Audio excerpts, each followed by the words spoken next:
Hi, welcome back guys. This is your sensei, back with another fanfiction. This is the first part of What If Naruto Graduated as a Monster? Now before starting, please give this video a like and subscribe to the channel if you want more videos like this. Now let's get into the fanfic. Naruto Uzumaki, a short blonde boy with bright smiling blue eyes and a horrendously orange jumpsuit, was fidgeting in his seat. The class was almost over for the day and he couldn't sit still any longer. Irika-sensei was going over the information for the genin exam that would take place the following day. Naruto was hoping to be able to pull off his plan without any problems. The past two exams had ended badly for various reasons. His first one, 2 years ago now, he had begged Irika for weeks to be allowed to enter the exam early. Naruto had been hoping that he would be able to get just the right mix of average and just below, with a couple of obvious advanced areas to graduate without much attention being brought. That hadn't been the case. He had bombed the written test far too much, and his taijutsu was too lenient for the teachers to allow him to pass on kunai and shuriken accuracy alone. The clone jutsu was what really got him though. He hadn't expected them to insist on only 3 clones. When the boy practiced on his own, as no one would be willing to help him anyway, he always made at least 10 clones. He knew they weren't exactly the academy standard ones, but they worked well enough. His version only had one hand sign too, but that hadn't been allowed in the exam. And so the boy utterly failed his first graduation test. That was alright though, he had reasoned at the time. He now knew what to expect from it the next time around. But his karma was apparently still as black as it could be. Irika hadn't been on the team of teachers conducting the exam the next year. There was 1 kunoichi and 2 shinobi, all of whom made their disdain of the boy quite clear in the first few seconds after he walked in the door. The glares he had received made him flinch, despite having dealt with similar things all his life. He had slunk to the back and tried to be as invisible as possible. It hadn't worked. He had been called first to do all of the demonstrations, in front of the entire class. Naruto had paled and tried to make sure his hands weren't sweaty. He always had more trouble with the seals when he was nervous or his hands were wet. It hadn't made a difference in the end. The boy could feel all eyes on him, something he couldn't stand. Even after his attempts to get over his fear with his many pranks and being openly called out for them, he still felt his chakra and nerves fluctuating wildly with unease. He remembered thinking he wished he could be swallowed up into the floor as he stood and failed his ninjutsu test. That exam day had been the worst day at school he could recall. The entire day, he was the target of all the teachers' ill will. The kunai he was given were tampered with and the shuriken bent. His test looked different than the others and he was pitted against the taijutsu prodigy Rock Lee in his spar. Understandably, he had failed miserably again. And now it was the 3rd year he had entered these exams. This entire year had been horrible. Bullies and teasing were only the tip of the iceberg. Life outside of school had also taken a turn for the worse. His little apartment had long been his haven, a somewhat safe place away from all the glares and insults. On the days he had to go out in the village, being hit with rocks and rotten food, he would always hurry home to curl up in his futon and look through his worn set of books and scrolls and pretend the outside world didn't exist. This was one of the only reasons he was capable of doing much better at school than he showed. Gigi had taken time out of his busy schedule to teach the little blonde to read and write when he was 5 or so. The extensive set of scrolls had mysteriously shown up on his kitchen counter a few weeks before he started the academy when he was 7.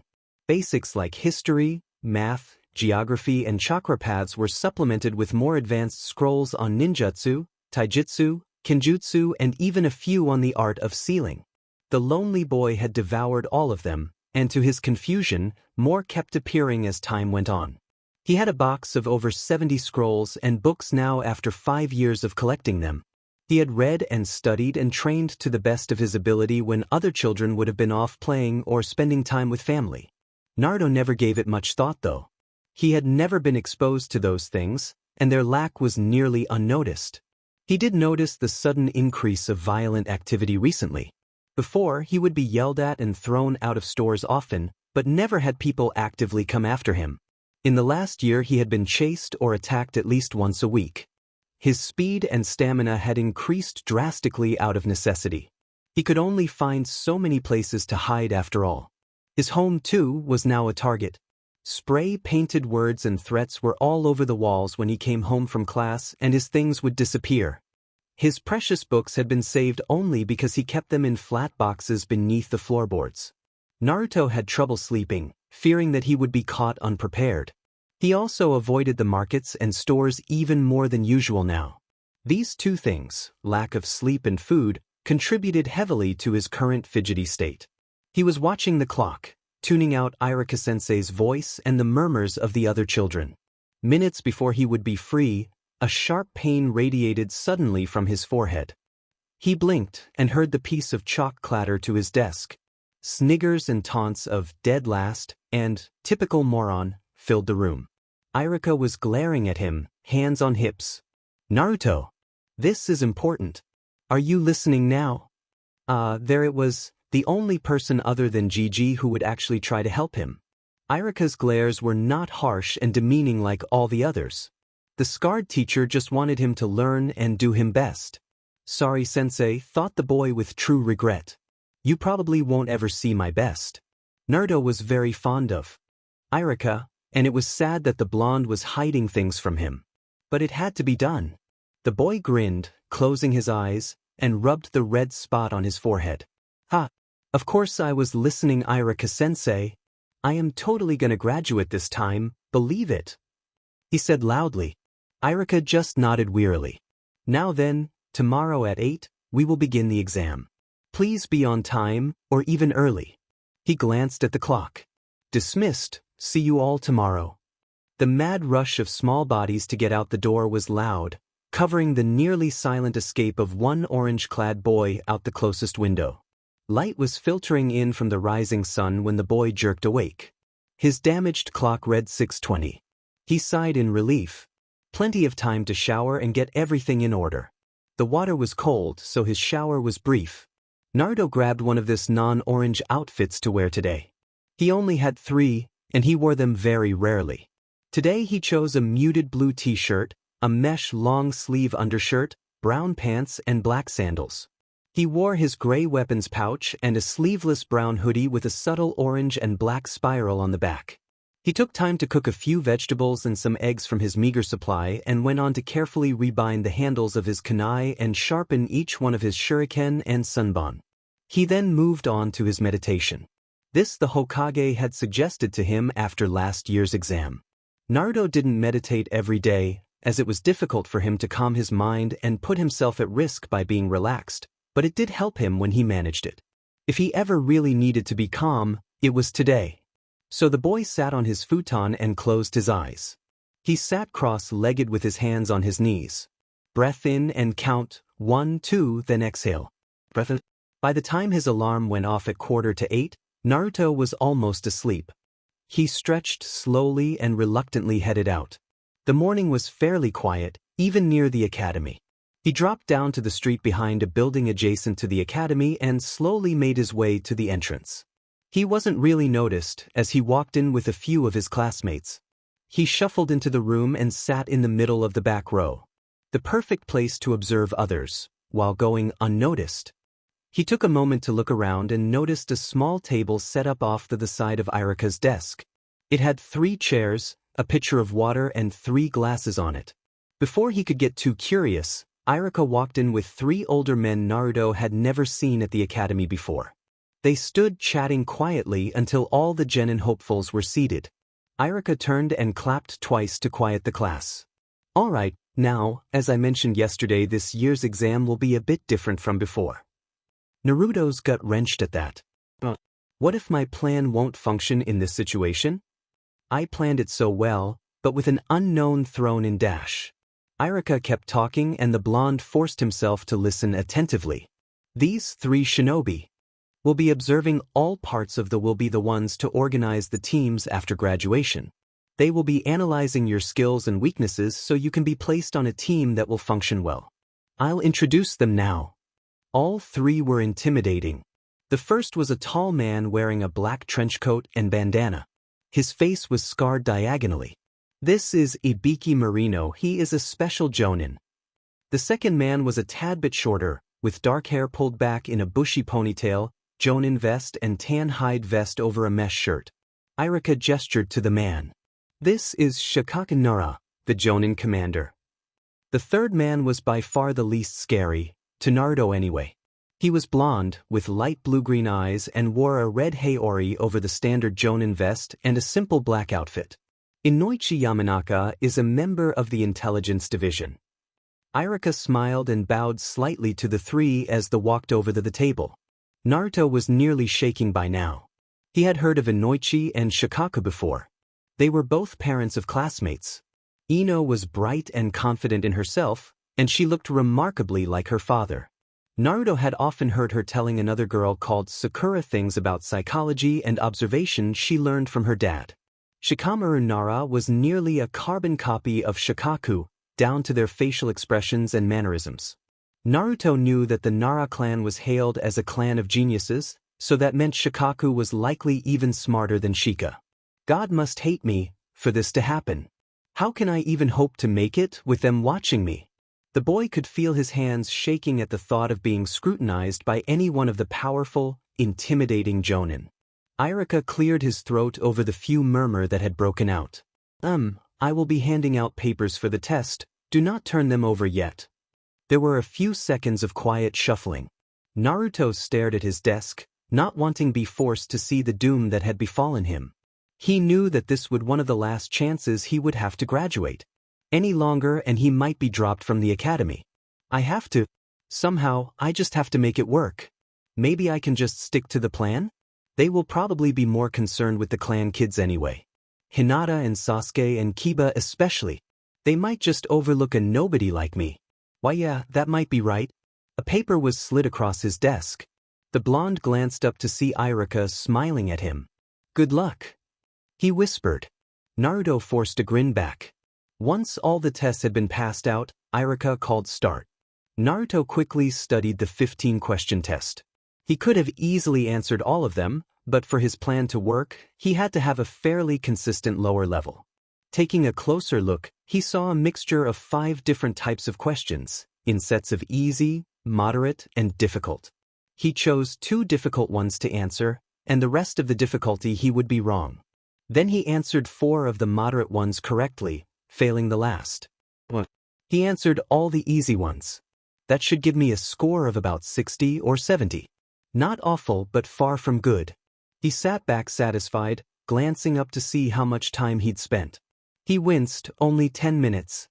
He leaned back over his paper and pretended to be working still. I can't be too fast, that would give it away. He rolled his shoulders and tried to ignore the feeling of eyes on him for the remaining 20 minutes. Inoichi and Shikaku met with Ibiki the night before the academy graduation test to go over their plans. The 3 Jonin were all rather pleased that the Hokage was allowing more detail and thought to go into genin team placement this year. The older 2 had a vested interest as their heirs were taking the test. Ibiki was to be the impartial one to balance the others. So, what do you think we should look for? The Yamanaka inquired. Shikaku slowly sipped his tea before answering. I would expect to see the clan children being capable in their various family skills, but the civilians might be more imbalanced skill-wise. What I would be looking for would be complementary strengths and weaknesses. But primarily, personality matches. The blonde man nodded slowly. He knew much of the success of his old genin team had been the close bonds the 3 of them shared. Ino Shikacho was famous to this day for its impeccable teamwork. Ibiki spoke up next. We should assess their personal weaknesses and strengths as well as their interaction with the rest of the class. They sat together for another half hour to work out who was looking for what before going their separate ways. They met again the next morning and walked to the academy together. They started their observation as soon as they walked in the door. Shikamaru and Choji were sitting close together by a window. Ino and a pink-haired girl were on either side of the dark-haired Uchiha boy. Kiba Inuzuka sat in the center of the room with a few civilian children. The shy Hyuga heiress was near Kiba, but not a part of the group.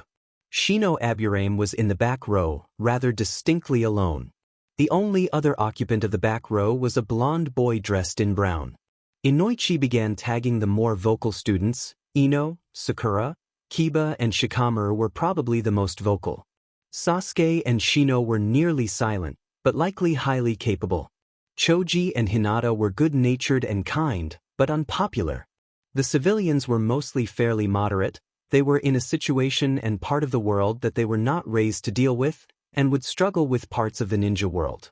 The blonde boy in the back, though, he caught the Yamanaka's attention. His posture and clothing suggested that he was more comfortable than civilians with shinobi culture, but the tense way he held his body and his position away from the others didn't fit. He glanced at Ibiki to see him scanning the group of preteens. Shikaku nudged him and shot a glance at the blonde. Irika introduced them and they took their places at the table. Inoichi leaned over to his old friend. "You noticed the blonde kid? What do you think?" Ibiki chimed in from his other side to answer Inoichi.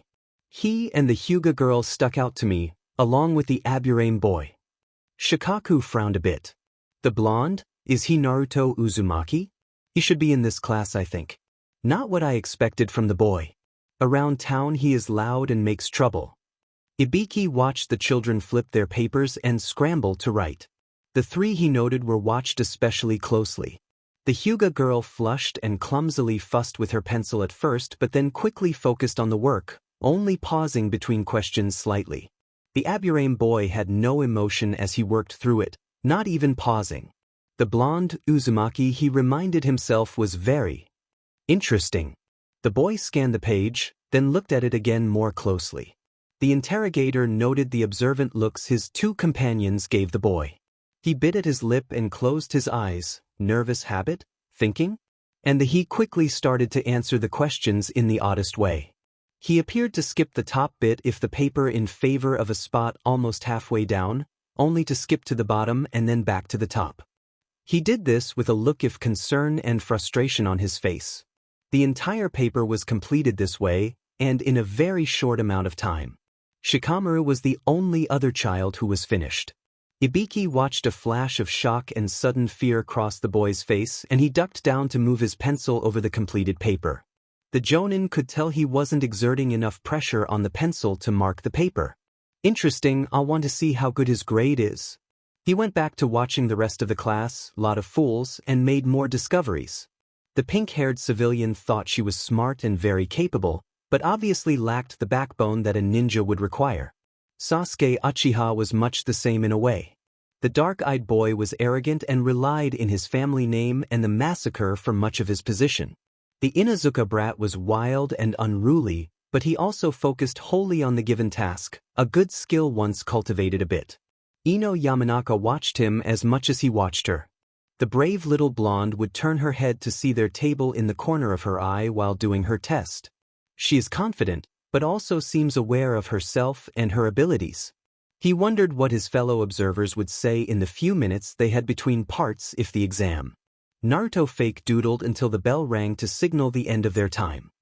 He could hardly hold in his sigh of relief. He had almost screwed up. He had no idea if he had really been feeling eyes on him the whole time or if that was just his paranoia speaking. Irika gathered up the tests and sat at his desk to grade them. Nervous murmurs could be heard in the quiet that followed. Naruto rested his head on the desktop. "God, help me make it through today without too much trouble." A loud squawk from a chair had him glancing up to see his teacher standing. "Okay, Haruno, 100%, Uchiha, 100%, Nara 100%, Hyuga 99%, Aburame 98%, Yamanaka 96%, Inuzuka 85%, Akimichi 85%, Uzumaki 76%. You all scored 2 to 3 points in the tests. Now." He filed through all the tests announcing the scores. Only 2 students had failed this time. Irika was pleased. Even Kiba and Naruto had done fair enough to pass, as long as they did well in the other tests. Naruto was pleased with his grade, just enough above the halfway mark to give him points on this section. He would try to get a similar balance out of the other parts of the test. Irika smiled at his class. "We will have a 10-minute break, then head outside for the kunai and taijutsu tests." Chatter instantly roared to life. The 3 jonin rose and walked over to the desk. Naruto was slightly worried when he noted them going through the tests. If they had watched him carefully enough, his pattern might be noticeable. He slumped him his chair and hopped. Nothing would be noticed. Shikaku picked up the test he was most interested in and scanned it quickly.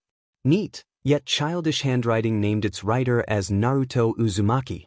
He focused on the same places the boy had first skipped to and noticed they were all advanced questions. The second pattern were the moderate and last the easy questions. He also noted that there was a pattern of correct and incorrect answers. Ibiki and Inoichi examined the paper with him. Ibiki was the first to comment. The boy did it on purpose, rigged his test. Inoichi nodded absently, mind racing to reason out the boy's actions. Shikaku huffed. He planned very carefully, spreading out his mistakes between all three difficulties, and he got just enough right to score his 2 points. What is he doing, I wonder? Inoichi frowned. Did you see him freak when he noticed he had finished so early?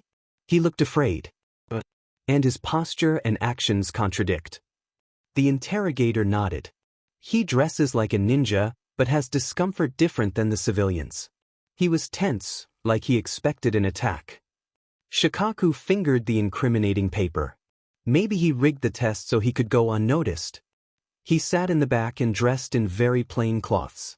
In fact, his position is perfect to watch everyone else without being noticed himself. Ibiki smirked at Shikaku's thought. Smart brat. But one of us will have to put a stop to it. The others glanced at him, waiting for an explanation. We cannot judge his skill accuracy with him hiding it.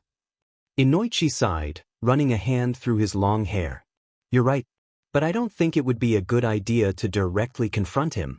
The boy looks defensive, and if someone comes at him with accusations, he'll likely react badly. Ibiki huffed. Kids were troublesome at best. So delicate and naive. Shikaku leaned back against the desk. What if we announce that anyone caught rigging any part of the test will automatically fail? The boy would likely just hold back even more. The youngest Jonin pointed out. I think it would be best to catch him before they start and intimidate him into actually trying. Inoichi shrugged. Tricky, but it might be the best option. We have to be quick about it. There are only 5 minutes left. Ibiki glanced about and noted the boy still sitting in the back row. I'll see to it. You two can go out and watch the rest. Shikaku and the Yamanaka quietly slipped out the door and left the interrogator to his task. Naruto was resting in his seat, hoping that he could get his nerves settled before he had to go out and perform again. Footsteps in the suddenly silent room startled him.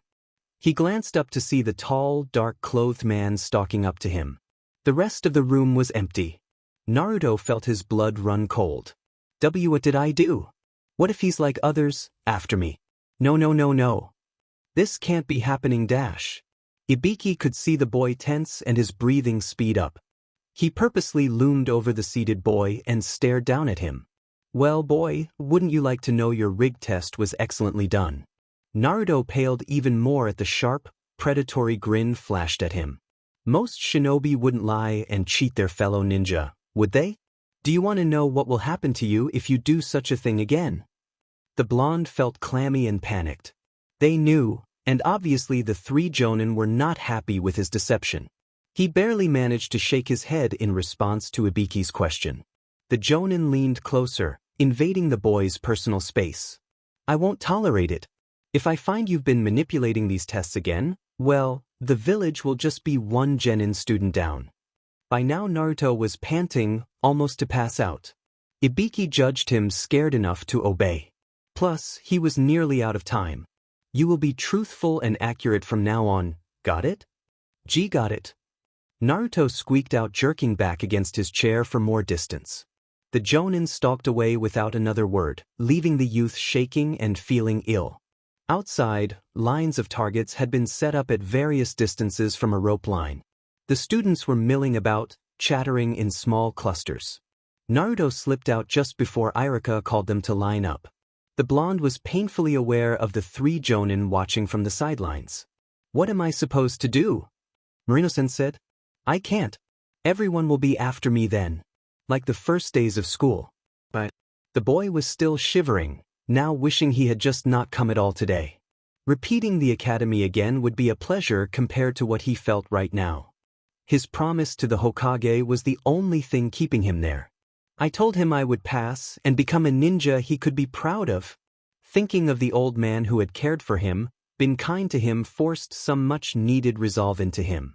He joined his classmates in the line and did his best to ignore the shaking of his hands and the feeling of eyes on him. For Gigi, I'll try. He swallowed hard and waited for his turn.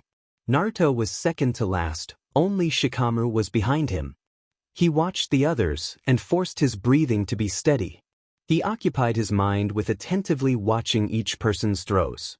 Hinata was the first to surprise him with her 8 out of 10 in kunai and shuriken. He had expected Sasuke to get an almost perfect score, and for Sakura to only get half. The civilian children had varying degrees of success. Ino, Choji and Kiba had good scores. He gulped after Kiba stepped back. It was his turn. Naruto stepped forward and accepted the 10 kunai Irika handed him. Irika's smile steadied him enough for the blonde to weigh and balance the throwing knives. I can do this, ignore everyone else. Pretend this is practice out in the woods. He flipped the kunai around to hold 4 in his hand. He stepped up to the line and flicked his wrist before he could think too much. 4 thunks, he didn't look to see the targets. He held the next 3 kunai by their blades and threw again. The last 3 he threw a second after the other 3. He finally looked up and almost cringed at the 10 bullseyes he had scored. Irika and the rest of his classmates were stunned. The loser, always screws up idiot, had scored a perfect 10. The tan teacher coughed. Ah, well, very good, Naruto.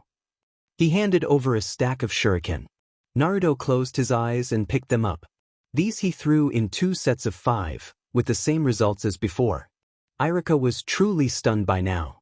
He couldn't help watching his favorite student with bewildered pride. He knew Naruto was playing clown to some extent, but he never would have guessed that the loud blonde was so capable. After marking down the scores, and shooting a glance at the 3 jonin to see pleased and suspiciously not shocked faces, he asked the blonde if he had anything else to show for this part of the test. He always asked, even though none of the student ever willingly did more work than necessary. Is there anything else you want to demonstrate? Naruto glanced quickly over to Ibiki and the others before slowly nodding. I guess so. Irika blinked and then hurriedly gestured to the rope line. Go on, have at it, Naruto. Naruto wiped sweaty hands on his brown pants and pulled out a bundle of senbon. He counted out 10, then with a flick of his wrist, launched them. He didn't have to check this time. Senbon were his best projectile weapons. Ibiki shared a surprised glance with Shikaku. Inoichi just frowned and quietly commented. Didn't his form look very much like a jonin on all 3 of those? And what genin learned to use senbon? Naruto quickly accepted his senbon back and shuffled off to the side. Shikamaru took his place and lazily scored a 9 out of 10. Irika was still trying to reason out Naruto's sudden display of skill as he totaled the scores and announced points. He called the first names of his students out of habit, too distracted to follow the usual exam protocol. Sakura 1, Sasuke 2, Shino 3, Choji 2, Ino 2, Hinata 3, Kiba 2, Naruto 3. There were murmurs of disappointment from several, and no one could really miss Sasuke's glare. Naruto shrunk back and stuck closer to Shikamaru, who just yawned and blinked tiredly. Now, we have arranged pairs for the taijutsu matches. You will each get 2 chances, even if you lose the first match. It will be a 2-minute match, or elimination if you are pushed or thrown out of the boundary. The first match is Kiba versus Ino. Kiba loudly protested having to fight a girl, saying he couldn't be expected to fight a weak thing like Ino. Irika hushed him and the match started. Neither one really made much headway, as Kiba was reluctant to attack the girl and she was less offensive. Irika called the match after the 2 minutes were up. He would have the jonin score all the matches. Next were 2 civilians, both boys, who ended up wrestling out of the ring. Shino fought Shikamaru. Shino won by pushing the other boy out of the ring. Hinata versus Sakura, and Hinata closed most of the other girls' chakra points and was then able to simply wait out the time limit. Choji fought Sakura and knocked the girl out of the ring just as the match ended. Naruto was called to fight Sasuke. Why me? What did I ever do? He mumbled as he took a fighting stance. The jonin were still watching, There would be no way for him to pull anything, and honestly, he wasn't sure Irika would accept it if he did. The boy was stuck, forced into performing at his full ability. He wasn't really sure how he would fare, as he never really practiced against real people. Yes, he was quick, but he knew the Uchiha was also very good at taijutsu. And what would happen in the event that he won? He was a nobody, against a clan heir. He didn't stand a chance of going unnoticed if he won. The village held the Uchiha clan, or what was left of it, in such high regard, and so did the teachers here. Surely he would be failed for some made-up offense? He bit his lip and peeked up at his opponent. Sasuke was glaring at him still as they stood waiting. Irika called start, and Sasuke instantly leapt forward to strike at Naruto's shoulder. The blonde easily ducked under the kick and reached out to jab at the other's lower leg. His blow hit, but it didn't even faze the rookie. Naruto rounded and followed up his jab with a sweeping kick that forced the Uchiha to dodge. Naruto pressed on, keeping the other boy moving. Sasuke was getting angry now, being shown up by the class clown. He growled and twisted to the left to get behind the blonde boy. He stuck out a foot and kicked Naruto in the gut. The younger boy was able to curl away from the blow slightly, but he still gasped out and staggered slightly. Sasuke smirked viciously and tried to press back. Naruto recovered in seconds though. He scowled at the look he got from the other. Using the moves and form from his scrolls, Naruto lowered his body slightly, curling his arms close to his body. It lashed out in a series of lightning-fast jabs and kicks. Most found their marks, shoulders, elbow, and knee joints. Naruto could tell his plan was almost finished. Sasuke was moving more stiffly and with a distinct lack of the grace he had displayed at first. Going for the joints was making them lock slightly each time a hit connected. It should only take a little more. The blonde put on a burst of speed, sensing the end of the match coming. His fists and feet connected with Sasuke's elbows and his right knee, and suddenly the dark-haired boy collapsed sideways. Irika called the match as Naruto stepped away. The teacher was aghast again. He had almost gotten so caught up in the fluid, dance-like battle that he forgot to end it. Naruto, who had looked ready to bolt when entering the ring, had systematically locked most of the other boys' joints. Irika hadn't seen an academy student this advanced since Rock Lee. Naruto was not nearly as specialized as the odd boy, but clearly he was far beyond the academy basics, or even first-level genin styles. There was silence, stifling and complete as the number one unpredictable ninja quietly walked away. Irika and Mizuki, his assistant for the exam, helped Sasuke up. The Uchiha boy was murderously glaring at his opponent. His knee and both arms refused to move still, and he could feel bruises forming around the places the blonde had hit him. Irika let Mizuki help the boy over to a bench, where he was sat next to Sakura who, despite having her chakra points blocked, bounced eagerly in her seat. Sasuke turned his harsh stare on her, but she giggled and scooted so close their shoulders touched. Sasuke snarled at her to no effect. With Mizuki tending to the two out-of-commission students, Irika went on to pair up the rest for their second matches. Every one of the genin hopefuls watched Naruto with mixtures of awe, shock, and curiosity. Naruto was pale again, and hiding his shaking hands in his pockets. He just knew this would be the end of him. He had beaten and humiliated the Uchiha prodigy, the Rookie of the Year. The girls would be out for his blood for being mean to their Sasuke-kun and the villagers. Heaven forbid they hear about this. He wouldn't be surprised if his apartment was torched. Nope, he was just dead. He hoped he could at least talk to Gigi about this before anything happened. Naruto. He jerked and looked up at Irika with wide, dilated blue eyes. His Irika-sensei tensed and dizzy in a breath, seeing the abject fear and panic in his student's face. Then Irika smiled, hiding the abrupt worry he couldn't help but feel for the boy. "It's your turn again," he offered gently. The boy blinked, swallowing hard before turning and seeing Choji standing in the ring waiting. Choji, at least he won't hate me I beat him. He's nice enough. I hope. He walked over, breathing slowly and trying not to think of all the things that were doubtlessly going to go wrong for him in the very near future. He forced his mind to focus, blocking out the fearful whispers and the crawling sensation of eyes watching him. Choji nodded at him when he took his position opposite. The genial demeanor of the rotund boy eased Naruto's anxiety marginally. It was just enough for him to carefully defeat the other boy without embarrassing him. It took only half of the allotted time for Naruto to force Choji out of the ring. Irika called the match and dismissed the class for a half-hour break in which the scores for this section would be counted up. Most of the children flocked together in small groups. Glances at each other and whispered recounts of everything made Naruto even more ill at ease. He was nearly twitching with nerves by now. He felt shaky and lightheaded. He was overcome with gratitude when Irika touched his shoulder and turned him to look up at the man. "Hey, you want to go in for a bit?" he offered. Naruto nodded. The hand on his shoulder gently pushed him towards the door. It was a welcome warmth. Sasuke Uchiha, one of the last Uchiha in the village hidden in the leaves, and in the world at large, was said. He, Rookie of the Year, had been showed up by the moron Uzumaki, twice, in the academy graduation exam yesterday. He could still hardly believe the way he had been bested in their spar. He, not that dolt, was the one who had extra training every day, who drilled each jutsu and kata every day. He had a brother to tutor him, when Itachi had time anyway. It made no sense for that peasant to have beaten him at anything. Sasuke was genuinely royally furious. The peasant had never done well at any part of the academy before, why now? Sasuke had to wonder if the dumb blonde had cheated. Although, with all those jonin watching the exam, it wasn't likely. And now he had stayed up most of the night, stewing in anger.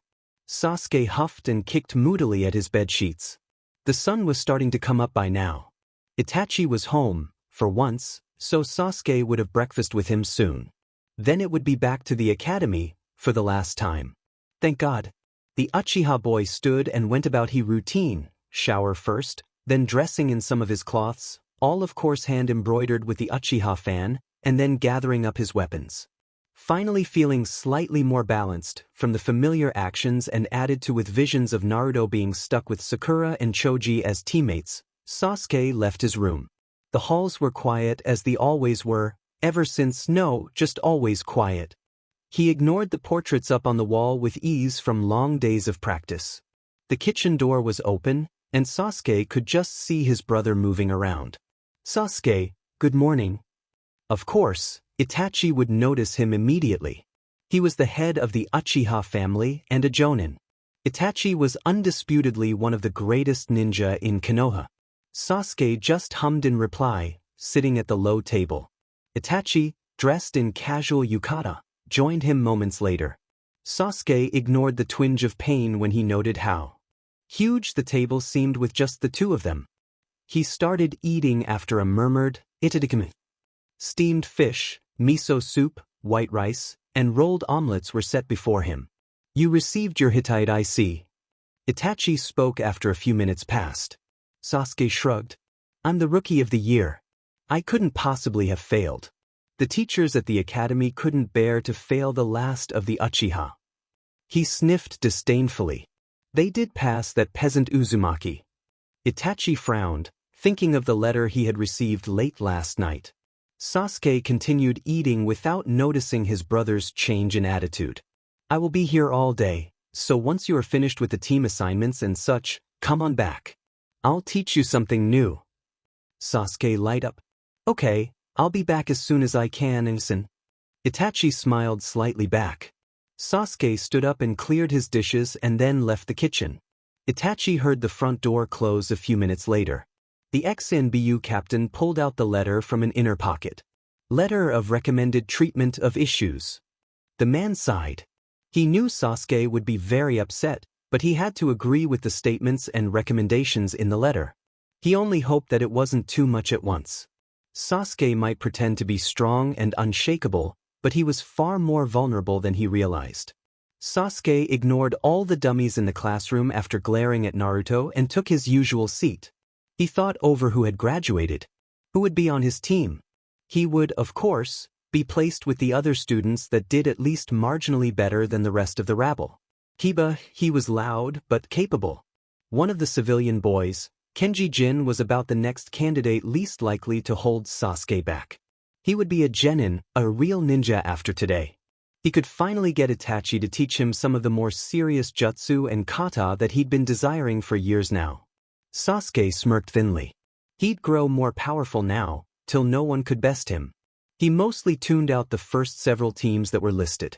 Iruka's voice was easy to ignore by now. He sat up once he heard his own name, only to be furious second later. Choji the fatty, and someone named Haku? Well, there had to be a mistake. He was the last Uchiha, clan heir and a highly skilled rookie. No way he could be teamed up with a lame but loser like Choji. And he knew that Yuhi Kurenai was a woman. His brother had mentioned the kunoichi once. No way. Sasuke Uchiha would not be placed on a dead-end team with a weak, obese teammate and a stupid female as a sensei. He's take this up with Itachi and the Hokage as soon as possible. He sat, rigid with fury. People trickled out, and when a woman with long, wild black hair and wearing red and white strode in, he knew that she was Yuhi Kurenai, and at first he made no move to stand. She surveyed the room, and Sasuke momentarily felt his breath catch when he saw her eyes. They were almost blood red with a darker ring of color in them. He quickly shook away the similarity to the Sharingan and reluctantly stood up. Choji was already standing next to her. The woman smiled slightly at him when he stopped in front of her. Good, let's go then. She turned and led the pair out. She didn't seem to notice Sasuke's cold look or Choji's nervous shifting. Sasuke was trying to just be patient. He would get things fixed soon. One complaint from him and he would have a new team by this time tomorrow. He followed the woman out to training ground. Kurenai sat on the grass and gestured to the two boys. All right. She smiled at them. I would like us all to introduce ourselves. Choji shifted before asking a question. Yui-sensei, don't we have a third teammate? Haku, right? Kurenai nodded. Yes, Yuki Haku. She turned towards the trees and made a come here gesture. A figure slowly crept out from the patch of trees. Sasuke scowled when the person came into view. She wore a teal haori with white trim over a brown long-sleeved shirt and matching brown hakama.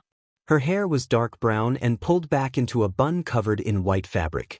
Two locks of hair framed her face, clasped at the ends with small silver pieces. Her fingernails were painted green. Altogether, Sasuke thought she was very pretty, far more so than Ino and Sakura. The girl seemed shy too. This made Sasuke scowl. A timid, pretty girl would be next to useless in combat. What the hell was the Hokage doing? Setting up a team with two delicate females was just. Haku sat down, a little farther away from Choji and Sasuke. Choji smiled at them and then turned his attention back to their sensei. Now that we're all here, I'll start with introductions. I am Yuhi Kurenai. You can call me Kurenai. I am a jonin. I graduated the academy at age 9 and made chunin at I like to read books, practice genjutsu and study flower language. My dreams would be to be a successful jonin and eventually marry and start a family. She turned to look at Choji next. The boy blushed slightly and started eating a bag of potato chips. Well, Munch, I'm a Kimichi Choji. I'm 12, the heir of my clan. I like to eat and hang out with Shikamaru Crunch Munch. I hope to be able to be a dependable teammate and become a jonin someday.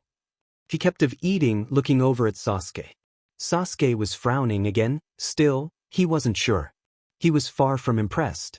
A fatty who had next to no ambition and a weak woman. He would have to show them he was different, superior to them. I am Uchiha Sasuke. I am the sole heir to my clan. I have very few likes.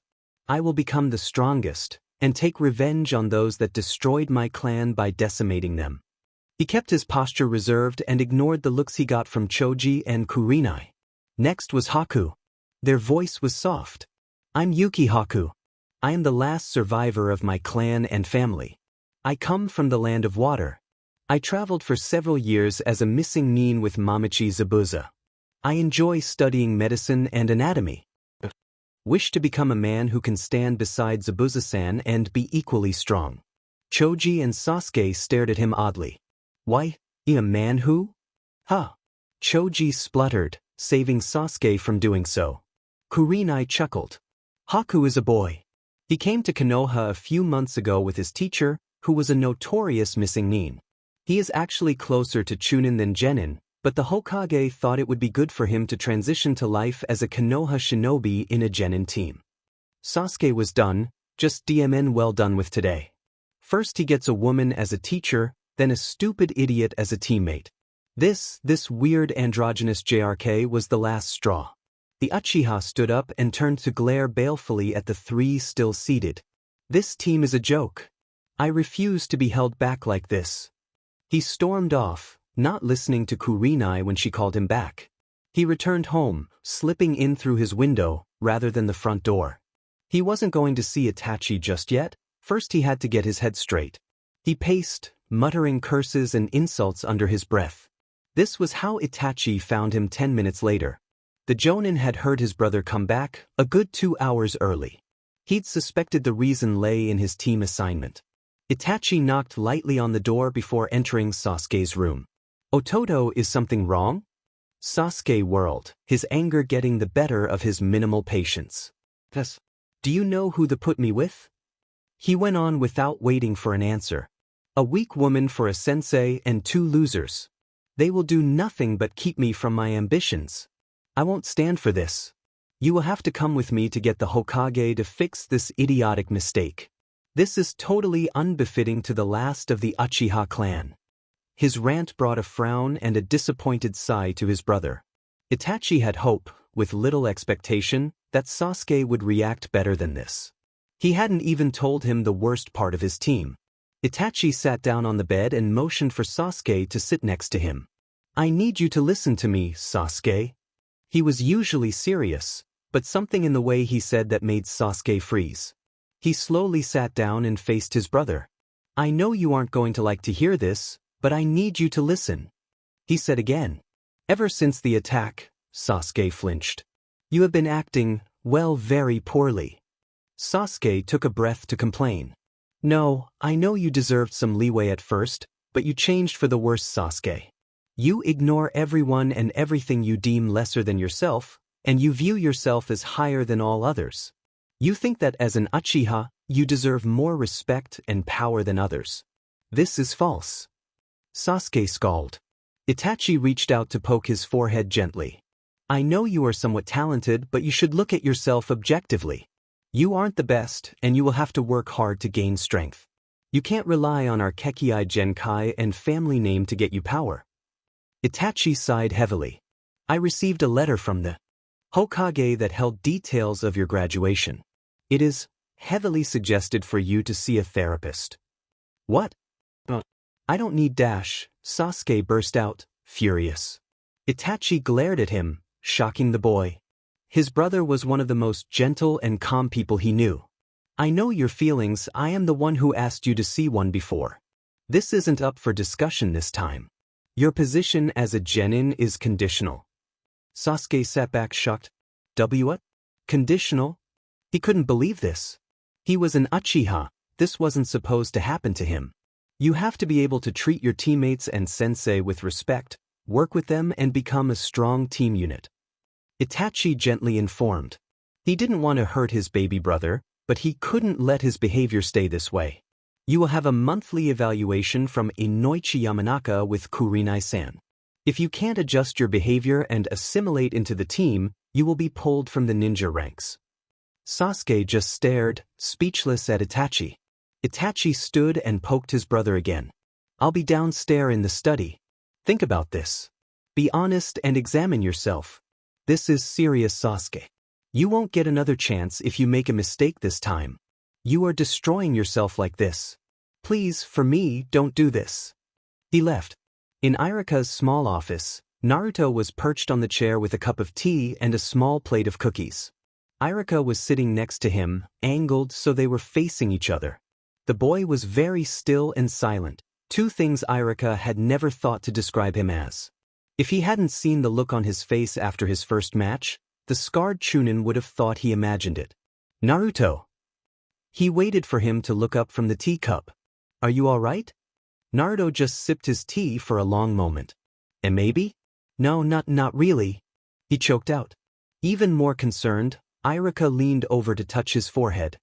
His skin was clammy and cold. "Are you sick? Should I take you to the hospital?" Naruto just shook his head and stared at his feet.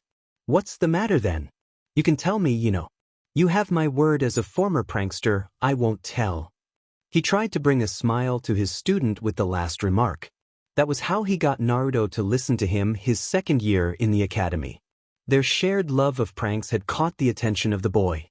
The man was rewarded with a small smile tugging at the boy's lip. You promise? You can't get mad. He sounds so young. I promise I won't be mad at you, no matter what. He solemnly answered. The boy nodded and set his tea and plate on the small coffee table. He curled his knees up and buried his head in them. I'm afraid. He whispered. Irika felt his heart melt, and at the same time, hurt and guilt weared. He should have tried harder to reach out to the youth. He knew what it was like to be an orphan. The Chunin pulled Naruto close and wrapped an arm around him. Afraid of what? Lots of things. Came the muffled reply in a small voice. I don't want to fail this time, but I just can't stand people watching me. I feel like I can't breathe and I get all shaky. What if Marino-san thinks I faked again, even if I didn't? He'll be so angry, and he's a jonin, so he could catch me and dash. Irika shushed him and leaned over to rest his head on top of spiky blonde hair. He rubbed a hand down his back to calm the boy. It's okay. I'm sure lots of the other students don't like to be up front. Everyone gets nervous sometimes. And what's all this about Ibiki? Naruto was still shaking and breathing unevenly. He couldn't stop his words now that he had started. He wanted so badly to make the fears and dizziness go away. He and the other two checked over my written test, and they found out I rigged it. Irika pulled back to frown at the boy. You cheated? That didn't sound right. Naruto might get into trouble for mischievous pranks, but he never cheated or caused trouble at school. Yes, no. I did, but only to get a lower score. He rushed out. Seeing Irika's face, he tried to explain. I didn't want to get higher than 75%. Because if I score below average, just a bit, in the exam no one will notice. I won't get yelled at. Irika was now thoroughly confused. So you were trying to get a low score, so you purposely got answers wrong? Wide blue eyes stared up at him. Yes. He breathed, fearing his sensei's reaction. But, why would you? Naruto shrugged. I always get in the most trouble when I do things right, so I do them wrong. Like even being polite. People get so mad at me when I try to be polite that I just have to be rude all the time. They just yell at me then. School is the same. He added. I have never been upset when you do well. Whatever gave you that idea? Irika felt anger and violent urges rise up at the boy's comment about the villagers. Well, he looked back down at his favorite. Jirota-sensei yelled at me and told me to get out her class the first day of my first year. Irika wanted to curse his substitute. All I did was answer a question right and she just smacked me and made me stand in the hall the rest of the day. Irika hissed out a breath. And what does this have to do with the exams? Surely you would want to graduate? He bitterly recalled the shy way the boy had acted around him after he had gotten back from his mission and started teaching his class. And the way Naruto had begged to be allowed to enter the exam early. I just assumed it was the same. I tried to just get by with the lowest overall score, be good at a few things and pretty bad at the rest, like Rock Lee. Then I could graduate and no one would really have any reason to be mad or to hurt me. He remembered that exam. How nervous and then disappointed the youth had been. Why did you fail again the next year? You did just as badly. The teacher wasn't trying to be harsh, but he needed to know, to understand just how badly he had failed his precious child. Naruto sniffed. Why you weren't there, and the teachers really hated me. I had to go first in all the practicals and the kunai were broken and... He shrugged. It just didn't work. Irika could hardly contain his anger at his fellow teachers. How dare they single out a child to bully? And this year? He asked quietly. The distraught boy was finally leaning into him. I had everything figured out, just how to do all of it, but Marino-san noticed, and he said that good ninja wouldn't cheat like that. And he was scary, so I haven't been able to throw anything except the written test. Irika let out a breath. So what you did outside, that was normal for you? I did my best. He leaned back to look at the soft brown eyes of his teacher. Are you mad at me, sensei? He rushed on without waiting for an answer. 'Cause I'm really sorry, but I didn't mean to cause trouble. Honestly, I just wanted to graduate and be left alone. I promise not to do it again so you don't have to be mad dash. Hush, none of that now. I'm not mad. Surprised but not mad. I am so proud of you learning so much. I just wish you would have let me know. I could have given you more appropriate lessons. He chuckled lightly, trying to inject some levity into the conversation. I'm glad it's just this though. I was afraid you were sick there for a minute. Naruto was able to smile finally. He was calmed down for the first time since his arrival that morning. His Irika-sensei wasn't upset, he was comfy and had some delicious tea. He was feeling so much better, he almost wondered why he had been so upset just a few minutes ago. He refused to think about the dark eyes of the Jonin that followed his every move. Instead, he ruffled his spiky hair and smiled. You know me, I never get sick. I'm gonna be a totally awesome ninja. Getting sick is too mundane for me. He held a mock-serious look. Irika grinned back and then laughed. I don't know of many awesome ninja who eat buckets full of ramen. Naruto gasped theatrically. Sensei, how could you say such a thing? Ramen is fit for a king. The pair devolved in a fit of laughter. Irika hadn't let his new findings go, but he couldn't help but laugh with the boy. A knock interrupted them. Irika noticed Naruto shift uncomfortably. The teacher stood and opened the door to see Ibiki. Naruto flinched and his smile vanished. Irika looked questioningly at the Jonin. I wanted to have a word with you, Yumino-san. The teacher nodded slowly, wondering why the Jonin needed him now. Naruto, why don't you go on and prepare for the rest of the test? I'll be out in a moment. The boy quietly slipped out the door, giving the grim man a wide berth. Is there a problem, Ibiki-san? Irika asked once the door was closed again. Not necessarily. The taller man walked over to lean on the back of the sofa. I simply had some concerns about a few of your students, namely, the young Uzumaki boy. Irika shifted, aware that this could end up being problem. Naruto? What about him? Is there a good reason the boy is using Chunin-level weapons, sensei? I was under the impression that needles were not taught in the academy. Ibiki wanted to see what the man would do when faced with accusation. If you knew what made people angry, you knew much about them in general. I must say Naruto is giving us all a bit of a surprise today. Irika was up and pacing. I just wish it were a better surprise. He mumbled. Curious, thought Ibiki. The young teacher seems even more shocked than the rest of us. You really didn't know the boy was capable? Irika turned to face him. No, I had not even considered it. I hate to say it, but I thought Naruto truly did struggle with the basics. He never did well in anything. I had wondered if it was just the learning environment. Some kids are like that. They do better in real life, practical lessons. I knew he was a bit shy and that he tried to mask it by being a class clown, but I think it went far beyond just timidity. He was rambling by now. The care he had for all of the students and Naruto particularly manifesting in worry. Hinata is just shy and unsure of herself. Once she has a chance to stand out and accomplish something, she will be fine, I think. But Naruto, I just don't know. I had no idea he was faking test scores and rigging his classwork. If I didn't even notice that, how could I really know him? The dark Jonin had heard enough. He hadn't even had to question or push the young teacher. Sensei, I understand that you have a bit of a soft spot for all your students. However, it is not possible for you to closely know and understand each one of them. You have done well getting them this far. There is little more you can do. Irika sagged, recognizing the truth in the statement. You're right, of course. He glanced at the clock. Only a few minutes were left. Besides Naruto, were there any others you had questions about? Ibiki shrugged slightly. The Hyuga heiress you already spoke of. Shikamaru Nara and Sasuke Uchiha. What do you think of them? Shikamaru is a nice kid. He is difficult to motivate, but if he decides to do something, he is very capable. He's a bit of an oddball, but if he didn't alienate others for the sake of Choji, he might have been popular. He doesn't much care for the opinions of others. His smile thinned as he thought of the other boy. Sasuke is hard to pin down. He is an excellent student, but I'm not so sure he is really ready to be a full-fledged ninja. Why?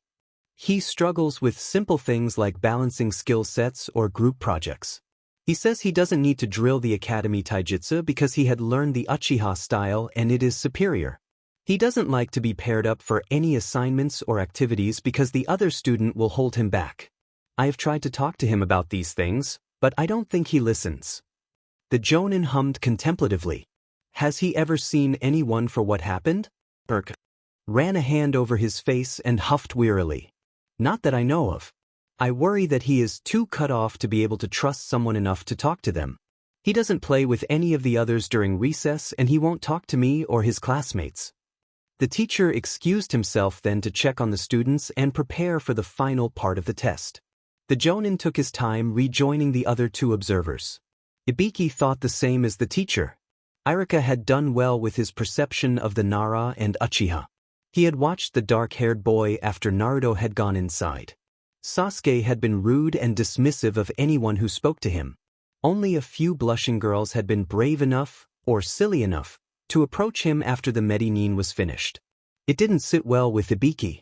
He knew the results of arrogance and pride far too well to not be cautious. A bell was rung to signal the start of the last exam and Ibiki was forced to put aside his thoughts for the moment. Naruto had loitered in the hallway outside the classroom after leaving Iruka's office. He felt better and worse after his conversation. Admitting to his beloved sensei he had been lying made guilt gnaw at him, but the understanding made him feel lighter and less afraid. Iruka was the teacher in charge of this exam, so he would be able to understand Naruto. Iruka had told him it was somewhat normal to be nervous or afraid at times. It helped him settle his nerves after the stressful morning. But there was no way Naruto was going to go in the classroom and be stared at by all the other students. He saw Iruka bustle up and slide the door open. Naruto slipped in behind him and took up his spot in the back row with only a few glances. Sasuke glared at him and a few of the others gave him curious looks. They couldn't dwell on him though as Iruka called their attention to the front of the room. The scores for the matches are as follows. Naruto sank into his seat and hoped that for once things would go his way.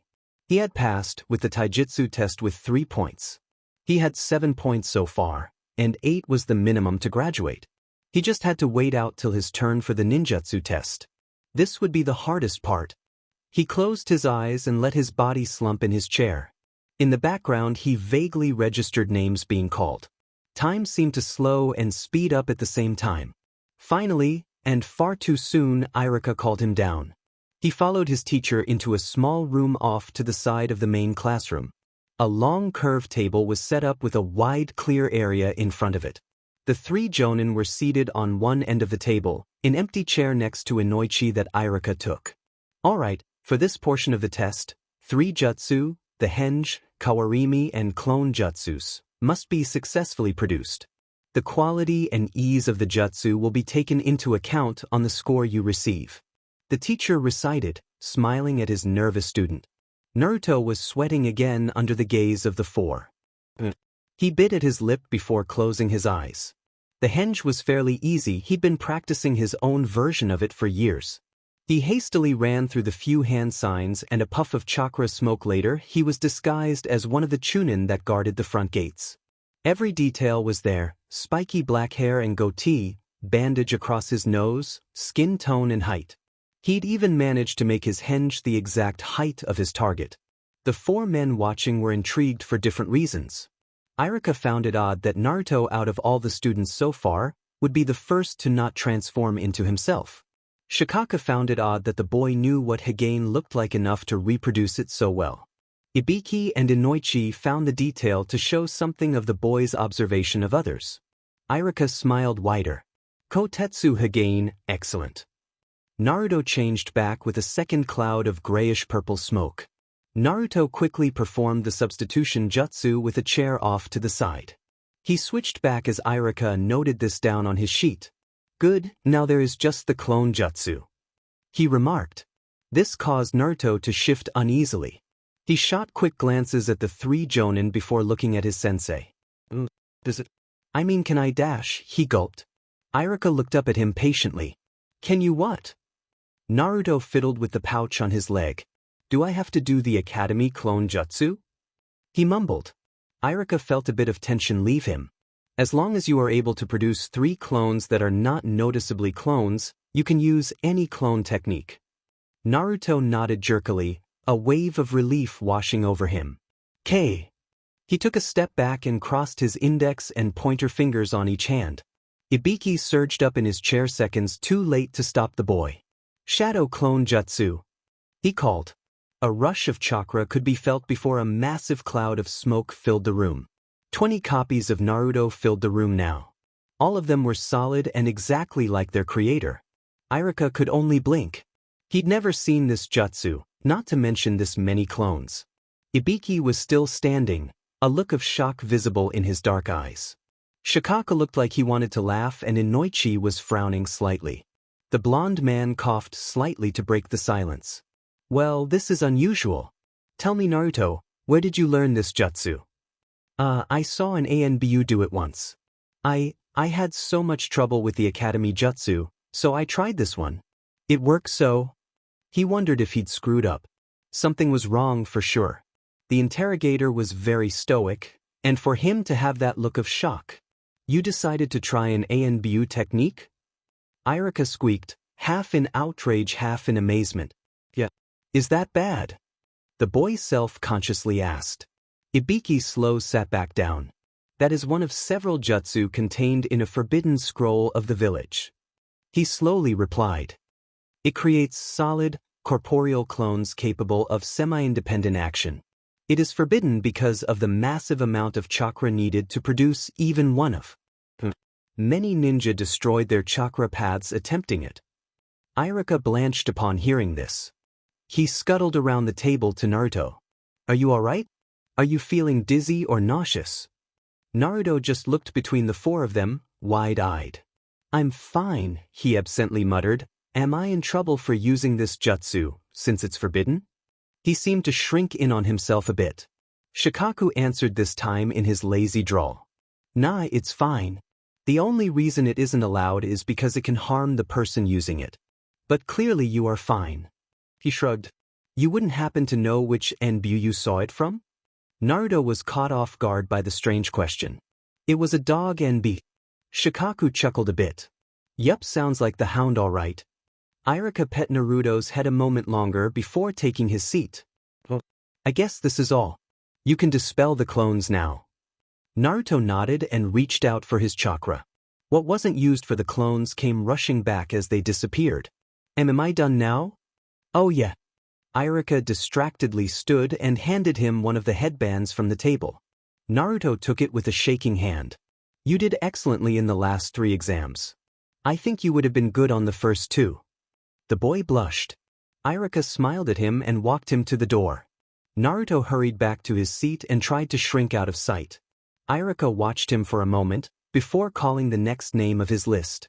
20 minutes passed and Naruto was clammy and picking at his fingernails. He hadn't been able to ignore the few glances and whispers directed at him. He tried to focus on analyzing his results for today, but he couldn't. Ibiki was also worrying him. The dark man was frightening. It almost seemed like he could see through anything. Naruto wasn't sure where he stood with him. Was he another one of those who disliked him, or was he just strict? He'd seemed truly shocked when Naruto had used the shadow clone jutsu. But was it really that bad of a jutsu? He wanted to yell and pull his hair out. All these questions were running endless circles in his head. He had passed though. That was most important right now. He had passed, but what team would he end up on? How were they being put together this year?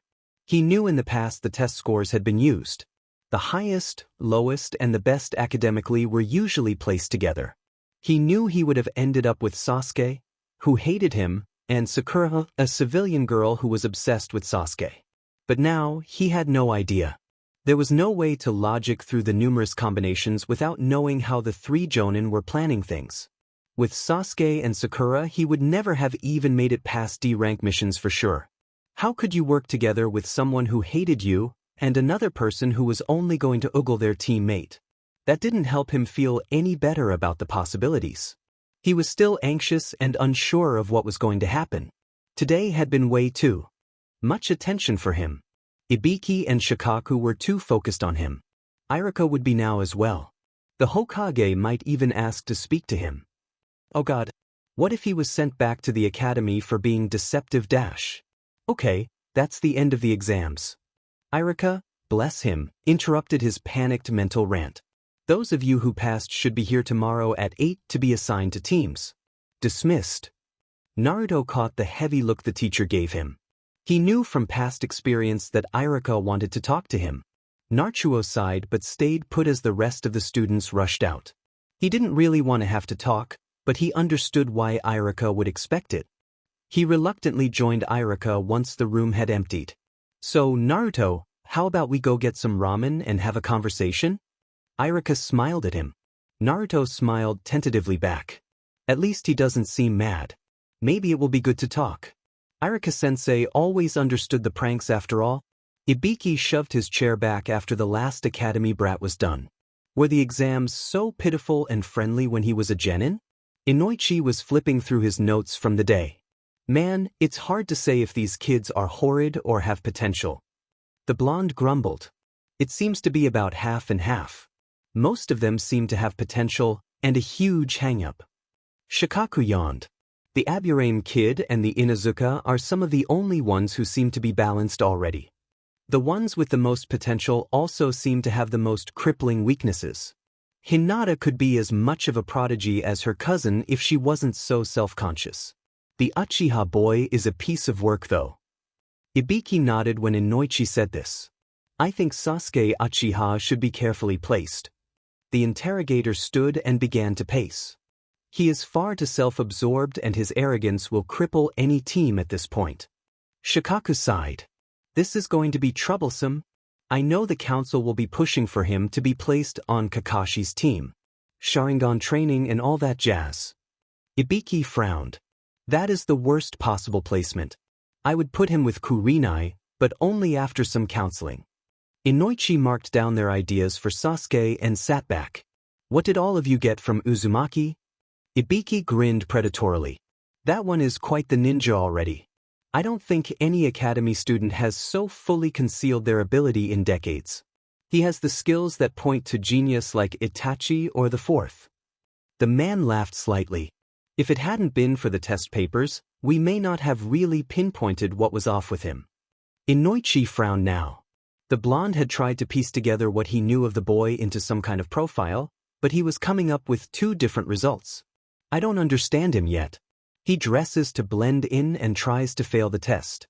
He seemed to clam up any time attention was paid to him, yet he is well known around the village for pranks and bad behavior.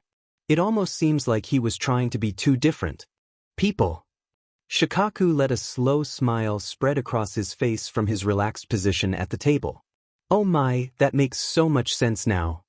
Inoichi spared him a disparaging glance as his vague statement. The Nara clan head chuckled at his friend. What would you do if people took a strong disliking to you after you displayed a skill of yours? The blonde man scowled. Tell them to beat it. Shikaku, what does dash? And if you were a lonely, orphaned kid seeking acceptance from said people? Ibiki scowled darkly. Inoichi cursed. You think he hid to be accepted? Shikaku only grinned. Think about it. Naruto showed advanced and even specialized skill in every part of the exam. I know some of the younger Chunin and a few of the old-timers have major issues with the kid. The Jonin don't, and the Chunin who were around during the Third War. But the kid would only interact with civilians who don't have a clue and a few Chunin at the academy. Shikaku was really on a roll now. Fear causes all kinds of reactions, and almost none of them are good. I expect that the kid has hardly ever heard a kind word outside of Irika. Naruto most likely only had to show his ability once for it to be shut down by someone or other. The three Jonin all scowled. Inoichi thought of his little girl Ino. He would be furious if someone destroyed her confidence like that. So, what to do with the boy now? Ibiki voiced. He has all the skills to be a great ninja, if he receives some guidance.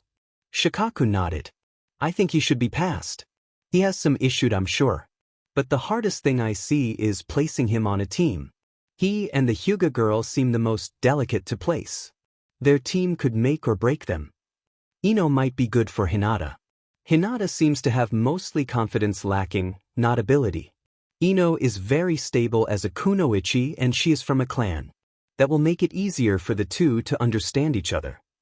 Inoichi was tapping a pen on the table, thinking hard. Ibiki nodded. Good, then one other, a boy to balance out things. Kiba Inazuka would be a good counterpoint for the two.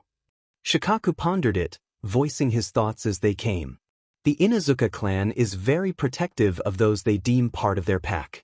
Hinata would be protected by him. Also, he is loud and boisterous, which may bring Hinata out of her shell. So Hyuga, Yamanaka, and Inazuka will be a team. They would make a good capture team with Kakashi Hatake as their sensei. Ibiki was pleased. I think Naruto Uzumaki will require a different type of team. He seems to excel as an undercover type, or an all-rounder. His facade is quite impressive, and long-standing it seems. Shikaku slumped in his chair. Naruto would be a bit harder to place. None of them really knew what he was capable of or how far he had advanced. His personality was also in question. Was he shy and unsure, or suspicious and bitter? It was hard to say. Shino Abure might be a good fit. He is fairly average in all areas, but he is a solid boy. Yes. And he is quiet enough to not overwhelm Naruto. Inoichi tapped his pen again. I get the feeling that Naruto will need support, and having to deal with a competitive or more forceful teammate may be more of a struggle than a help. The interrogator spoke up. So Naruto Uzumaki and the Aburame. That leaves one more. I don't think having any of the civilians on this team would be good. I know more things go on around that boy in the civilian areas than the shinobi. Shikaku took a mental inventory of the remaining genin hopefuls. That pretty much leaves Choji Akimichi and my son. Inoichi nodded. Ibiki let the two men speak first. They, after all, had first-hand knowledge of both boys more so than him. Choji is a sweet boy, very loyal, but I don't think his skill set would fit well. He would be intimidated by Shino, and I don't see him and Naruto benefiting each other on a team. Shikaku agreed readily. Yes. Outside of a team they would be good friends if they spent enough time together. But not a good fit for a team. That leaves Shikamaru. The pair looked to Ibiki for confirmation before Inoichi marked it down. But that just leaves the Uchiha and Akimichi boys and a few of the civilians. There was a long, waited pause.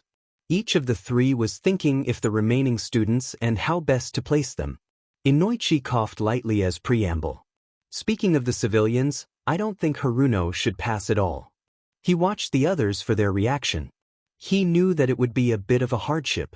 Konoha always needed more kunoichi for the field. Many retired earlier to start families. And because if the nature of some of the missions they were sent on, many also retired to escape the rigors. Sakura Haruno was intelligent to be sure, but she lacked the mettle and mindset necessary to be a ninja. She is a poorer candidate. Ibiki concurred. If he had his way, the interrogator would have just cut her immediately. Her being a civilian complicated things. Not many purely civilian children tried out for the Ninja Academy. It was a bit of an unspoken rule that clan children, even those from much lesser clans, had an edge over others. Many parents protested this, citing unfair advantage over their own progeny. It wouldn't look good for a girl, a civilian girl, to be failed. But none of the three were willing to place an unfit ninja on any team. Too many deaths had been a result of such placements. Ibiki sighed. DMN politics can't even function without breaking some rule or offending some councilman. I agree. She just doesn't have the mindset or the physical ability. Inoichi looked both relieved and a bit sad as he made the note on her test papers. Then on to the Uchiha. Shikaku scowled, a departure from his normally bland, bored looks. He has some issues. Major ones at that. He is very arrogant and pugnacious. I got the feel that he thinks he is head and shoulders above everybody else because of his family name. And that, on top of his wounded hero complex from the massacre, makes him almost impossible to work with. Inoichi hid a smile at the rant. He knew teamwork was pivotal to his old friend. It always amused him to see the lazy Nara react to these situations. I agree with that. The boy is clearly still bothered by what happened. Itachi I know has tried to get him to open up or seek out friendships, but the boy hasn't done it. Ibiki confided. Itachi is only 18. He can't be expected to be able to parent Sasuke on top of being a jonin and off and on in Anbu. I would recommend putting conditions on Sasuke's graduation. Such as... The interrogator raised a scarred eyebrow. I would put him on probation. Require him to attend some counseling and a mind healer as well as requiring obedience and courtesy towards his sensei. Very well. Ibiki reluctantly agreed. The rest of his will be critical, I think. Akimichi may be a good fit. You say he is loyal and friendly. Those may be qualities that will endear him to Sasuke Uchiha and allow for there to be a team bond. And Yuhi Kurenai would be an excellent sensei. She is very stable and her focus on genjutsu would be very suitable for an Uchiha. Also, she might be able to connect with Sasuke. I know she has studied quite a bit of child psychology in preparation for her first genin team. Inoichi looked very happy with his idea. The other two could see no fault and agreed. The third place could go to the young boy who was granted asylum with Mamachi Zabuza. Ibiki suggested. That would be good. Haku is capable and he is hardworking. None of the others at the academy would be well suited. Shikaku sighed. Many long hours spent, and they had finally finished with their assessments and assignments. He was on his way to the Hokage with his report. He knew that, officially, what he and the other jonin had been doing was only a suggestion and the Hokage would make his own decisions. But he also knew Sarutobi would not have asked them to do all of this work if he didn't trust their judgment. He smiled at the secretary outside the Hokage's door. He is expecting you, she said before he could ask. Shikaku just nodded and opened the door. Sarutobi was sitting at his desk with his pipe in hand, reading through a scroll. He looked up as the jonin commander came in. Shikaku, you are later than I expected. I trust that you got everything in order? Sure. Here is what we came up with. He handed over the 5-page report. The old man hummed as he skimmed through the graduating list and failing list. 8 failures this time. More than usual. And these 3 recommended to be dropped, you are sure on them? Unfortunately so. Those 3 wouldn't make it in the field. Better to have hurt feelings now and live than die because of it. The old man nodded heavily. These teams are quite good, yes, well done on that. He muttered before pausing on Team 7. This one, are you sure on this? I had no idea that jonin would ever consider taking a team. Shikaku grinned. It was hilarious to see his face, but yes. It might be unprecedented, but we thought it was a good fit. Sarutobi smiled. Very well then. I will sign these and send them on to Irika. Thank you. The commander bowed slightly and took his leave. Naruto slept poorly that night. He had talked more with Irika and he had explained more of his plight with his beloved teacher. It had been hard to admit some of his fears and the things that had happened to him. Irika had been very calming though, and the boy had made it through their dinner without getting to panicky or worse, crying. But the long conversation had left him drained and on edge. He had known he was likely to have nightmares, after the disaster that was the genin exam and bringing up all of the other things with Irika.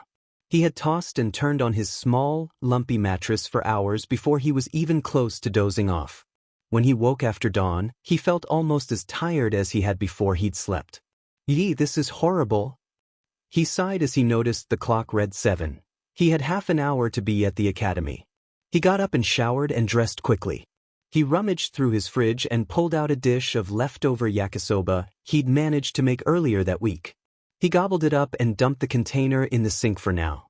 It was 7:50 now and he'd have no time to spare. Perfect, I won't have time to get all worked up. Irika had given him several more ideas to keep him calm and functional when under stress. Naruto would be trying them soon, he suspected. The boy locked his door and leapt to the rooftops. He headed directly to the academy and slipped in through a window. He took up the same spot from yesterday and waited. Irika was the first person to come in. He smiled and waved to his teacher and then tipped his chair slightly as he waited. Within minutes, several others had arrived. He saw Hinata and Choji walk in together, then separate to find seats. When Sasuke entered, the room felt as if it chilled from the force of his glare. Naruto closed his eyes, pretending to be dozing. Shikamaru was really sleeping a few desks down. Irika checked to make sure everyone had arrived. He then called the class to order. Listen up. I'll be announcing the teams by number. Listen for your names. Stifled murmurs were hastily covered up.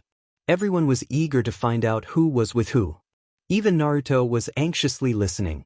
He would do his best for Gigi and to keep Ibiki happy. But whoever ended up teamed with him would make a big difference. His one consolation was that he didn't see Sakura here today. She must not have passed, and therefore couldn't end up on his team. Team 1, Hinata Hyuga, Ino Yamanaka, Kiba Inazuka. Your sensei will be Hatake Kakashi.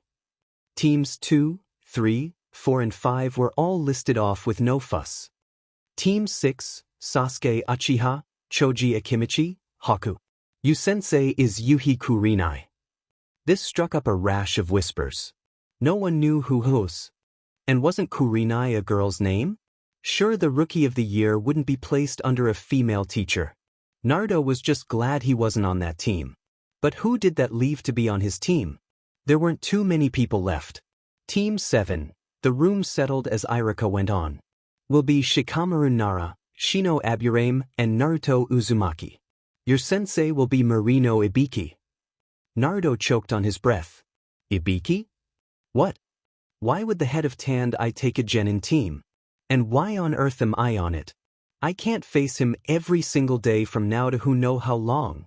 Irika had finished while Naruto was panicking and had moved on. You all did well to have gotten this far. You are now moving on to another stage of your lives. Being a genin isn't something to be taken lightly.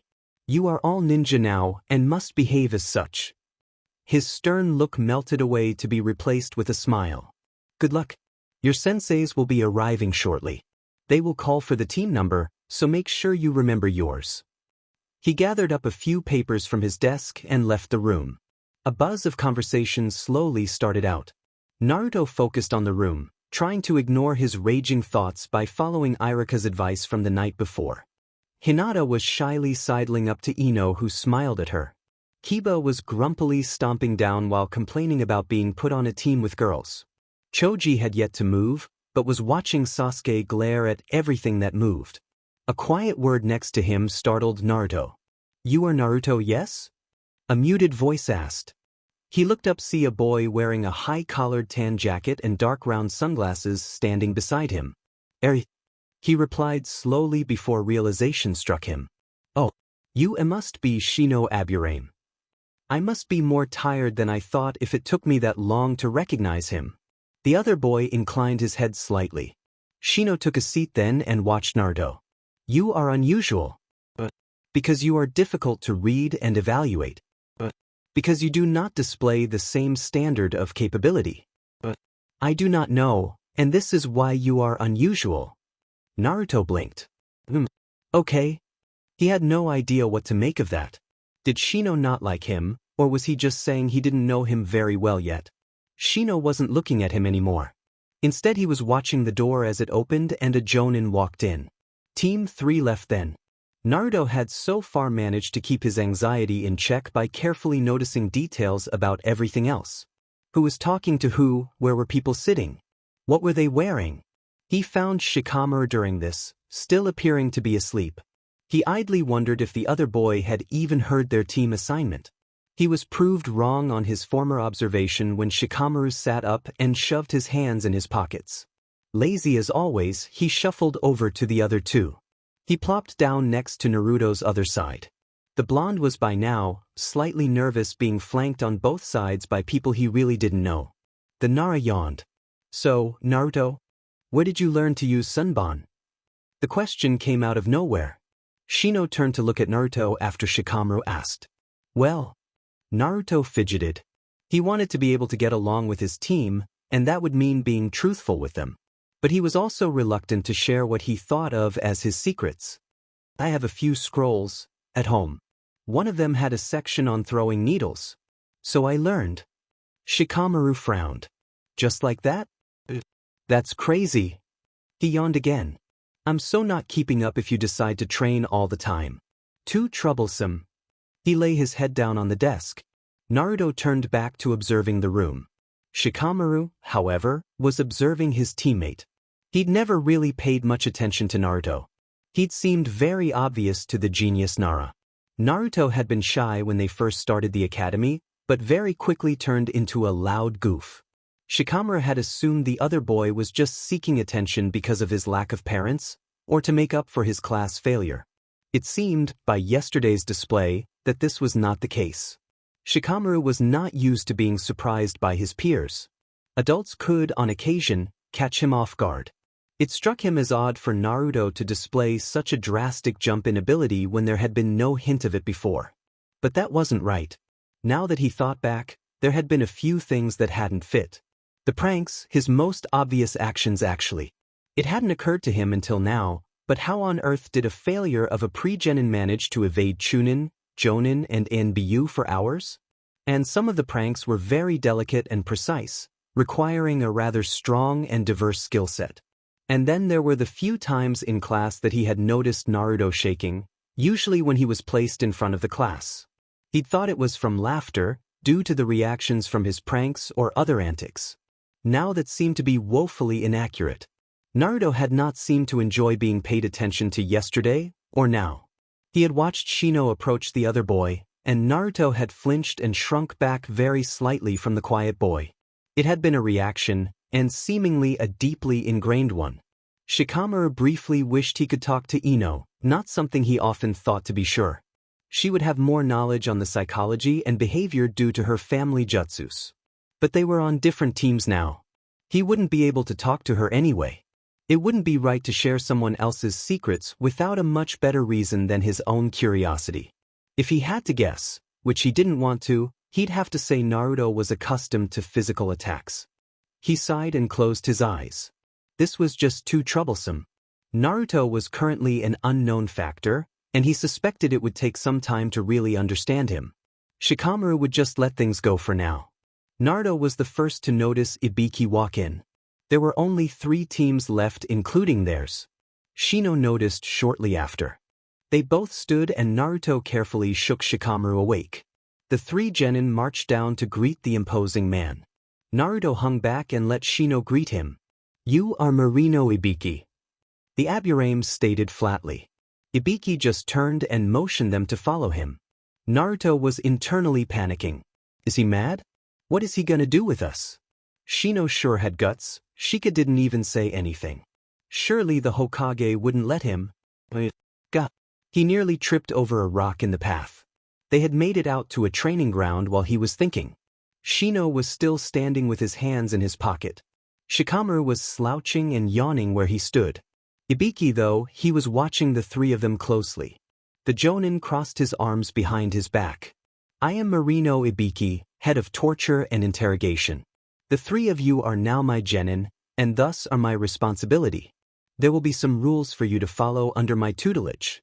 If you cannot abide by these rules, you will not remain my students."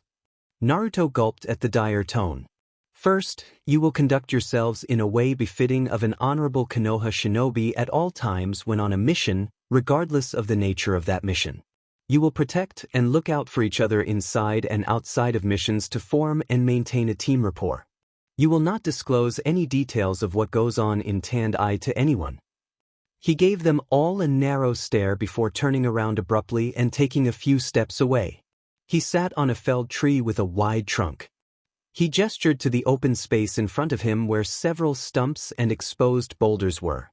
"Have a seat." Naruto shuffled reluctantly closer and perched on a boulder. Shikamaru was on the ground with his back against a stump while Shino was sitting on a stump between him and Naruto.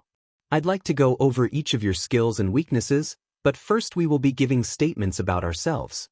The Jonin coughed, feeling very out of place talking to children like this. "I will go first." Giving them some information on himself would put them at ease. He could see the tension in Naruto especially. Shino was still and watchful, but not overtly ill at ease. Shikamaru, on the other hand, seemed totally at ease, only the sharp glint in his eyes betrayed him. "You know my name, I am 27 years old. I became a chunin at age I enjoy practicing genjutsu and reading books. I dislike traitors and dango. My goal in life is to make Konoha as safe as possible. He nodded to Shikamaru to go next. Man, this is such a pain. The lazy Nara sat up a bit more. Shikamaru Nara, I'm 12, I like to sleep and watch the clouds. I don't like troublesome things or hard work. My goal is to live unremarkably, have a simple family, then die unremarkably. Ibiki had to bite back a laugh. How very much like his father. Shino spoke up in his quiet, precise tone without prompting. Shino Aburame, 12, my likes, insects, trees and logic. Dislikes, people who kill bugs, illogical behavior. Goals, to become a strong ninja, serve the village and the clan. Ibiki could see how people were put off by this boy. He seemed odd and very robotic. The Jonin could see potential though.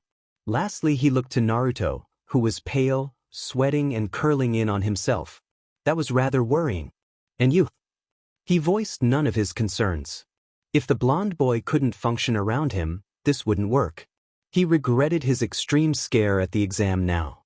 If Naruto was afraid of him, he wouldn't be able to teach him. Naruto was clenching his hands, trying to center his attention on the present, and not his fears. But it was so hard, what with everyone looking at him. I am Naruto Uzumaki. He swallowed and closed his eyes. Shikamaru was nice, he had to remind himself, and Shino had never bothered him. I'm 12, I like ramen, and getting better at my ninja arts. I don't like attention or assumptions. He forced his eyes open, trying to keep ignoring the scarred Jonin watching him. I would like to become an excellent ninja someday. Ibiki nodded once. Good. You all did well. Reinforce the communication, praise and affirm positive behavior. Now we are going to go over some of your strengths and weaknesses. Naruto, you first. He wanted to see what the boy would say. Ibiki had a strong suspicion that his abilities were not fully tested in the academy. Ibiki was pleased to note that after Naruto had mentioned his dislikes, Shikamaru and Shino had turned somewhat away from him. They were still paying attention, but they weren't so obvious. Naruto had seen this as well, and it made a tight knot of anxiety loosen. I have mastered all the academy basics, except taijutsu. I learned a mixed style. I can use the shadow clone jutsu, wind style, wind wall, water style, water gun. A few others. He rubbed sweaty palms against his leg. I can sort of function as a sensor. I can use a tanto or wakizashi. Sanbantu. That might be it. He probably forgot something, but right now he couldn't think of anything, much less list off things he knew. Ibiki had to wonder how he learned those jutsu. He let it be for now though. I am capable of all three of the academy basic jutsu, as well as the academy taijutsu style. Shino was still and his voice was toneless. I am proficient also in my clan Kikai jutsu. Naruto was very glad to have the attention off of himself. He also was curious to learn more about his teammates. He knew only a handful of information on the two boys, and even less on his sensei. Ibiki seemed pleased, but also indifferent to Shino's information. He turned to look down at Shikamaru. Well? The large Jonin rumbled when the brunt bit stayed silent. Troublesome.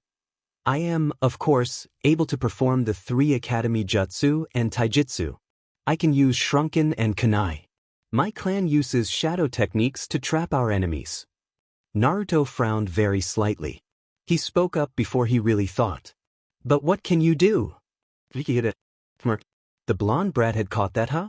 Shikamaru's dark eyes fixed on Naruto for a long moment. I am capable of the shadow possession jutsu and shadow strangle. Hold jutsu. My father is currently teaching me 2 more difficult jutsu as well.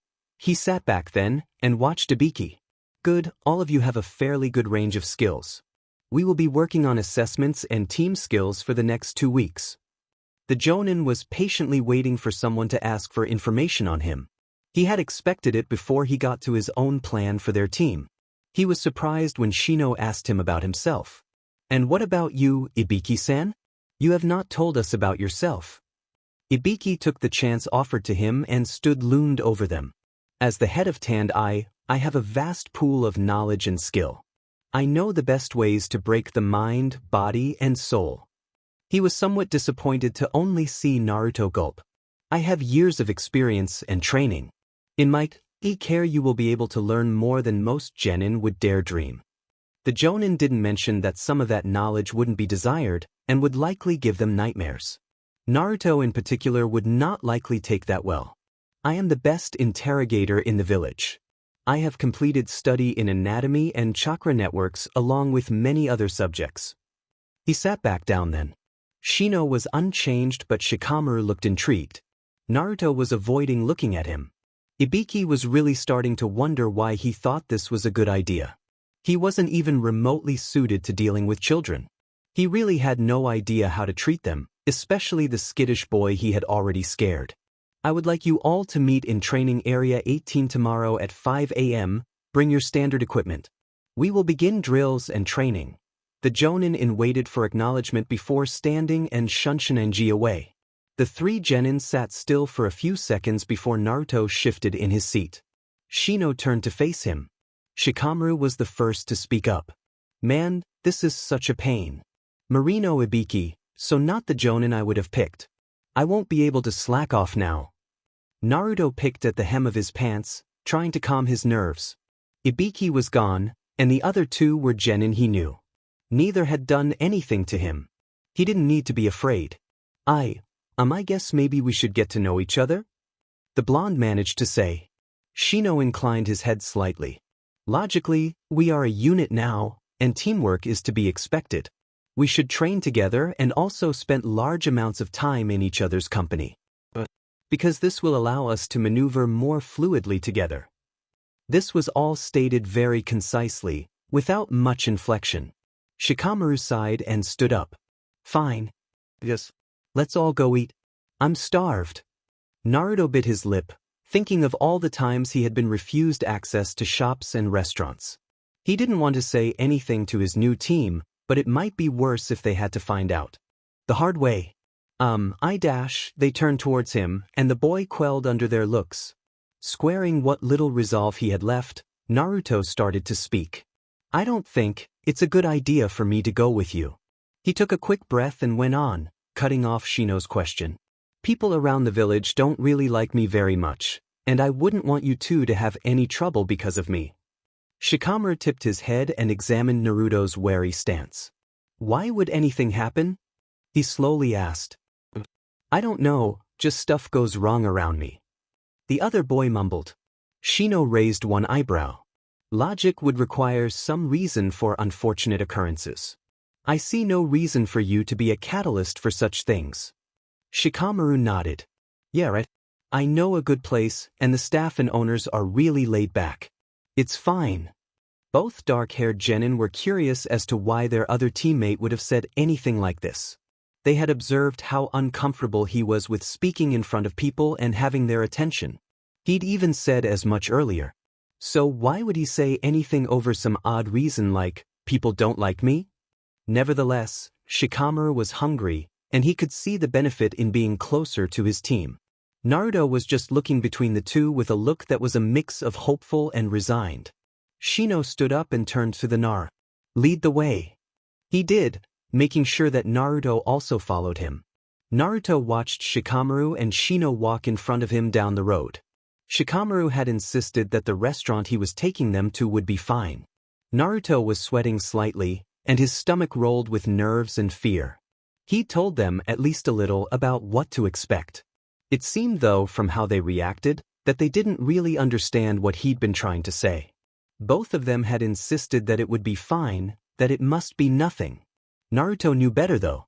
The other two hadn't lived through 12 years of this treatment after all. He could already feel the glares and hear the whispers following him. The boy focused on the ground beneath his feet and keeping the heels of his teammates just in his line of vision. Shino and Shikamaru were both quiet, thinking about what their blonde companion had said. Shino was unsure as to the objectivity of the suggested treatment. The bug user would have to see for himself if Naruto had objectively noted the actions of people in the village. Shikamaru, however, was more willing to believe Naruto right off. He had watched the boy during their classes, as he watched all those who shared the room. He recalled only vaguely the first day of the academy. Naruto had come in the room later than everyone else, shy and quiet. Shikamaru had been sitting with Choji in the back corner. Naruto had sat the middle, off to one side. Shikamaru had noted the shabby, worn cloths, and the way he had kept his shoulders curled in towards his body. Shikamaru hadn't thought much about it at the time, putting it off as first-day nerves. But now, as Shikamaru examined his own memories, he recalled the way Naruto had shied away from everyone, even the other kids at first. Then a vivid scene of a teacher physically throwing the boy out of the classroom after he'd asked a question surfaced. The more the brunette boy thought about it, as they walked slowly through the town, the more things he could recall. He even remembered one substitute hitting the boy last year after he had answered a question no one else could. Shikamaru could have, but he chose not to. He knew that the question was too advanced for the class. Yet somehow Naruto had the correct answer. He frowned, sticking his hands deep into his pockets. Why had he forgotten all these things? They seemed too glaring now, but at the time, it just seemed like Naruto was a troublemaker, goofing off and getting in trouble for it. He would have to watch, now, observe, and then maybe ask his father about it. Shikamaru looked around their small group then, noting that while Shino was walking just barely behind and to one side of him, Naruto had hung back, almost not even walking with them. Next, the Nara looked around them lazily. He saw far more eyes turned towards them than he had expected. Most of those who were watching them had dark, angry looks. A few people were looking at Shino and him with curiosity or mild recognition, but Naruto, he was receiving the more awful glares, accompanied by whispers. Shikamaru couldn't hear everything that was said, but it was enough. The thing is back. Someone should do something, get rid of it. That thought that demon had been dealt with. I wish it would die. Yes, he would definitely be having a long conversation with several people. His father would be the first, tonight if possible. Tomorrow he would try to get Ibiki alone, and then Shino after their training was done. For now, he would be trying to see what else he could learn about the situation. They had reached the little BBQ place that Shikamaru met Choji and Ino at. It was run by the Akimichi family, and Choji's mother was often the cook. He slid open the shoji door and lead his two teammates in. He lead them back to his favorite table and pushed Naruto into the middle of the booth. Shino took the other side of the corner booth and Shikamaru sat on the outside. Naruto was stuck between them. He was fidgeting, waiting for something bad to happen. When he saw a waiter walking over, he looked down and tapped out a quick rhythm on his leg. Shino subtly shifted closer to the blonde, having also seen and heard the villagers' reactions. Why if it isn't the Nara kid? Boomed the waiter, an uncle of Choji. I didn't expect to see you today. Shikamaru just shrugged. Well, gotta eat sometime. The round man laughed. Too true. Who is it you've brought? Naruto flinched and pulled his body closer. This is my genin team. Shino Aburame and Naruto Uzumaki. Naruto was now sure that something would happen. People all knew his name even if they didn't recognize him.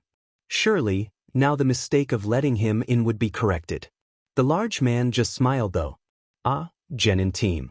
Your dad still hangs around with his genin team. Better get real close, these teams can last your whole life if you do.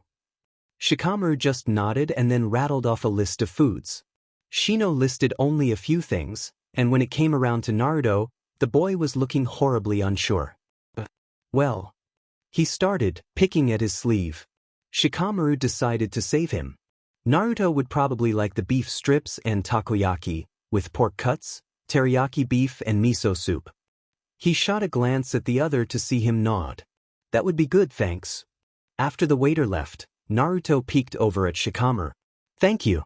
Shikamaru leaned back and closed his eyes. It's no big deal. I come here often enough to know what's good. Naruto just sat, looking between his lap, his team, and the door. Shino showed an unexpected amount of consideration and steered the conversation away from Naruto for the moment. We came to discuss ourselves. As I am often quite reticent, I will begin. You may ask questions for me to answer if I can. Shikamaru went with it and asked about his colony of Kikai. My Kikai are fairly strong for my clan, and I have been working on finding a way to use them to store chakra as well as consume it. I wish to be able to perform more jutsu in the future and would require more chakra to do so. Okay, so do you train frequently? Daily, I perform a set of varied drills. They range from taijutsu, a few ninjutsu, and target practice. Shikamaru huffed and made a face at that. Okay, so... Naruto was very quiet for a while, mostly listening. But eventually he started to chip in here and there. He never asked his own questions, but he did add a few comments. Shikamaru took the next turn of 20Q. What are your ambitions? Was Naruto's hesitant question. I don't know, maybe to just have a good, honorable career, and then retire and have a family? He munched on his grilled shrimp. I don't like putting too much effort into things, but if I have to, I will. Shino next inquired. Do you have hobbies? It seemed an odd question coming from the more rigid boy. Shikamaru thought for a moment. I like playing Go and Shogi, especially with my dad. Cloud watching and taking naps are also on my usual list of things to do. Naruto cracked just a hint of a smile at his lazy answer. The blonde was slowly letting himself calm. Nothing had happened, and no one was even watching their table. He munched on his meat slowly, listening closely to his team. Shikamaru was explaining some of his training to Shino, who was still very still and quiet. Naruto could understand being quiet. He let himself get lost in thought, thinking about the day. It was only about 3 in the afternoon, but he felt exhausted. He wasn't sure how he would be able to handle this every day. Ibiki truly scared him, and he already knew the Jonin had it out for him. He wondered how long it would be until Ibiki started using him to demonstrate torture jutsu or something like that. He didn't understand why the Hokage and Iruka would have done this to him. Iruka even knew that Ibiki upset him. The scarred Jonin was not the kind of man Naruto would have picked to handle any children, and certainly not himself. Would the man be horribly cruel to him? Would Naruto have to spend more time trying to get those healing jutsu to work on his own? Who would he be able to turn to if the man tried to ki? Naruto? Are you listening? Shikamaru laid a hand on his arm, his face too close to Naruto's. Naruto couldn't hold back the flinch and the stiffening of his limbs at the unexpected touch. He saw Shikamaru's dark eyes sharpen. Oh, sorry. He hurriedly blurted out. Distract him. I can't really explain that reaction. I guess the exam yesterday tired me out more than I thought. He forced a small smile and closed his eyes to hide the insincerity.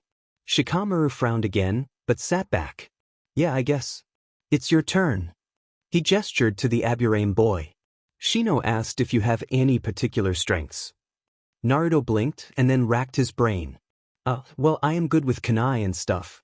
I either get jutsu right the first time, or they don't work at all. He ruffled his hair. I don't get it, but it always ends up that way. Shino seemed interested. In my clan, we have done many experiments dealing with chakra levels and their effect on jutsu. What had been determined is that often one's chakra levels denote what types could be used. Logic also showed that some jutsu could be used in ways to allow for larger amounts of chakra than they were intended to use. Naruto perked up at this. So you think that there might be a way to help? The Kikai user nodded once. It is a possibility. Shikamaru leaned back. I have access to some scrolls on chakra control and meditation to balance chakra. I can lend them to you if you'd like. Naruto was astounded that both of his teammates were so easily offering advice and help for him.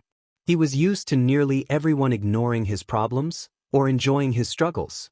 Iruka tried, but the Chunin was too involved in his work to devote the time it would take to make a difference. The Hokage was even more so this way. Being the leader of a military village left no opportunity to look after a single orphan boy. The blonde boy blinked back wet eyes and focused on his food. He wasn't sure why these two practical strangers were being so nice to him, he only hoped it lasted. He would need something to look forward to with his team. Ibiki would not be that thing.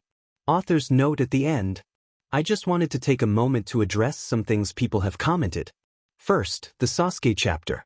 I know a couple of people haven't liked it, but I do feel like it needs to be there. Later in the story, things with Sasuke's team will come up, and I felt it was better to show the changes and what happens as it happens rather than in a bunch of flashbacks later. I will be, hopefully, adding another couple of sections to Sasuke's part soon. That will probably help it all fit in better. Someone commented that they hope to see Kakashi more. Sorry, but Kakashi isn't going to feature too much. He will be in the story. But the main focus of the story is Naruto and his team. They will encounter most of the other teams from time to time, but Sasuke's team and Naruto's are going to be around the most. This is turning out kinda long. Sorry for that. Just a couple more things left.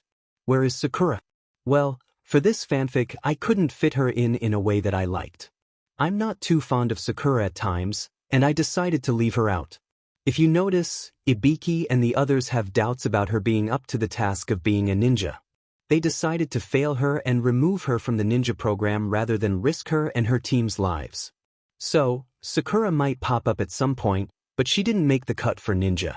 Hinata's team placement is the last thing. A reviewer asked why she, quiet shy Hinata, was on a team with loud and louder Ino and Kiba. It is so the three of them can balance out each other. Yes, Hinata is reserved, and especially Kiba is loud. The idea is this: Kiba is energetic and wild, Ino is self-confident and capable, but not really that loud. Hinata is horribly underconfident in herself. Ino and Hinata can get along, both being girls, in ways that Kiba won't. Kiba can help by being loyal and fiercely protective of all of his pack. Hinata might help tone down Kiba and teach him some manners, while Kiba will help Hinata loosen up. The Hyuga clan is the most formal and strict clan in Konoha, while the Inuzuka are the least. The Yamanaka family is more normal. The three of them together will balance out all these things eventually. The three genins sat in the restaurant for several hours, letting the conversation ebb and flow. By the time Shikamaru announced that he had to be getting back home, both Naruto and Shino were talked out. The Nara had been observing Naruto, and had seen the boy let go and engage in their talk, and then gradually recede back into his shell. Shino had just gotten more quiet. It was a bit awkward to part ways, both clan children feeling a sudden sympathy for the orphan boy. They both had people waiting for them, parents and other family to greet them and share a smile or nod with. Shino wondered how Naruto would react to visiting his home. Shibi and his mother had always been very supportive of him, knowing that Aburame often were ostracized because of their Kikaichu. Being labeled as creepy and weird was expected at this point.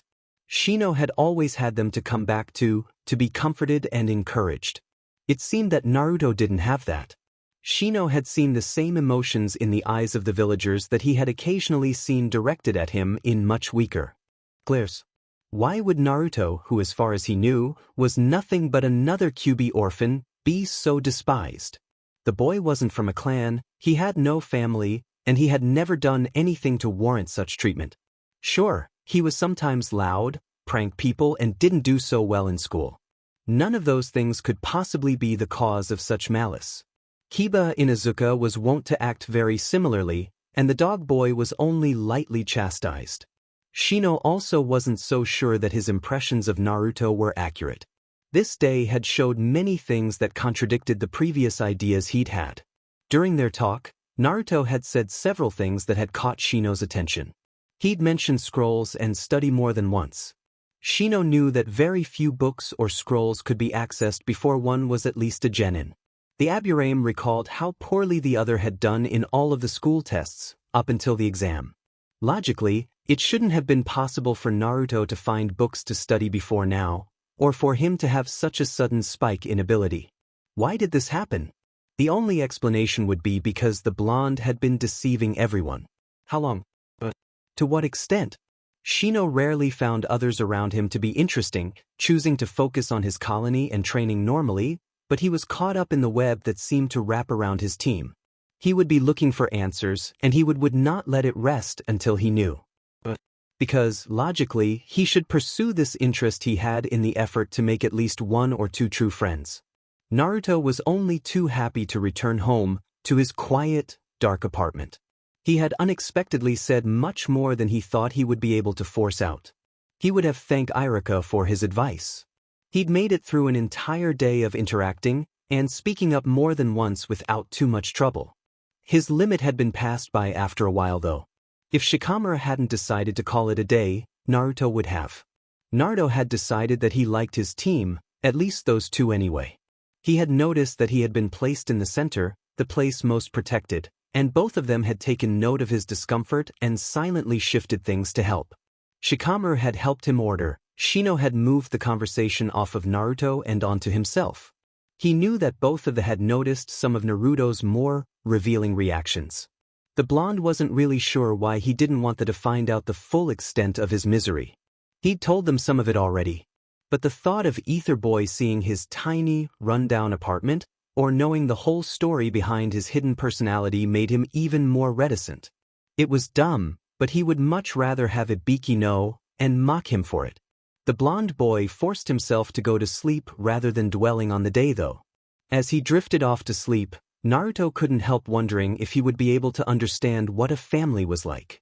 Both clan children would go back to a home family. He had never really wondered too much about it, but the sudden closeness with the two other genin made him curious and wistful. Shivering, he rolled himself into his blankets and closed his eyes. "I'm back," Shikamaru called as he slid the front door closed. Yoshino, his mother, poked her head out of the kitchen. "You're very late, I expected you back several hours ago." The spoon in her hand was waved in his direction. "I hope you weren't just taking a nap." Shikamaru quickly shook his head. "No, I was out with my team." She frowned at him. Your father is in his office. You should see him before you go to bed. You've eaten?" He nodded, glad to have avoided his mother's wrath. "Troublesome woman. Always bugging me." He slipped off to see his dad, both to escape Yoshino and to ask about his team. Shikaku was lounging in front of his Go board when Shikamaru found him. He looked up from the board. "Hey, how'd it go?" Shikamaru flopped down on the cushion next to his father and huffed. "Ibiki? You really thought that Marino Ibiki would be a good sensei?" He leveled an unimpressed look at his father. The clan head only shrugged. "It makes sense. And every now and then, something unexpected is good." Shikamaru had to admit that was a valid point. Before he found a suitable replay, Shikaku was talking again. "So how did you like your team? I know it's not Ino and Choji, but..." He trailed off. Shikamaru thought for a moment. "They're good. Shino is a solid genin and he is capable of much more given some time." Shikaku nodded, having thought the same about the Aburame boy. Naruto though, the adult felt a thread of worry. He'd hoped that his son would accept the blonde boy, so very much like Shikaku remembered them. "He's a mystery. I don't know what to make of him yet." The worry eased slightly. "How so?" The Nara clan head wanted to see what his progeny would come up with. Shikamaru was highly intelligent, and he'd yet to stop surprising his father. Things don't match up around him. At school, he always seemed to be just another loud, inattentive kid who didn't care to behave. He reminded me of Kiba. But then when I thought about it, I could recall all kinds of things that contradicted that. He was quiet, and sometimes no one even saw him around. He knew things that the rest of the class didn't, and then you saw what happened at the exam. The young Nara shrugged. "It doesn't make sense. There is no way that Naruto advanced that rapidly, but he never once showed that kind of experience and skill during class." Shikaku nodded slowly. He had to choose his words carefully from here on out. "I too wondered how much he really knows and does. It says something that it took Inoichi and Ibiki and I together to notice something was up during the first test. Naruto could be curbing his results, like someone else we know, to avoid attention. He does seem a bit nervous at times." The boy scowled at the hint to his own academy. "Performance. Yeah. And he also seems to be targeted by the village for some reason. Everyone glared at him today." Shikamaru noted the slight flinch and frown from his father at this. Testing, he probed a bit more. "He also seems to be exhibiting some signs of abuse." Shikaku jerked up, his eyes lit with an unnamed emotion. "What?" Shikamaru was caught off guard by the venom in that single word. He slouched down more and examined the Go board. He did it when he first started the academy, flinched and shied away from any kind of touch. He did it again tonight, flinched when I got close to him. Shikaku closed his eyes, letting out a slow breath. He couldn't believe this. He'd thought the boy was just avoiding being targeted for being dangerous, not avoiding physical harm so constantly. He would have to talk to Ibiki and the Hokage. Any kind of treatment that endangered a child was not acceptable. He stood, ignoring the calculating look his son was giving him. Naruto Shika. Not many people are. He has much more connection to this village than most would understand. He left Shikamaru with a pensive thought that he really wouldn't be able to laze around with his team. Ibiki would be working them hard, no doubt, and something was going on around Naruto. It was something that Shikamaru had the nagging feeling that he had to find out about. His gut told him it would cement the three genin together with unbreakable bonds. When Shikaku stormed into the Hokage Tower, face like thunder, Sarutobi's secretary expected declarations of war anytime. The Nara clan and Shikaku in particular were widely known for their lazy attitudes and laid-back mindsets. For the Jonin commander and clan head to be this worked up, surely something catastrophic had occurred. Sarutobi knew him enough to tell that this wasn't a village matter. "Shikaku, I was just sitting down to have some tea. Please join me." He waved the other man into his office calmly and activated the privacy seals. Shikaku sat and glared slightly at the cup of tea he was offered. "Hokage-sama, something has come to my attention." The older man raised an eyebrow. "Oh, Naruto Uzumaki is on a team with my son." Sarutobi nodded. "Yes, with the Aburame heir under Ibiki." The implied question hung in the air. Shikamaru came to me with some questions and concerns regarding the boy. The Hokage hummed, understanding the thunderous look the Jonin wore. Shikaku had a vested interest in Naruto. What was the matter? Shikaku visibly drew his emotion in check. Shikamaru noted signs of some suspicious lack of comfort Uzumaki has with physical contact. The Hokage read between the lines and frowned. "I see." He slowly mumbled. "That is indeed something to be worried about. You are sure that your son correctly noted Naruto's reaction?" Shikaku nodded. "I also noticed something off during the exam." Sarutobi stood up. The Nara mirrored his movement. "I will look into this situation." Grim-faced, the leader of the village promised. Shikaku bowed slightly and left. He knew that Sarutobi had a soft spot for the Uzumaki boy. He'd do what he could without causing a fuss. The next morning, 3 genin, 2 of which were bemoaning their lack of sleep and the early hour, made their way back to training ground. Ibiki was waiting in the same place they had met the day before. He watched them all closely. Shino was stoic as always, showing no signs of weariness or irritation. The Nara boy wore a scowl and yawned repeatedly. If he was anything like his father, he would hate getting up this early. Naruto had dark circles under his eyes and was dragging his feet. Ibiki wasn't sure if he had not slept because of worry, or if he was just tired like the other boy. The 3 genin stopped in front of him and waited. "You have arrived on time." "Good." He gestured for them to sit. "I would like to discuss some aspects of functioning as a shinobi team." Naruto seemed to calm at least a bit at this. He'd been expecting to be used as the dummy for Tand-I demonstrations today. He hadn't slept more than a few hours off and on. Ibiki brought out a small laminated map of the training ground. As a team, working as a unit, taking into account each other's skills and deficiencies is critical. In the field, being able to function together can make all the difference. As you know, this year's genin exam was quite different than any previous. Naruto nodded, frowning at the map. Shikamaru and Shino didn't react. "This is why." He tapped the map with a sunban. The Jonin set 4 colored game pieces on the map. Each member of a team of mission unit must be able to integrate themselves into the whole. In past years, many genin were injured or died as a result of a lacking in this discipline. C-rank missions are most often what kills genin. The first C-rank mission in the one that truly tests them. The genin all perked up, sitting straighter and focusing on the Jonin. Even Shikamaru had lost his pretense of sloth. Good, they might just get what he wanted them to understand. If you cannot function as a team, bond together and trust one another, you will die. They tell you in the academy that finishing your mission is the first priority, but out in the field, your team's lives are what come first. This devotion to each other, the desire to protect, if what elevates Konoha above other hidden villages? The will of fire. Shino solemnly intoned. Ibiki nodded once. Power born out of the desire to protect those close to you. In other words, strength devoted to the lives of innocents. In Konoha, the civilians and children are viewed as the single most important thing to keep safe.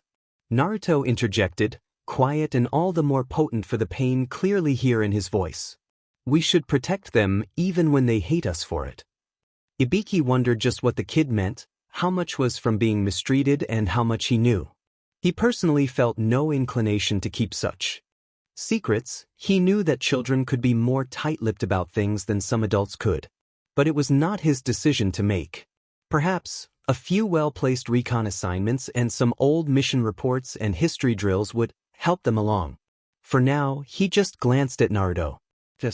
As ninja, we will be misunderstood at times. Our life is so unlike that of the villagers. And it is best that way. Because exposing the entire village to the harshness of shinobi would lead to a fear like that of the village hidden in the mist.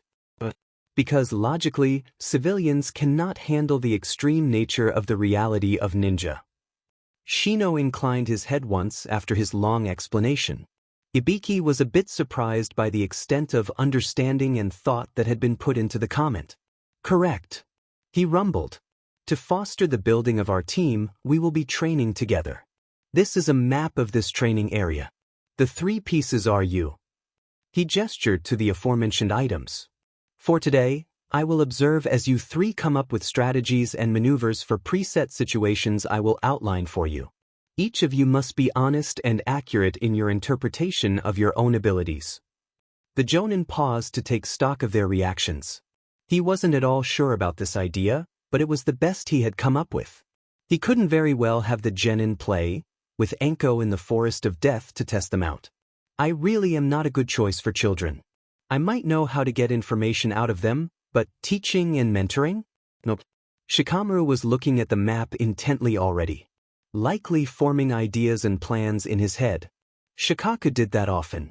Shino was studying the map and his 2 teammates equally, but otherwise remained still. Naruto had, predictably, the most extreme reaction. He had paled slightly and was biting his lip. Ibiki wondered why.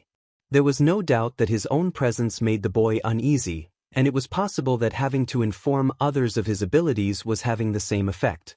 Ibiki understood that giving away your defenses like that could be a death sentence on a mission or in hostile company. The Dark Man would have to watch and make sure Naruto was willing to open up with his team. If he couldn't or wouldn't, it would cause trouble. He would give the kid a chance though. You never knew what could happen. 2 hours later, the 3 genin were all frustrated and temperamental. Their Jonin sensei had seemed to take sadistic pleasure in poking holes in every single idea they had come up with so far. They had only gotten through three of his scenarios. Shikamaru had taken the first one, an escort-type mission with missing Nin attacking. It had taken him the least amount of time to get a grunted, "It'll do," for a start, from Ibiki. Naruto had gone second and his situation had been quite different. He had to plan an infiltration to an enemy village. It had taken the better part of an hour for him to piece together a plan. Shino had only just finished his own, an assassination, a few minutes ago. The 3 had struggled with their theorized teamwork at first, having to rely on only what the other 2 said they could do. Shikamaru, having much more experience with strategy in the form of Go and Shogi, found it particularly frustrating to be unsure of the capabilities of his team. In the games, one knew exactly how a piece functioned and where it could go, but with people it wasn't so black and white. The Nara was currently glaring at the map, wishing he knew a fire-style jutsu to rid himself of the blasted thing. Ibiki was unsure if he should laugh at his genin's irritation, or be depressed by how much work he had to do with them. He had tried to not just be negative in his criticism of their efforts, but he knew he hadn't been successful. Naruto's had been particularly hard.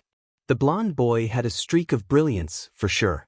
Many aspects of his ideas were so abruptly decided on, and so workable, Ibiki knew he had a knack for spontaneous tactics.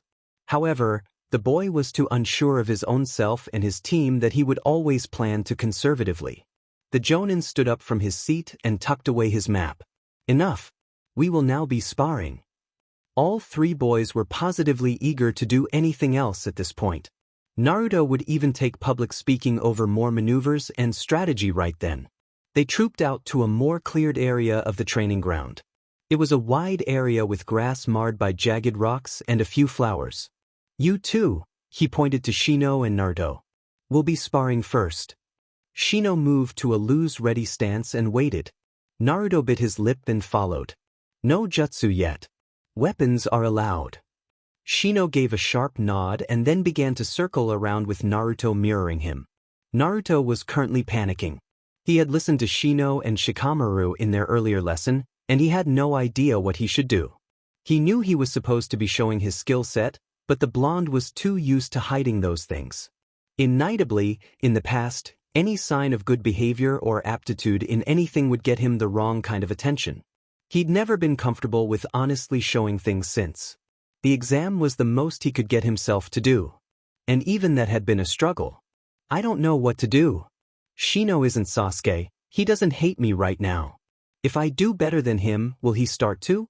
Or will he be more upset if I don't? He jerked out of his musings when a fist was planted in his stomach. Godash! His breath whooshed out as he rolled awkwardly to the left. Shino could barely be seen to be frowning behind the high collar of his jacket. You are not paying attention.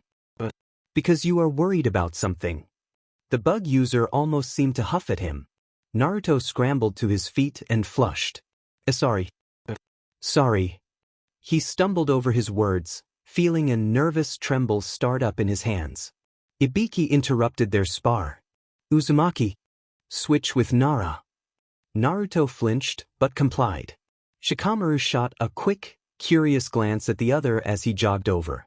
Naruto was much slower in joining Ibiki on the sidelines. Same rules go. Ibiki called out. The two clan heirs took action much faster. Shino made the first move again. He flicked out two kunai at the other boy. Shikamaru dodged fairly easily. He was a hair too slow to avoid the kick aimed at his torso. Shino's foot planted firmly into his left shoulder, knocking the Nara to the side. Shikamaru recovered quickly, flipping backwards on his hands to gain some distance. He threw several shuriken and followed up with a combo kick to the lower leg and a fist aimed at his head. Both missed. Shikamaru had not expected the little bit of extra speed the Aburame put on. He started calculating the speed into his plans and had to scrap a few. They went back and forth for several more minutes with neither one gaining or losing much. Both took a few blows here and there, but neither were able to gain much ground. Shikamaru so far had taken more damage than the other. That was about to, hopefully, change. Shikamaru was carefully herding and luring Shino into place. The Aburame hadn't seemed to notice the dip in the ground, lined with a few medium-sized rocks. Shikamaru was only a few feet in front of it at this point. The boys had been still for a few seconds, catching their breath. It wasn't long enough for Shikamaru, but he hadn't much choice in the matter. Shino was coming at him again, and Shikamaru had to duck and roll back just a bit. Shino's fist, holding a kunai, whipped past his ear. Shikamaru let the other come at him again, this time moving to the left. Shikamaru was able to slip around Shino and catch him off guard, flipping the other boy into the small depression. Shino landed hard, hitting his back on the rocks and coughing harshly. Ibiki had been dividing his attention between the pair sparring, and Naruto who was currently shooting him worried glances. He called the match. That's it. Nara wins this round. He was rather impressed with Shikamaru. Despite having slower reactions and less speed and power, the boy had been able to maneuver his opponent into a trap without being hurt seriously in the process. He'd seen the way that Shikamaru had shifted his plans after unexpected elements were shown. It had been like watching a miniature Shikaku in some ways. And at the same time, the boy was very different from his father. Ibiki would have to test out his intellect in a one-on-one setting soon. Shino was more of what the Jonin had expected. Steady, solid in the basics, the bug user had a few tricks up his sleeve, and he had seen the boy calculating his moves and attempting to create a plan while in action. The Aburame would do well. He seemed to be balanced well between speed and strength. The only one he was still unsure of was the Uzumaki boy. Ibiki had noticed almost immediately when Naruto had started panicking. The blonde had started to curl his body inwards, hands trembling and breathing speeding up. Ibiki had no idea what had caused the panic, but he couldn't have his students reacting this way. But now he had to focus on the present. Later he would have time to catalog everything. He noted, a thin thread of approval trailing absently, that Shino and Shikamaru had both returned and were waiting patiently beside Naruto. Ibiki once more felt a twinge of unease at the prospect of dealing with the genin closely. You both did well. I will have some scrolls on taijutsu forms that may fit your existing styles tomorrow. Now, go and work on some chakra control drills. He directly addressed them. He turned to Naruto. I will be speaking with Uzumaki for a while. Shikamaru's sharp gaze darted between the two. Ibiki was impassive, Naruto was blanched and twitching. It pleased Ibiki to see the concern evident in that look. What pleased and surprised him more was Shino shifting to face him and crossing his arms. You are singling out Naruto, why? Logically, there should be no more reason for him to be isolated than I. Naruto also looked at him with shock. Why on earth would Shino face the frightening Jonin for so paltry a reason? Naruto was almost glad to think of something other than the Jonin standing next to him, but he wasn't sure thinking about his teammate would be better. He couldn't think of any reason for the other boys to want to help him. He wondered what reason Shino would have to say such things, and more importantly, how long he would be in the other's good graces. Ibiki looked over the Aburame boy. His back was ramrod straight. The way he was facing the Jonin suggested determination and a slight aggression. Interesting, Naruto Uzumaki had both of them looking out for him. The Nara can see beyond the first impression, and was raised to value others. The Aburame, though, are usually solitary and reclusive. It is interesting that this one seems to be taking a more direct interest in his team. I am not singling out Naruto. He replied, purposely using his first name. I will not unfairly judge my team. He made sure to tower over the genin and scowl down at him just slightly. He was the jonin and the team commander. He had to be given the appropriate level of respect and deference. Shino was silent, likely examining the man. Very well. He turned and stalked off towards the trees. Shikamaru gave the odd pair one last glance before following. Ibiki watched just long enough to make sure they were both doing as ordered. Naruto had watched the byplay, feeling more numb and confused after hearing Ibiki state that he wouldn't be isolating Naruto. It wasn't true, he was sure. People always did, even if it took them a while. Only the Hokage hand. Even Irika-sensei had started out being just like everyone else before they had gotten close. At this moment though, Ibiki was staring at him. You will need to be honest with me, was the first thing he said. Jonin sat down on the grass and gestured to the space in front of him. Naruto reluctantly sat, legs crossed in lotus position. Ibiki huffed slightly at the obvious fear.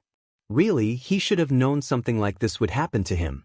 Give him a hardened enemy ninja, and he could find out every secret they possessed. Send him on a dangerous solo mission, he could handle that. But give him a scared kid, one who he had scared, and the Jonin hadn't a clue how to handle it. Oh, there were theories, sure. But theory could only work in as much as the subject was ordinary. He might not know too much about Naruto Uzumaki, but he did know that the boy was not an ordinary child. I cannot help you if you won't tell me what the problem is. He continued. He frowned when Naruto stared incredulously at him. What? But I mean, why would you? The Jonin didn't know what to make of that. He knew that such a reaction couldn't just be because of him. He decided to answer the stuttered question first, and then see what happened.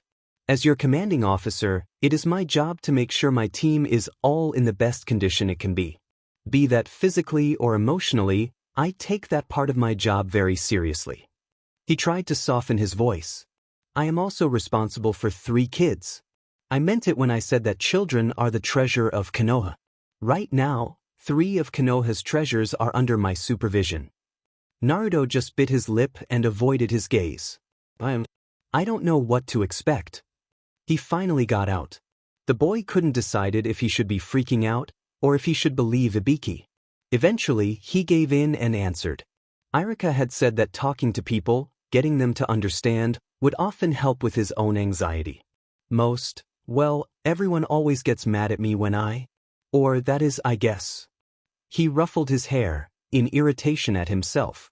Couldn't he at least talk? I would always get yelled at or even smacked around a bit, if I did anything right or good, I mean. There, he'd gotten it out now. He glanced up to see Ibiki emotionless. And? The question comes without any pressure, and surprisingly no judgment. Naruto thinks for a moment. He's still nervous, but Irika was right. It helps to at least start talking. Well, I guess I'm afraid that people will hurt me when I succeed.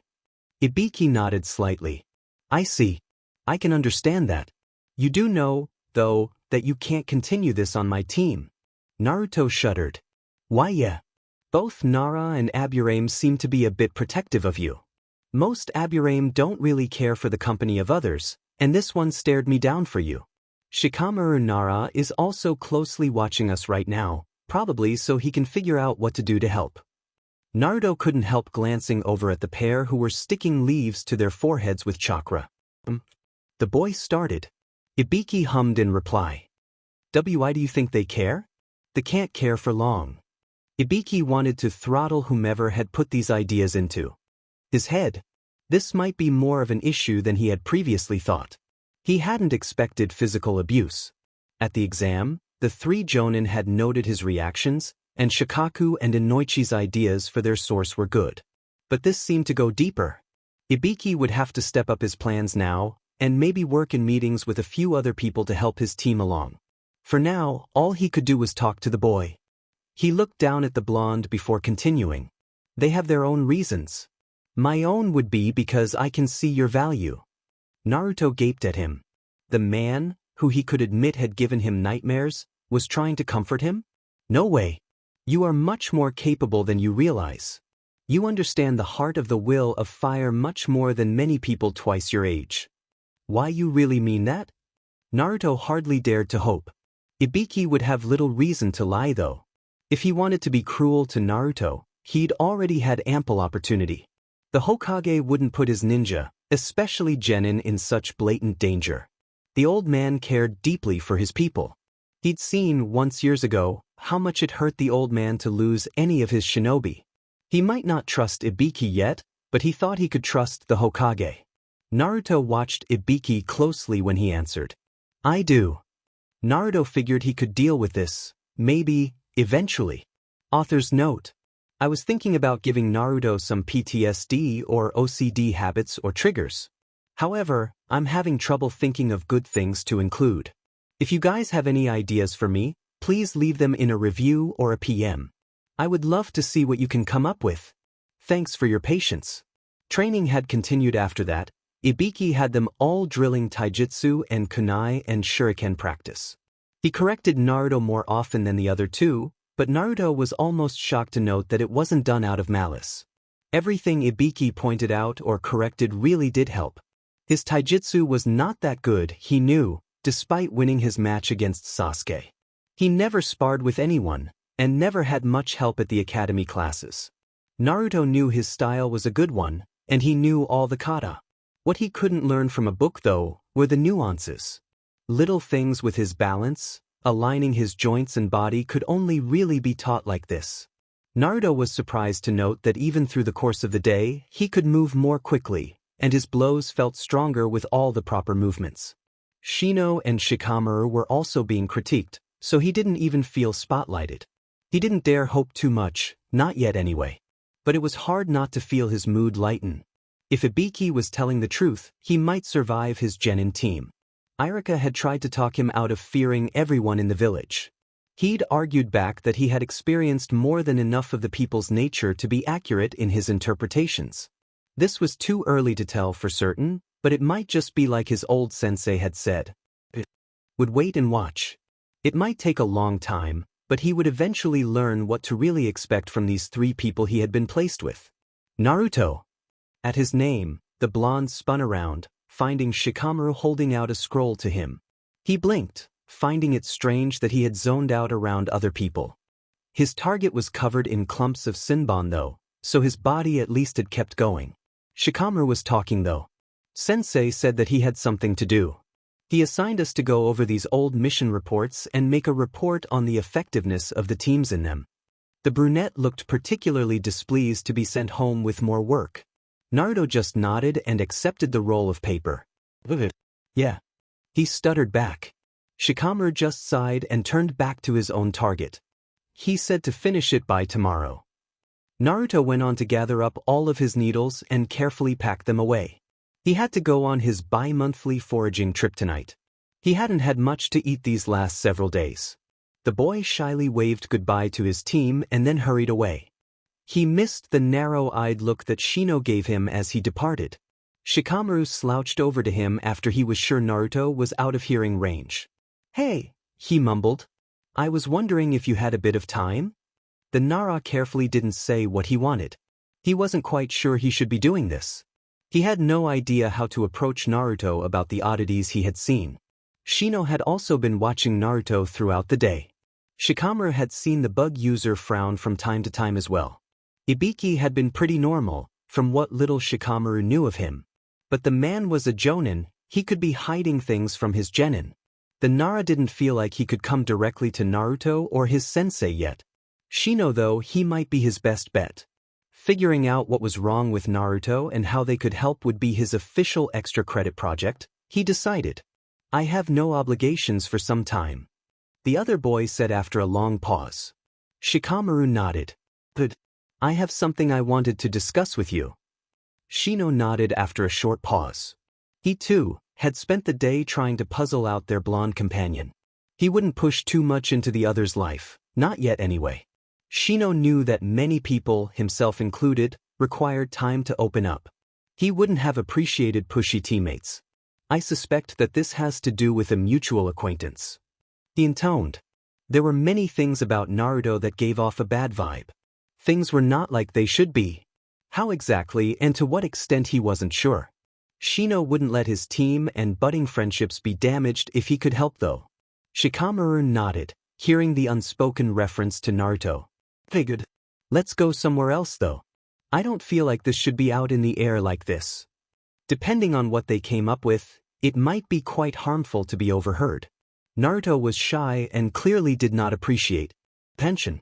There was no need to cause any more problems when there were already several hovering over him. Shino agreed silently.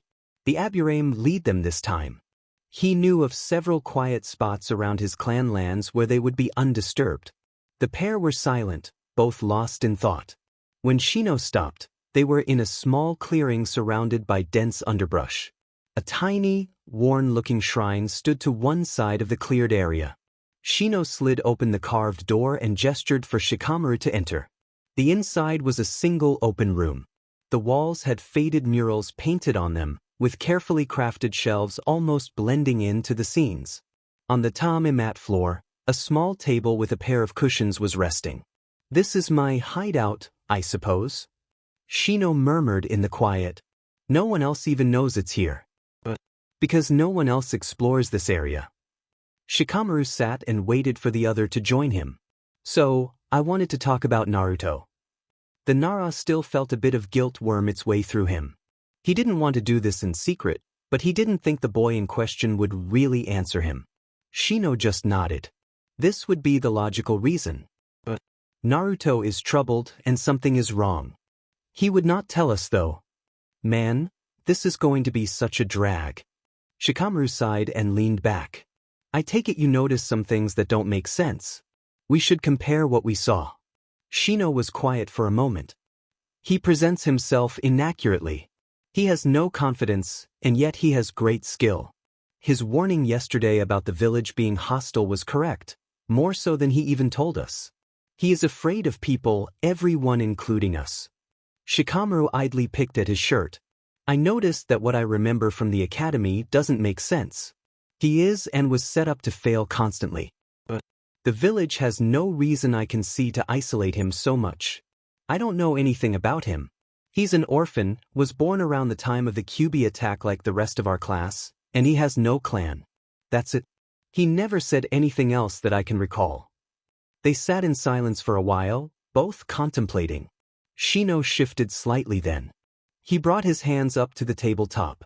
I am somewhat familiar with the looks he received in the village. He paused.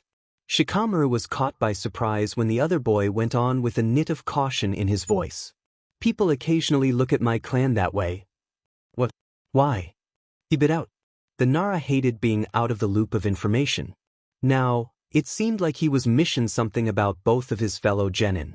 Our clan jutsu and our kikeichu are not always looked on fondly, was all Shino had to say. Shikamaru started turning the words and their previous train of conversation over in his mind, but what could Naruto have that would cause the same reaction? Something is missing here. It has to be something big. The negative response to the Aburame clan could be easily understood. Many civilians, and even other ninja, found the idea of allowing a colony of insects to nest in one's body to sickening. And the Aburame clan was rather eerie at times. Shino had yet to display it, but Shikamaru knew that when the host was particularly agitated, the kikeichu could buzz from within. His father had mentioned the experience being quite chilling once, a few years back. Shino was still silent. The Nara sighed again, leaning back on one arm. This is going to be such a pain to work out. He hesitated, but went on. He wanted to form a strong team, and being honest with each other would go a long way towards that. I don't really like not going to Naruto directly about this. I know he won't be open to talking about things right now, but it just makes me, I don't know. It feels like we're treating him like a threat or something. I too feel this way. Logically though, it would not be in the best interests of anyone involved to confront him at this time. But because he would likely see us as attacking him. Naruto is, as I said, insecure about himself. Shikamaru nodded. It's a real pain, but I was thinking we could stay late after our team meetings and do some independent practice with him. It would give us more time together, which could help us uncover this mystery. But because we will be spending time bonding over shared experiences. Shikamaru shrugged. Something like that. He yawned then. I can bring it up tomorrow, see what Naruto thinks. Shino agreed. I will also seek out advice from my family. They may know something more about Naruto that we do not. They sat there for a few more minutes, occasionally bringing up another point about Naruto of their team to consider. Both left the small shrine with preoccupied thoughts. Tomorrow, they would start trying to figure out what was going on. Ibiki left his genin with scrolls and an assignment. He had a few guests to visit this afternoon before he could go home to work out more training and tests for his team. There would be some paperwork to deal with as well. The Jonin would be pushing the 3 genin more as the days went on. Right now, he was easing them into team practices and routine. Once they got more comfortable around him and each other, he would be pushing their limits. Naruto and Shikamaru would be harder to gauge than Shino. The Aburame didn't downplay or conceal his skill. Both the others did. Shikamaru was too laid back and lacked the drive to prove himself. Naruto was just too timid and cautious. The blonde boy might have legitimate reasons for being that way. Ibiki would be assigning a few of the new recruits and maybe an ANBU or 2 to look into this. The Hokage would not be pleased if something had been going on around Naruto. For that matter, Shikaku would have a lot to say about it too. The Jonin sighed slightly. He had too much work to do now. Kids were too much trouble. He was never getting married. Tandai headquarters was rather quiet when he walked in. The petite woman at the desk nodded silently at him as he passed. Anko couldn't be in the building if it was this calm. Shame, she would have been a nice addition to his interrogation routine today. Ibiki stalked through the hallways to the cells, putting his 3 kids out of his mind for the time being. He passed the ANBU guard outside the cell and entered to see their target. The man was tied with both chains and a chakra seal. Ibiki shut the door behind himself and towered over the seated captive. My, our guest must be tired of waiting.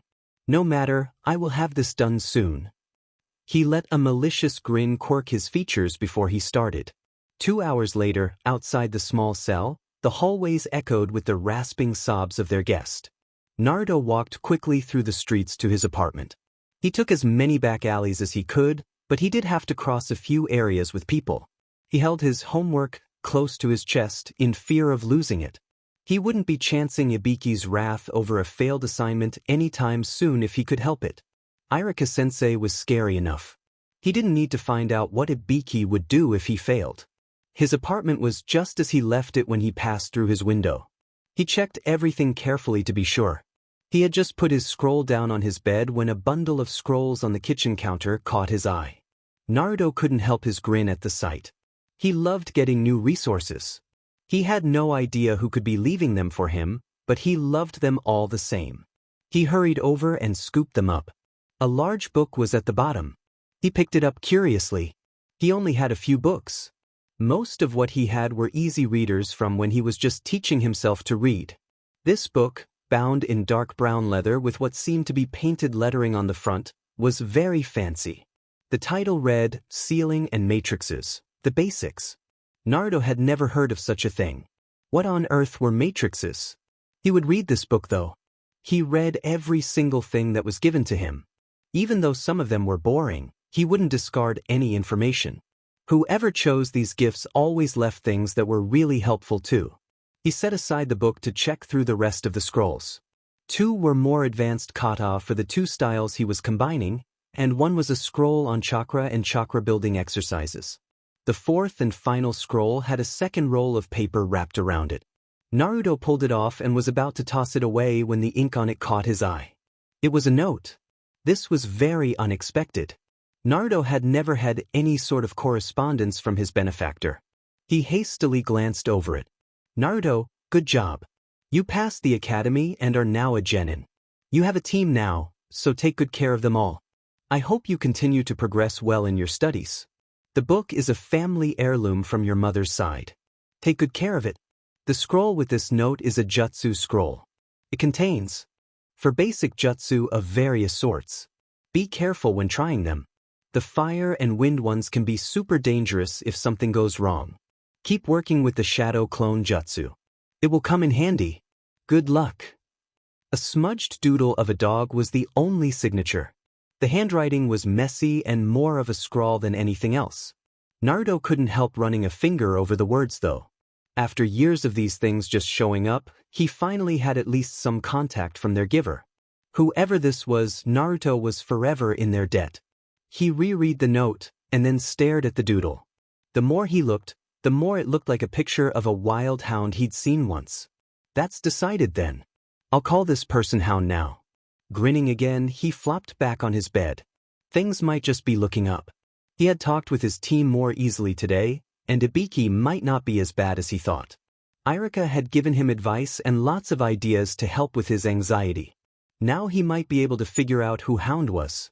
He reminded himself that things were still really new right now. It would take a while for any of these things to actually pan out if they were going to. But the little bubble of hope he'd felt at training that morning was rising again. He sighed and rolled over to pick up the scroll from Ibiki-sensei.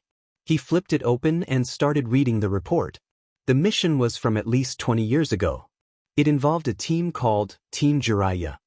The team, a genin team, was supposed to take a scroll containing trade agreements from a wealthy merchant in a fire country city to a trade city just inside the borders of the Land of Rivers.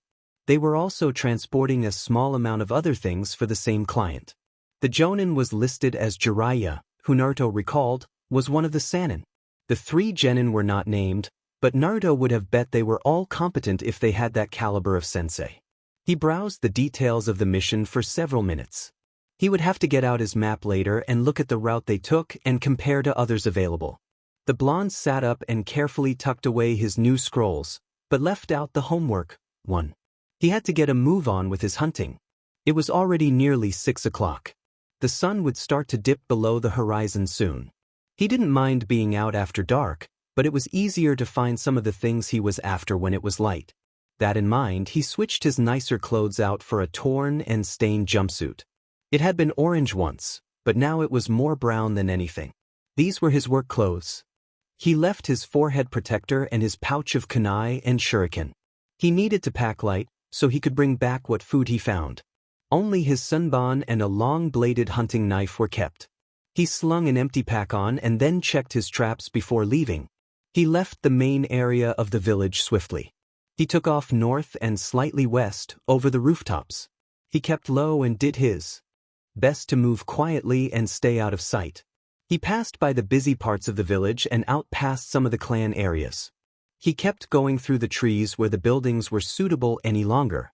There were few people out this far, and nearer to the walls and the river there were less. Naruto kept to the treetops for a little longer. He's sure this was far enough away. Dropping down to the forest floor, he secured his pack and made sure he checked the area for any signs of people. He calmed his breathing and concentrated. When he tried, he knew he could often tell if there were ninja around. He listened hard and sniffed the air. Nothing. Last, he sensed around him for any tingle that would be chakra. He didn't really know what this ability was, but it was dead useful when he snuck around. People wondered how he got into some of the places he did when he pranked. This would be their answer. Confident that he was alone, the blonde boy crept to the river's edge. He took a deep breath and then jumped in the water. He couldn't open his eyes once in the cold rush, but he knew the feeling of the large stones embedded in the banks and bed of the river from long practice. He crossed his fingers in the seal and created 2 clones of himself. One pushed off the other to propel him upstream. The second clone followed after Naruto, and Naruto used it to pull himself a few more feet up. It was hard going, but he made it through the underground portion of the river and to the tiny pocket of air just outside the wall. A sealed chakra barrier was cutting off his progress. He could feel the tiny hint of chakra buzzing only inches in front of him. The pocket of air was only big enough for his head, and then the protective wall was above it. Naruto dispelled his clones and reached up to slide the single loose stone aside. It had taken him weeks to chip away the mortar to free the large stone. Inside the wall in the spot, there was a hollow pocket. It wasn't a tunnel, it didn't lead anywhere. It was just a hollow space left in the building. Naruto could use it to get outside the walls undetected though. He hauled his dripping body up into the space and shook some of the water off. To the left, there was a small swell in the wall. It was a roundish area only 3 feet around. Naruto had to get this part just right, or ANBU would be coming. He slid another loose stone aside and backed up as far as he could. A running jump propelled him out past the seal shield that coated the wall. He had to keep his limbs all in a line to avoid the fringe of the seal, but he made it. His landing was much more rough. He didn't have anything to catch himself on, and so crashed into a bush headfirst. He lay still for a moment, shaking off the impact. Eventually he sat up and took stock of the area. He knew this particular stretch of the forest well. He had discovered this way out about 3 years ago, and he had spent many hours wandering around out at night. He started making a mental list of what he was after. He only had so much time to spend out tonight. Ibiki would be expecting his report tomorrow after all. Let's see, there is meat of course. A rabbit or 2 would do. Then, some veggies and fruit if I can find it. So, set a trap, then go farther to forage. The wild asparagus and tubers should be in season. He walked to a small fallen tree and moved aside a bush to pull out a set of wires and twine. He untangled them and then set up 5 snares and traps around the area. He then headed deeper into the forest. 2 hours later, he was back in the clearing with a good amount of plants and fruits in his pack. Only one trap had caught anything. He unstrung the rabbit and went around to collect the other snares. He then set to skin and clean the animal. He grimaced once he was done. He hated getting bloody, but hey, a guy's gotta eat. It took a few minutes to clean up and hide any signs of his presence before he was ready to head back in. It was harder to get back inside the hollow space in the wall. The blonde made his way back to the river and made a set of 3 clones. He had them carefully arranged into the necessary configuration, 2 crouched down with the 3rd perched on top of the others. Naruto then climbed up alongside the 3rd clone. The 2 on the bottom stood slowly and then the 3rd clone grasped Naruto's wrist tightly. A breath later, Naruto was hurtling towards the gap in the wall. He had to focus on keeping his body still and rigid to be sure not to touch the seal. He'd only hit it once, but he didn't have any desire to repeat that experience. Once inside the hollow, he checked his pack before covering the hole and dropping back into the frigid water below.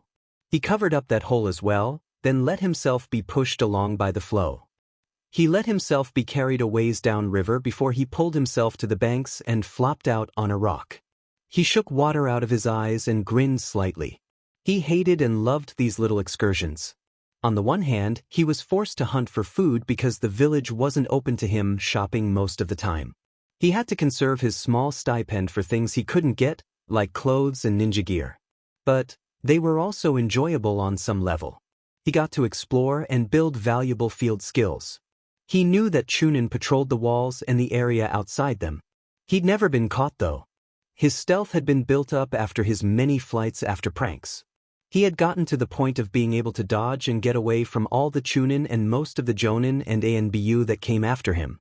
Irika-sensei had always managed to catch him when he was around, but Naruto suspected that had more to do with the teacher's own experience with pranking than anything else. He lay still on the rock. The sky was dark now and the stars were out. Naruto traced imaginary lines between the little lights. There was a rare moment of peace for him right now. It was quiet only. Vague forest sounds to keep him company. There were no people around and the boy was able to forget about all his problems. He stayed there for nearly an hour, just watching the sky. Shikamaru was lounging in the family library. It was nearly dark outside, and the genius boy had already analyzed his scroll from earlier. It was his second project that held his attention right now. He had been flipping through the records his family kept on significant events in and around the village. 3 volumes had been discarded when nothing was found.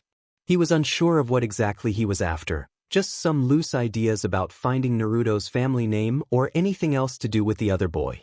Right now, he was reading through accounts of the 4th Hokage being put in office and the few other changes that went along with him.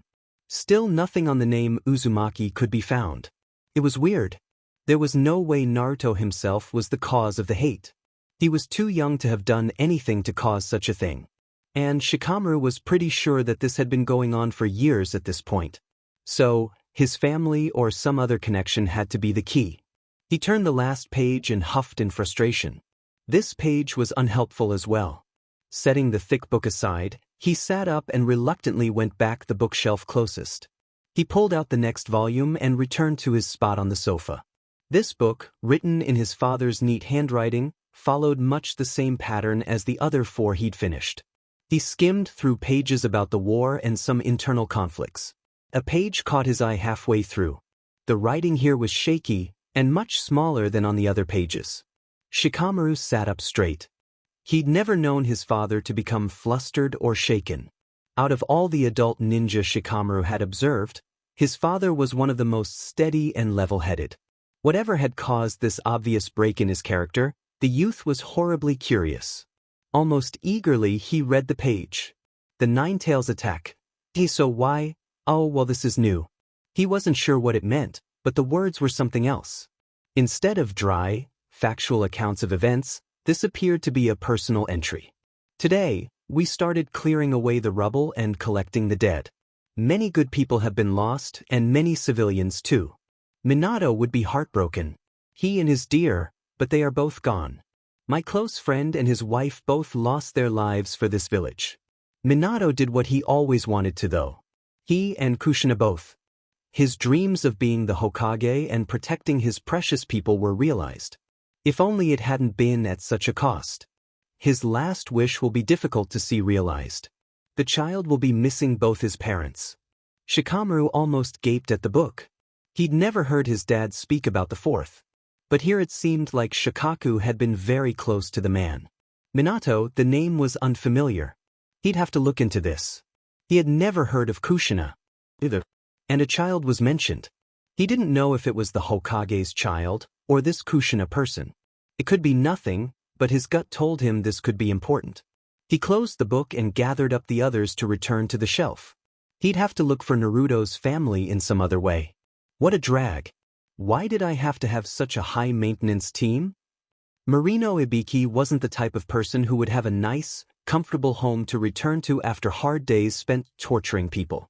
He's the kind of man to live in a dungeon with skulls and chains decorating the place. He'd sleep in a cave-like room filled with damp and dank things. Or so the majority of the village and its shinobi would tell you. In reality, his house was a small, 2-story cottage near the edge of the more quiet residential area. It had a tile roof and window boxes with herbs and flowers in them. Inside, a living area with an inviting fireplace and armchairs welcomed you. His kitchen was small, as was the dining table. Upstairs, his bedroom and 2 guest rooms occupied most of the space. The house had warm, gentle cream walls mostly. The furniture was cherry-colored wood with blue and gray upholstery. He had no signs of his work anywhere. Enko had been shocked that not even a spare kunai could be seen lying around. A few landscape paintings decorated the walls. The tall man sighed and flopped gracelessly into a recliner. He'd never forgive Inoichi and Shikaku for convincing him to take this blasted genin team. Ibiki was a man of duty though. He would not shirk his responsibility. He picked up a plain notebook from the small side table and flipped it to the marked page. His notes on his 3 genin were sparse as of yet. His personal cipher code took up less space than normal writing. Each boy had less than a page devoted to them. He started writing more details down for Shino. Focused, balanced, protective of Naruto. Could use a few more chakra building exercises and then jutsu to follow. Possible issue with narrow focus. Look into his personality more. He'd have to start pushing the team closer together. A few drills and unit exercises wouldn't go wrong at this point. It was too early to tell how well the 3 boys would bond. Ideally, the 4 of them would form a solid unit. But Ibiki could always make it a 3 against 1 just to get them to connect. Shikamaru would need some motivation for actually using his full potential and not just barely enough to get by. Strategist would do well with information gathering and analysis. Work on speed and endurance. Talk to Shikaku and Yoshino for motivation ideas. Naruto would be the one he had to research the most. He had no family to observe, and the boy himself gave off mixed signals. There was clearly some abuse, but the extent and time span of it were unclear. He'd tasked 2 of his investigators, one of whom was Xenbu with digging up whatever they could on him. Once he had a better idea of what the situation was, the Hokage would be hearing from him. For the time being, he would just have to focus on reassuring the boy of the team, and him particularly being on his side. Encourage and assist, feel out more abilities as gently as possible. Appears to be a powerhouse of chakra, intuitive and able to grasp more difficult concepts easily. That thought caused a thin smile. Ibiki could still see the kids standing in the classroom at the exam, looking only mildly curious about the shadow clones. The Jonin had no idea what Hound had been thinking, showing the kid that jutsu. He closed the notebook and then leaned back to relax. It was late, and he had to be up early. He had quite a few scrolls to prepare for their history review tomorrow. The next day dawned just as the previous one. The 3 genin converged on the clearing at almost the same time. Shikamaru was still bemoaning the early hour, but Naruto and Shino were silent about it.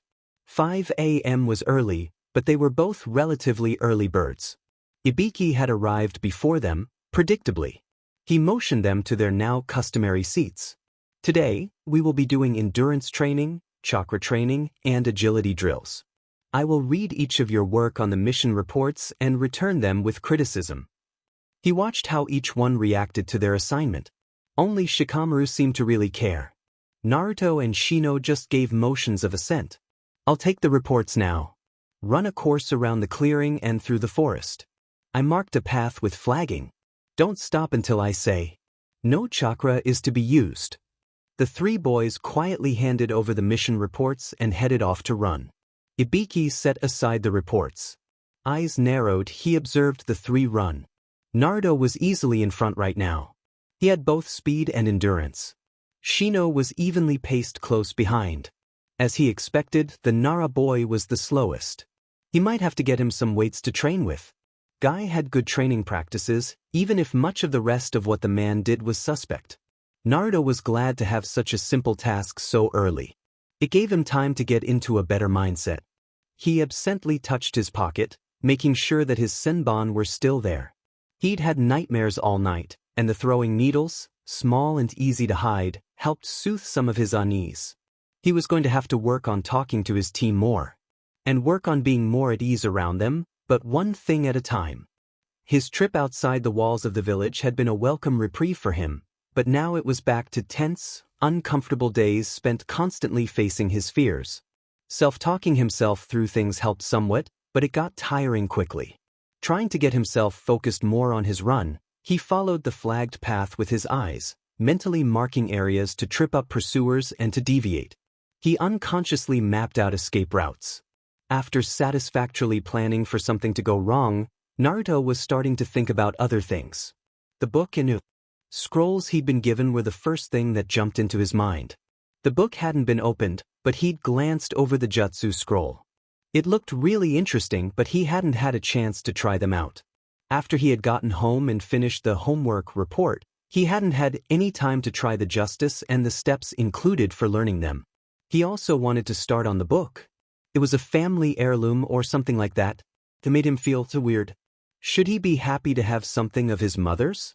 He didn't know. He almost didn't want to even touch the book in case there was some mistake. Who were his parents? And where did the book come from? Were there more things out there that he should have? It made his head hurt.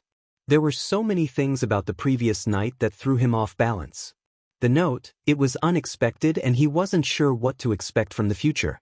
He was, on one hand, ecstatic to be more connected to his benefactor, but he knew there had to be some deeper reason for the constant gifts. Was he ready to know what that reason was? And now, there was the added struggle of some kind of family connection. For years, the blonde boy had searched for some mention of his family. Uzumaki didn't show up in any records from the past 50 years. It was not a clan from Konoha, nor a civilian name. Naruto was at a loss as to where his last name could have come from. He'd asked the Hokage once, only to be told that he would learn about it later. When the hell is later? It still irked him to be dismissed like that. And now there was someone who had information, and apparently access to things Naruto didn't. Growing up in an orphanage, Naruto had gotten to see many different types of children and adults. There were the kids who had lost family later in their young lives. They were almost always more moody and likely to endlessly reminisce about their parents or other family. There were those who had no memory of their parents, but knew their names, maybe even had pictures. Then there were those like Naruto. These children had no names, no knowledge of their origins, and little hope of ever finding these things out. Out of these rough groups, Naruto was always the most envious of the first group. In his mind, any amount of pain and sorrow was worth the memory of being loved. He recalled Sasuke Uchiha, the irritable boy who hated him. Sasuke had so much that Naruto would have died for. He had known his parents, lived in a home with them, and been able to have something to go back to each day. He still did. Naruto knew that Sasuke had a brother who lived still. And yet, he thought he seemed to disregard that so much. The same with the orphanage kids. I would give almost anything to have even a scrap of memories. I guess maybe I'm not worth it. The village always says so. Naruto almost tripped on an uneven patch of earth. He cursed colorfully under his breath. He shouldn't be thinking of this stuff. While training, he was a ninja now, and not just an unhappy school kid. He'd promised Irika that he would do his best. He also promised not to believe the crap that people spouted about him. He touched his pocket of Sinbon and then the blade he had strapped to his chest under his clothes. He had to calm his mind and try to focus on other things. His mind could wander, but only if he could still function well. The flashes of his nightmares made his determination waver. Images he had long tried to suppress resurfaced periodically. They almost always came back after he had been overly stressed and then had started to decompress. He knew that he shouldn't have stayed out after his hunting trip. Now his thoughts were going crazy, and that compounded with his lack of sleep and being around his team made his head a madhouse. He kept his running pace even. I can do this. I will train, do my best. I will ignore my anxiety and look for good things. I will not be attacked by my team. Ibiki-sensei will be trying to improve us all. Irika had encouraged him to tell himself goals and instructions to help with the anxiety. Naruto was trying it. Who knows? It could be good. Ibiki watched his 3 students, it seemed to be what he had spent the last few days focusing on, make laps around his course. He had purposely put them through several different types of terrain. There was a sandy stretch near a small pond. Then through the trees, some areas overgrown with brush and brambles. Then a rocky, uneven area. It was not the easiest course to run, but that was the point. Running over less than ideal areas was realistic. The more accustomed the genin were to this, the better they would do out in the field. It was only 20 minutes in. Already Shikamaru had begun to drop behind. Shino was keeping to his even pace, but he had not shown any signs of speeding up. Naruto, though, had progressively gotten faster. Ibiki had watched their progress while grading their work. All three showed good insight of various sorts on the reports. He would be basing some of his other lessons on what he gleaned from these tests. Shikamaru's was the most thorough and tactical. The assassination mission he'd reviewed had been replanned twice over with all kinds of alternate paths and such. It was very good, but lacking in room of the unexpected. Shino was brutally practical and realistic. He had not been ingenuitive, but his points on the flaws of the recon mission were accurate and his alternate plan was solid. Naruto had done a mix of many different things, it seemed. He had outlined other routes the team could have used. He planned for maneuvers in the event of an attack, using surprisingly realistic ideas. Then there was the detailed plan of where and how to set up camps, complete with complex, but easily placed traps around the camps. Then, in contrast, there were very few real tactics used. Some of the things written were along the lines of, don't draw attention, just avoid main roads and keep to the less heavily traveled hours. It was another example of Naruto's odd contrasts. Ibiki would have to look into the pranks the boy had pulled. It seemed like there could be some real skill there. The three boys all had more or a grasp of missions and strategy than he had thought. The Jonin smirked. He would just let them continue with their run for a while longer now. He was the Jonin after all. Half the fun was watching your genin wear themselves out. 2 hours later, Ibiki finally had pity on the three exhausted genin. By this time, even Naruto was lagging. He stood and called them back. He waited a few minutes for them to regain their breath. Take a 10-minute break. Agility training will not be easy. The genin all gratefully sat down and rested. Shikamaru lay down to watch the clouds. Naruto sat closer to Shino, but there was still a bit of distance. Shikamaru was laying on the other side of Shino. Ibiki left them alone for the duration of the break. Time to start, he intoned. The Jonin was carefully hiding his inner glee at this particular drill. Anko was good for some things, and her ideas for teaching people to dodge and move quickly were highly effective, if not appreciated by the student. His genin were standing now and looking at him. Agility is best taught practically. You will be dodging. That was all the warning they had. Ibiki might have been in Tandai for years now, but he kept up his skills. He was gone from their field of vision in a blink. He was also using this as a test to see how each of the genin reacted under pressure and attack. He was, unfortunately, not surprised that Naruto was the quickest to start moving. The blonde boy turned and lowered his body slightly while backing up and moving to the left. He already found me. That's quite intuitive for a genin. Ibiki flicked out 3 groupings of shuriken. Shikamaru and Shino were moving by now. Still a quick response from tired children. Naruto was rolling to the side, moving erratically. Ibiki would be pushing him harder than the other two. He created a shadow clone and then used the body flicker jutsu to appear in the clearing close to the 3 genin. The clone threw a few more kunai and shuriken around to distract. Ibiki got Shikamaru with a light clip from his shin and Shino stumbled when he failed to dodge Ibiki's punch. Naruto was having to leap and roll to keep ahead of the kunai and now Senbon the clone was raining down. Ibiki flicked away into the 3s again, only to come at them from behind. Shikamaru rolled to the side, narrowly missing Ibiki only to be struck by 3 Senbon. Shino was still keeping ahead of the missiles. Naruto had taken to the trees, a logical move if Ibiki were another genin. It was uncommon for genin to travel around Konoha on the express ninja route, otherwise known as the rooftops and trees. However, anyone Chunin or higher would be more than capable of following him. His clone had moved to intercept Naruto, while Ibiki chased after the other 2 for a bit longer. He clipped Shikamaru again and Shino received a very shallow cut on his right forearm. Then Ibiki went after Naruto. He was watching closely for any tells or other oddities. It was already evident that the blonde boy had run from people before and dodged weapons. Naruto managed to leap away from his first attack, but the second got him. Ibiki hit his back while the genin was jumping. Naruto flipped and fell through the branches of the tree and landed on his shoulder. Ibiki grimaced slightly. That was a hard landing, and it looked like his shoulder might end up sprained. Naruto scrambled back up though and kept moving. The Jonin went back to his chase and kept his eye out for any sign that Naruto's shoulder was bothering him. An hour later, all 3 genin were bleeding from minor cuts and scrapes. Naruto had shown an alarming familiarity with running from people, as in plural. Ibiki had set 2 clones after him, and it hadn't fazed the boy. Shikamaru and Shino struggled a bit more with multiple opponents. Shino had shown, like the Jonin had suspected, a fault of focusing too much. The young Aburame had lost sight of Naruto once and they had collided sharply, and later Shino had failed to notice the clone behind him because he was paying attention to the real Ibiki up in the trees.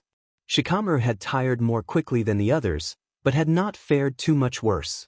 Deciding that the 3 were worn out enough, Ibiki dispelled the clones. "We will move on to chakra building." Shikamaru groaned and leaned heavily against a nearby tree. Ibiki shot him a warning glare. He then pointed to 3 large trees. "You will be each given a set of 4 weighted discs." He held up 2 coin-sized metal discs. "They repel chakra. To build up reserves, you will be practicing floating the discs above your hand." He held one in his palm and demonstrated. The flat metal rose smoothly to float 6 inches above his hand. "You will have to concentrate your chakra on your palm and around the disc. It is much harder than it looks." He tossed them each a set. The boys were all more sluggish when catching them than the Jonin would have liked. He noticed Naruto caught his with his left hand and not the right. He hadn't seen the boy favor his right arm during their dodging exercise, but now he was holding the arm close to his body. Ibiki narrowed his gaze. The sleeve of his blue shirt and the armor mesh under it were bloody. The Jonin held up a hand to stop the 3 from moving. "Hold. Naruto, what's wrong with your arm?" He tried not to growl or snap, but he failed. Naruto flinched and the other 2 blinked in surprise. Naruto shrugged slightly. "Nothing. I just fell on it." Ibiki stalked closer and stared down at the boy. "Bull. Sit down and let me see it." He glanced at the other 2. "You 2 as well. First aid comes first in training." Shikamaru and Shino sat quickly but Naruto was still standing up. Ibiki frowned at him. "I'm fine." He mumbled again. Ibiki stepped closer. "No. I am your commanding officer. You follow orders. Sit down." Naruto plopped down without a word then, looking as pale as he had on the day of the exam. Ibiki glanced once at the other 2 and noted no undue signs of injury. They were going to be checked over once he dealt with Naruto's wounds. As the Jonin knelt and unsealed a large first aid kit from a scroll, he cursed himself. He had made a serious lapse here. He should have checked the genin over before trying to move them on to the next practice. He should have known they wouldn't be able to come out of that unharmed. They were genin and had only been genin for 3 days. Dimmin it all. "I am the Jonin. I am the head of Tand I should be better than this." Ibiki reached out to grab Naruto's arm. Naruto paled even more, his face almost gray. Ibiki was now worried for more than one reason. He wasn't aware of anything having hit Naruto badly, but something could have been missed. Was the boy hurt more seriously than he thought? Ibiki knew how much pain could affect people. Naruto was too young to have developed coping habits. The Jonin was struck by how small and thin the boy's arm was. His hand reached all the way around it. Kids are so small, and these ones are just little students, not ninja. Not yet anyway. He once again wondered why on earth Inoichi and Shikaku thought this was a good idea. Naruto's arm was indeed bleeding. He carefully turned his arm around to find the wound. Ibiki grimaced slightly when he found it. A sunbon, or rather the broken remains of one, was embedded into the flesh below his shoulder joint. There was too much blood and a bit of dirt to see the full damage. The Jonin looked over at his 2 other students. Shino appeared to be the less beaten up one. "Shino, I need you to get some water from the stream." He tossed a sealed packet to the Aburame boy as he stood. "Mix that in the water." The boy caught the packet and quickly turned away without question. Shikamaru was moving closer. "Is he okay?" the lazy boy asked, trying and failing to be indifferent. Naruto was shifting away from both of them by now, and breathing far more quickly than the Jonin thought advisable. He motioned for Shikamaru to stay where he was. "There is a broken sinbon in your arm." He addressed Naruto. How long has it been there? Naruto blinked owlishly at him. What? He mumbled eventually. Ibiki kept his voice calm and patient with difficulty. How long has your shoulder been hurt? Naruto blinked again. He fidgeted with the cuff of his left sleeve. Just since I fell that one time. Ibiki cursed internally again. He knew that fall was bad. That was what he got for not listening to his instincts. Shino quietly returned with a canteen of water. Ibiki accepted it and made Naruto hold out his arm a little. As he poured the water over his injury, the state of it became more clear. The senbon was broken off, and there were already bruises forming around it. There was no tearing of the wound.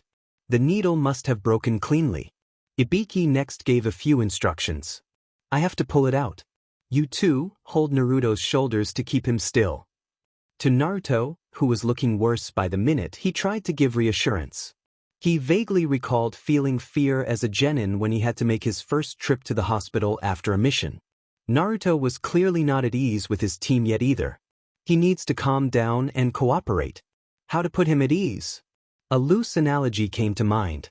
This will be like pulling out a splinter. It will hurt, but afterwards it will get better. It sounded lame to the jonin, but it was his best idea on the fly. Naruto didn't seem to be focusing. His eyes were dilated and vacant, but he nodded slowly. Shikamaru was looking worse for wear at this point.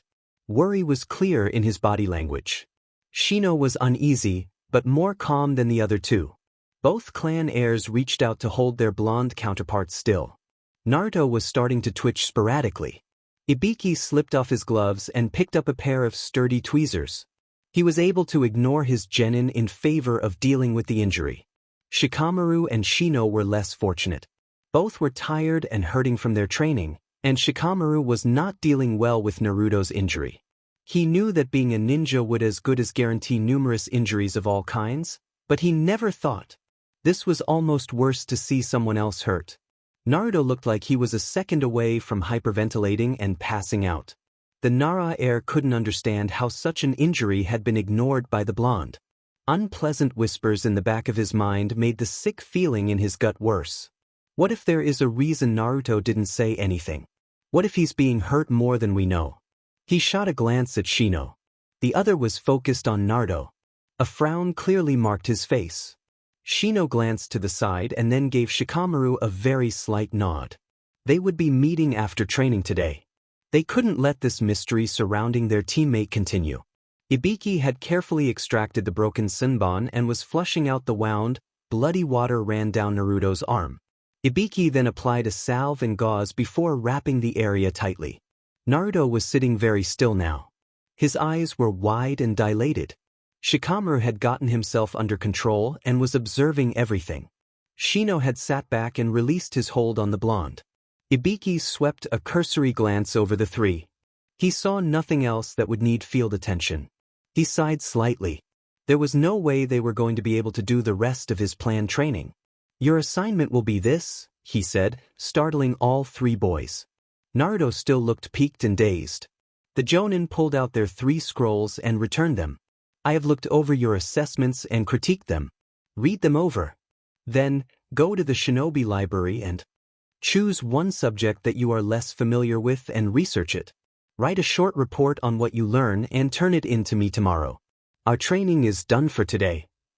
The 3 boys nodded. Then they awkwardly sat in the dirt for a moment longer. Ibiki stood and motioned for the 2 clan heirs to do the same. I will be escorting Naruto to the hospital for a checkup. Naruto stood shakily, holding his shoulder close to his body still. He shrunk back. I think it's fine now. I don't need to go to the hospital. Shino took a breath to admonish his comrade. Shikamaru beat him to it. Nope. You should go. It could be worse than you know, and a shinobi can't afford to have debilitating injuries. The Nara slouched and turned away. I don't want to worry about you being hurt. The latter statement was mumbled, and Ibiki was sure the boy's ears were pink. Naruto blinked, then nodded silently. Shino watched the byplay before turning towards the path out of the training area. I will see you all tomorrow. The jonin put a hand on Naruto's back and pushed gently, directing him. Shikamaru followed Shino with a casual wave. Shino was home, aching and tired from the grueling training session. He had taken care of the bruises and minor scrapes he had, and now he sat in his room. It was dim, the blinds drawn. His bed was made and all of his things were in their place. He was looking over his side project, the Help Naruto and Figure Him Out project. The Aburame boy was going to have to seek outside help on this. This had already been established in the few days he had been around Naruto. He had watched closely each time the members of their team interacted with Naruto, watched how he behaved, what he said, how he held himself. There were some things abundantly clear, things he could categorize and find possible reasons for. He listed them off in his head. He is of nervous disposition, fears people and their reactions to him. Because many people appear to poorly react to him. Unknown. He is skilled in some areas, more than he ought to be, but underdeveloped in other areas. Possible cause for this, a lack of personal instruction and practice with others but heavy individual study. Naruto is physically distant. Cause is most likely due to some form of mistreatment. To what extent, and in what ways is unknown.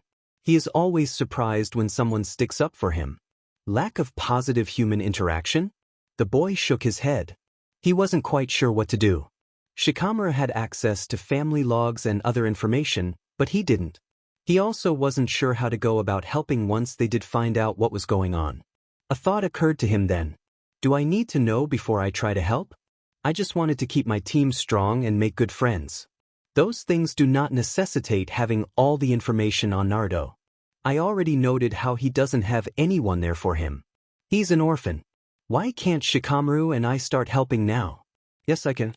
Start there, with finding ways to form a bond with my team, and then, after we have built trust, one can develop more ways to assist Naruto. Slightly more settled, the boy left his room to join his parents for dinner. This brought up another idea he'd been forming for a while. He waited until the dishes were arranged and set out. As the family of three sat at the low table, Shino spoke up, interrupting the customary quiet. Father, what would your opinion of hosting my fellow genin teammates for a meal be? Shibi glanced up at his son and assessed him. I see no issue with having your team here. Shino nodded. He'd hoped that would be his answer. What brought this on? You have never previously inquired about such things. The boy shrugged stiffly. His family wasn't cold or uncaring, but he wasn't used to talking about his feelings or expressing his concern over his social life. He hadn't had much talk of friends since he had started attending the academy. I wish to cement a permanent bond with my genin team and become close to them. His mother smiled over her teacup. I'm glad. Friends are important, especially for young people in this village. Tell me when you invite them, I will have to make a larger meal. Shino nodded, and the conversations tapered off into contented silence. Later, as Shino lay in his bed, he wondered how life would be without his parents. He knew, intellectually, that Naruto and many others had lost their family at some point. But he had never really taken time to consider what that really meant. He had jumbled thoughts of their different lives, their first day as a team, when they went to eat together. But only now, with the comfort and support his parents gave with so little prompting, did the boy feel a pang of hurt for his comrade. Shino knew what it was like being singled out. Often as a child he had been avoided as the creepy bug boy or some variant. It hurt to hear things like that and see people walk away from you. Shino had seen people in the village do the same to Naruto, accompanied with a slew of insults and comments he didn't understand. The Aburame boy had already decided, that day, that he would befriend the blonde boy and become better acquainted with Shikamaru as well. He would have to start picking up the pace. There was no time to waste. Naruto bit his lip as Ibiki firmly, but not cruelly, pushed him along. He hated doctors, absolutely couldn't stand them. He was only moving because his sensei was making him. He bit his lip. The wound on his shoulder throbbed and burned slightly. The blonde boy sighed and gave up. Reluctantly, he started walking. He had to grow up at least a little. Shino and Shika looked pretty upset that I was hurt. I don't exactly understand why, but Shikamaru wanted me to get checked out. I guess, if it will worry them, I can go to the hospital. Ibiki still had his hand on his back. Naruto was both comforted and on guard. They walked through the streets to the large gray building complex. The streets were rather empty despite it being late in the afternoon. Naruto was glad. He didn't feel up to dealing with more people. Not after the past few days anyway. When the odd pair reached the hospital, Ibiki led them to a wing of the hospital that Naruto had never seen. There were fewer people here as well. A nurse walked up to them, wringing her hands. "Ibiki-san, what can we do?" She trailed off when she noticed the boy standing with her. Her cheeks pinked and she hissed slightly. "Why are you here?" she sharply demanded, still looking at the boy. Naruto flinched but looked up at her anyway. "I need to see Dash," Ibiki interrupted him. "I will be seeing Dr. Itu. Is he available right now?" He growled. The Jonin was furious, absolutely livid right now, and he knew that an aura of danger was clinging to him. Who the hell does she think she is? DMN village so screwed up. This has got to be dealt with. Naruto and I need to have words, but not until after I deal with this. He couldn't even think of a good enough insult for the nurse in his anger. The woman had paled and taken a step back.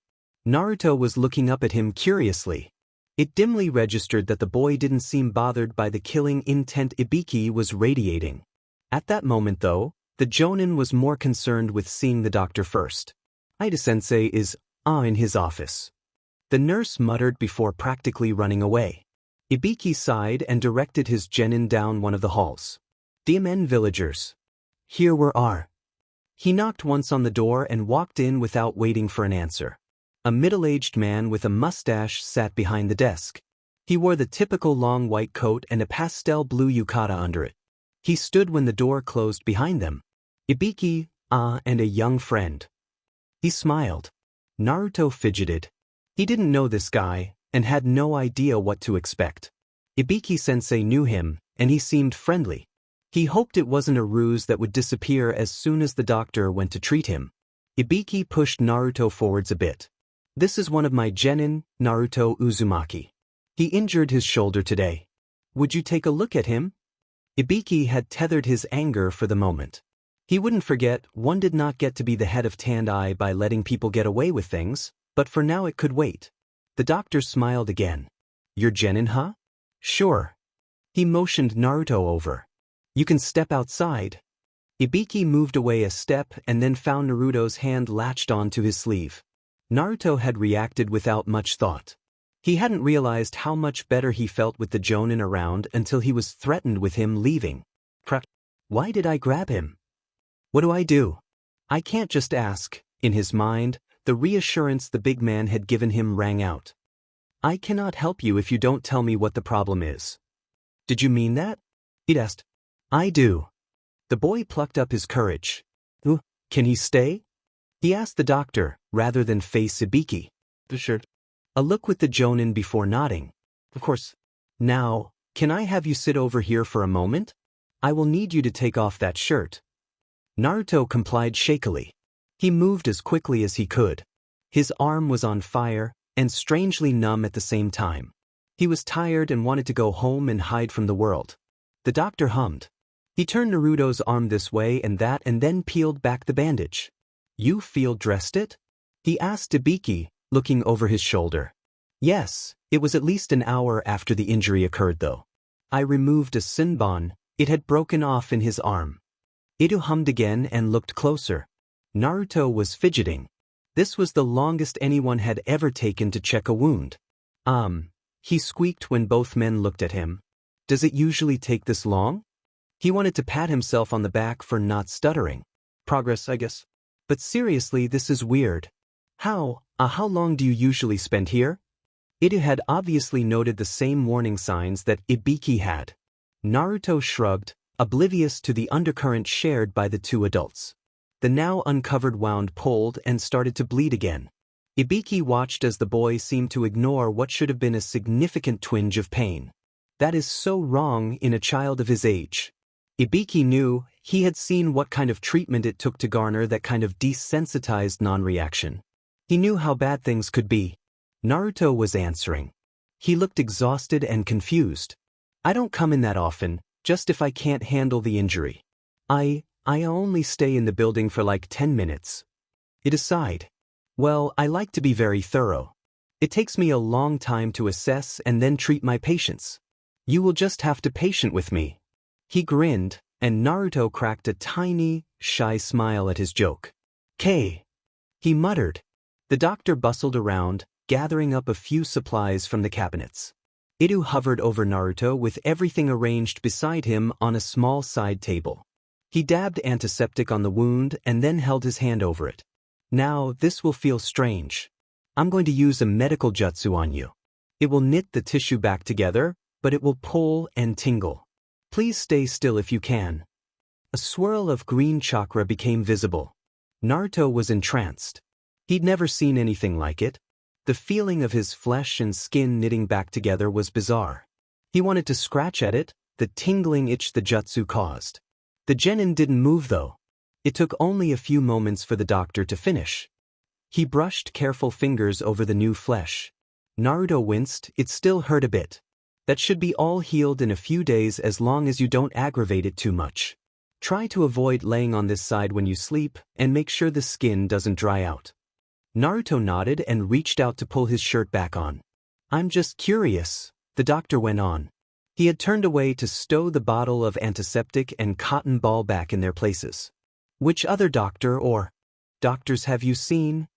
Ibiki, who had been busy planning his increasingly large investigation, listened closely. Ida was a good man, the Jonin knew.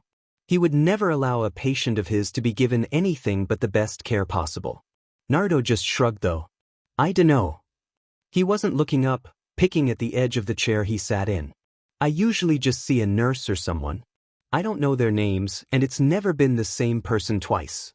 Ida huffed, irritated. "Ah, I see. Well, you take care of that shoulder, and if you ever need to come back, I'll always have time for you."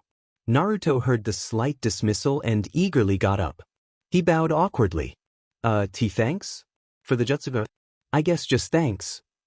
He flushed slightly and his stutter was reappearing. Ida smiled. "My pleasure." Ibiki was silent until they made it out of the hospital. Naruto had turned uncertainty towards him. "I can go, all right?" Naruto was really at his limit. He had used up his quota of words and his courage was waning. He didn't want to address his clinging to Ibiki. It was embarrassing and out of character for the blonde. The Jonin had scowled at him though. The boy quelled and bit his lip. "How did you injure yourself enough to warrant a visit to the hospital?" His dark eyes were intent on the boy. Naruto gulped and backed up a step.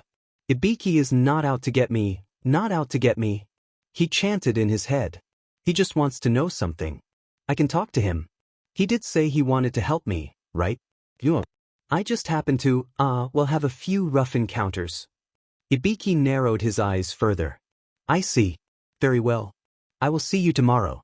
Take care, Naruto." He turned and marched off. Naruto saged with relief. The boy glanced around at his position and then leapt up onto the nearest roof. He quickly made his way home, disabling his traps and resetting them behind himself. He collapsed into his bed and closed his eyes. It was time for a well-deserved nap. ANBU headquarters was not a busy place, in the usual sense of the term. Certainly, there was a constant stream of shinobi passing through on missions and quite a few that bunked down in the small dorm area. But the building always had a hushed, furtive air about it. ANBU were rarely loud, and their headquarters reflected that. Ibiki was accustomed to the chilling quiet. Today, as he had the past week, he only went down to the hidden building in the afternoon. The masked shinobi teams bowed slightly to him as he passed. He was expecting his first report from the team investigating Naruto. Upon reaching his office, the Jonin had only been perched behind his desk for a few minutes when a light knock sounded at the door. "Come in." He answered, alert. A pair of ANBU walked in, one in a bear mask and the other in a cat mask. They bowed slightly and launched into their report. "Sir, we have observed the mark and covertly questioned several villagers after suspicious behavior towards the mark." Bear started. Continued. Two were shopkeepers. Both made very pointed remarks towards the mark and were blatantly hostile. Several things were thrown at the mark when he walked by. Ibiki sighed. "I was afraid of this. Do you know to what extent this treatment goes?" Both ANBU shook their heads. "No, sir. Not all the villagers observed reacted the same. Quite a few only avoided the mark. Less than half of them were hostile. Cat continued off where the others stopped. However, of that group, many were highly volatile. One chased the mark for several minutes with a knife. The mark shows experience in dealing with this kind of thing. And from our questioning, he has been subjected to this for the last 7 years. Bear now continued. Ibiki was showing no change in expression. He had expected most of this. It was what he didn't expect that bothered him. The mark left Konoha's war orphanage 7 years ago and was placed in a small apartment. Upon his arrival, most of the other inhabitants left the building. There have been numerous cases of vandalism and theft centered around the mark's home. Cat, a frown clear in his voice, took up the report. When the records were examined, we found 16 separate cases of physical assault against the boy. Most were not enough to seriously injure him, but each one was enough to require medical attention. It is likely that there were more incidents that went unreported. Bear, in accordance with his mask, growled. These incidents also go as far back as 9 years. The mark was removed from the orphanage after the frequency increased. He applied for separate housing himself. Ibiki didn't remark on his mistake. Cat had already called the mark boy.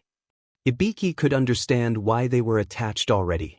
He might not be the most adept at interacting with children or emotions, but he knew what it was like to want to protect them. Naruto seemed to evoke that reaction in many of the people he was around. In our inquiry, we found out that the mark was sabotaged in the academy. Purposeful inaccurate instruction, artificial lowering of grades, and imbalanced sparring are some of the things we discovered. That would explain more of why he has such an odd skill set. Ibiki hummed. How far did the attacks and abuse go? Both and Bu shrugged. It was difficult to say.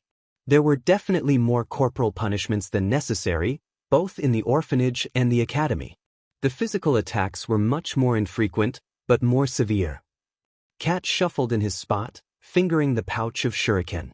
Verbal attacks and abuse are far, far more common. If we took in every person who called the mark a demon, we would run out of room. Ibiki already knew this. He had seen Naruto interact with people outside of the academy and their team only twice now. Both times had angered him. He sat back in his chair and motioned for the two to continue. He had a feeling they'd be a while. An hour later, the grim Jonin was mentally editing his list of things to discuss with Naruto. He will wait a bit longer, he thought. The blonde boy's getting a little more comfortable with the rest of the team. He no longer stuttered everything he said, and he had conversed with Ibiki at least once without looking like he was going to pass out. No need to backtrack. Let the team solidify a bit more, and then I can talk to him about all this crap. The Jonin rubbed his eyes tiredly and stood up. He was a busy man, and I was really calling his name right about now. Ibiki had to hand it to Anko.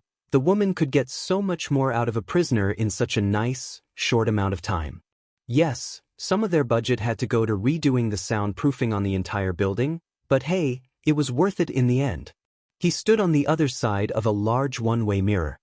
He'd shed his long coat and was left in his black outfit. He was working tonight, real work, and not just all the stupid paperwork. Anko was on the inside of the interrogation room. There was blood, and a few other, less mentionable bodily fluids speckled around the room. The purple-haired woman was grinning over her Ibiki, her subject. He suspected that she would be enjoying the company of several new people soon. He'd have to speak to the Hokage before making arrests, but he had little doubt that they would be making them.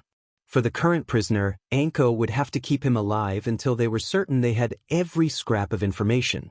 Those who were involved in Naruto's situation may not be so lucky.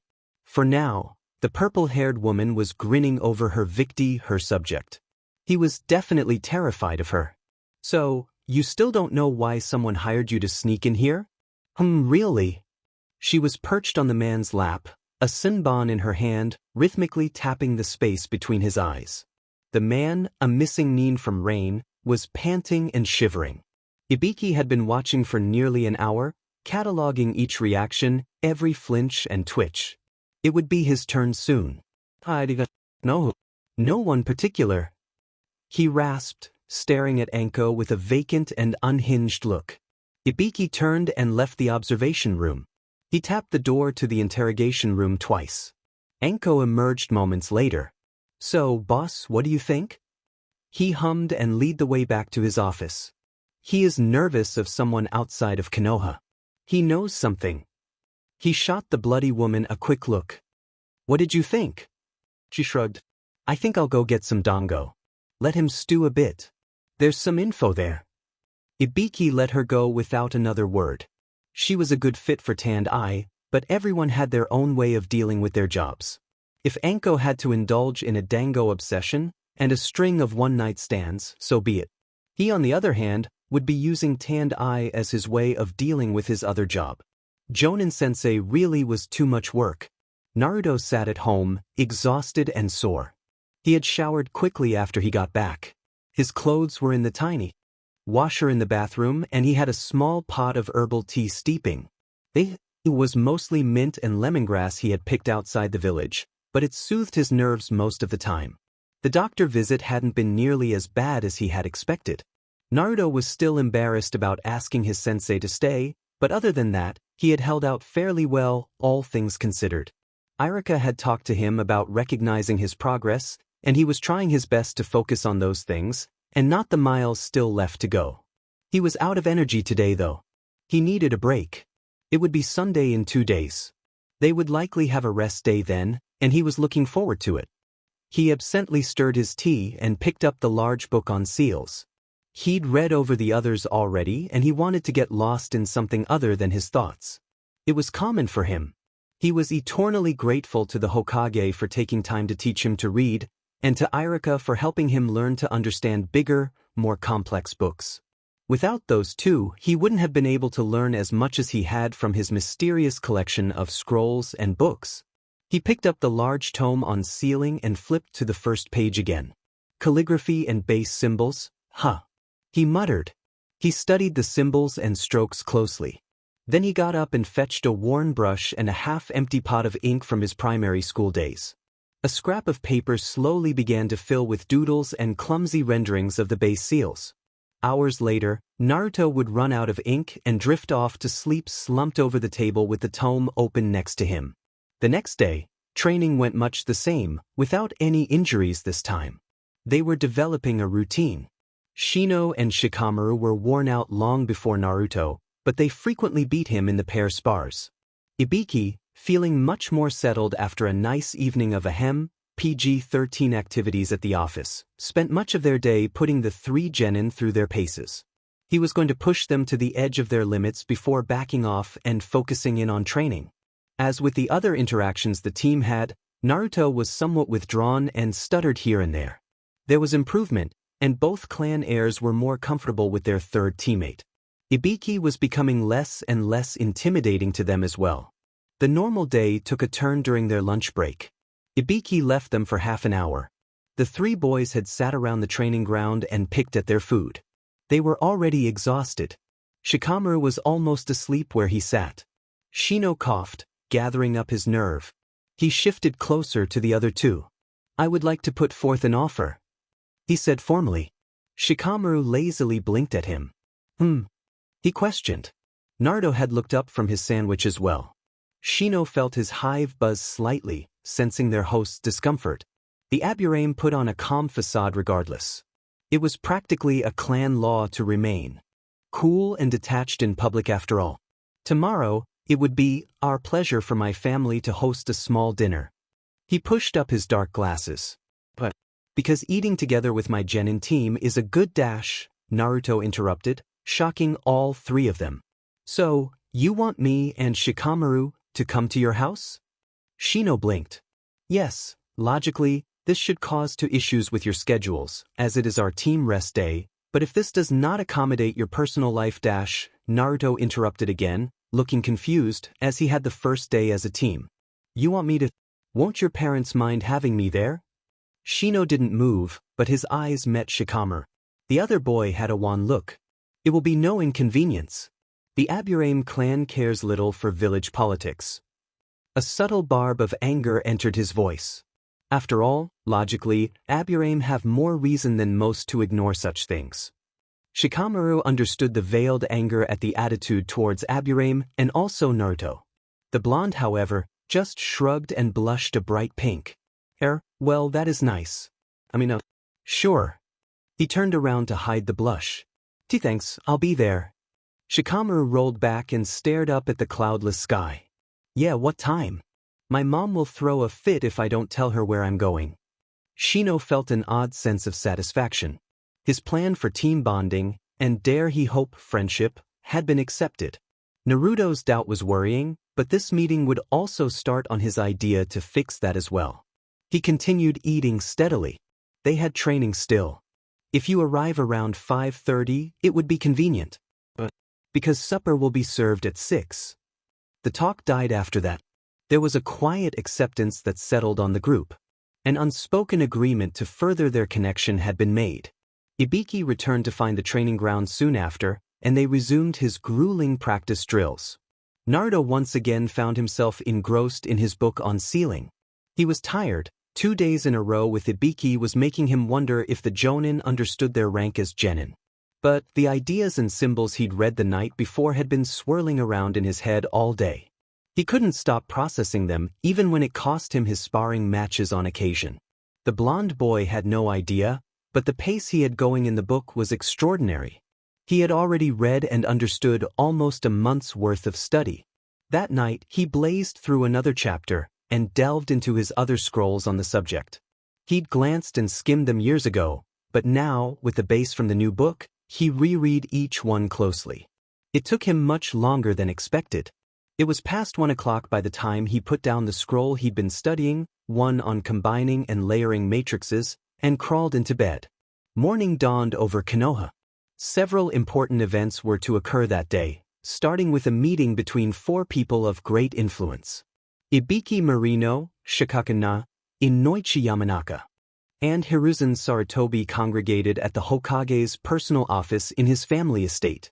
The room was sunny and filled with books and armchairs. It fit the image of the elderly Professor Kage. The meeting being held was a bit of a last-minute affair. After reading Ibiki's summary of his ANBU surveillance and investigation, Sarutobi had sent out a very quiet message to the 3 men summoning them. Shikaku had been the first to arrive, and had promptly taken up residence in a squashy armchair by the fireplace. Ibiki and Inoichi arrived at the same time. The Hokage perched behind the much smaller desk with a cup of suspiciously dark tea. "You all know why I requested you?" the elder man solemnly asked. Inoichi answered, "The Uzumaki boy. Yes. You have all observed him, and Ibiki has been looking into his situation." All 3 Jonin understood what looking into was. Shikaku was pleased to know that both the new Jonin sensei and the Hokage were seriously invested in the Uzumaki. "What I have been informed of does not reflect well on the village." Ibiki intoned. Shikaku shrugged. "I haven't been able to do much digging yet, to many stupid morons who think being a Jonin gives the carte blanche to run amok." His long-suffering sigh brought a smile to the lips of the village leader. But Shikaku sobered. "My son has started poking around. He came back that first day and said that Naruto was a mystery. Since then, he spent a couple of afternoons in the family archives." His dark eyes were proud and worried.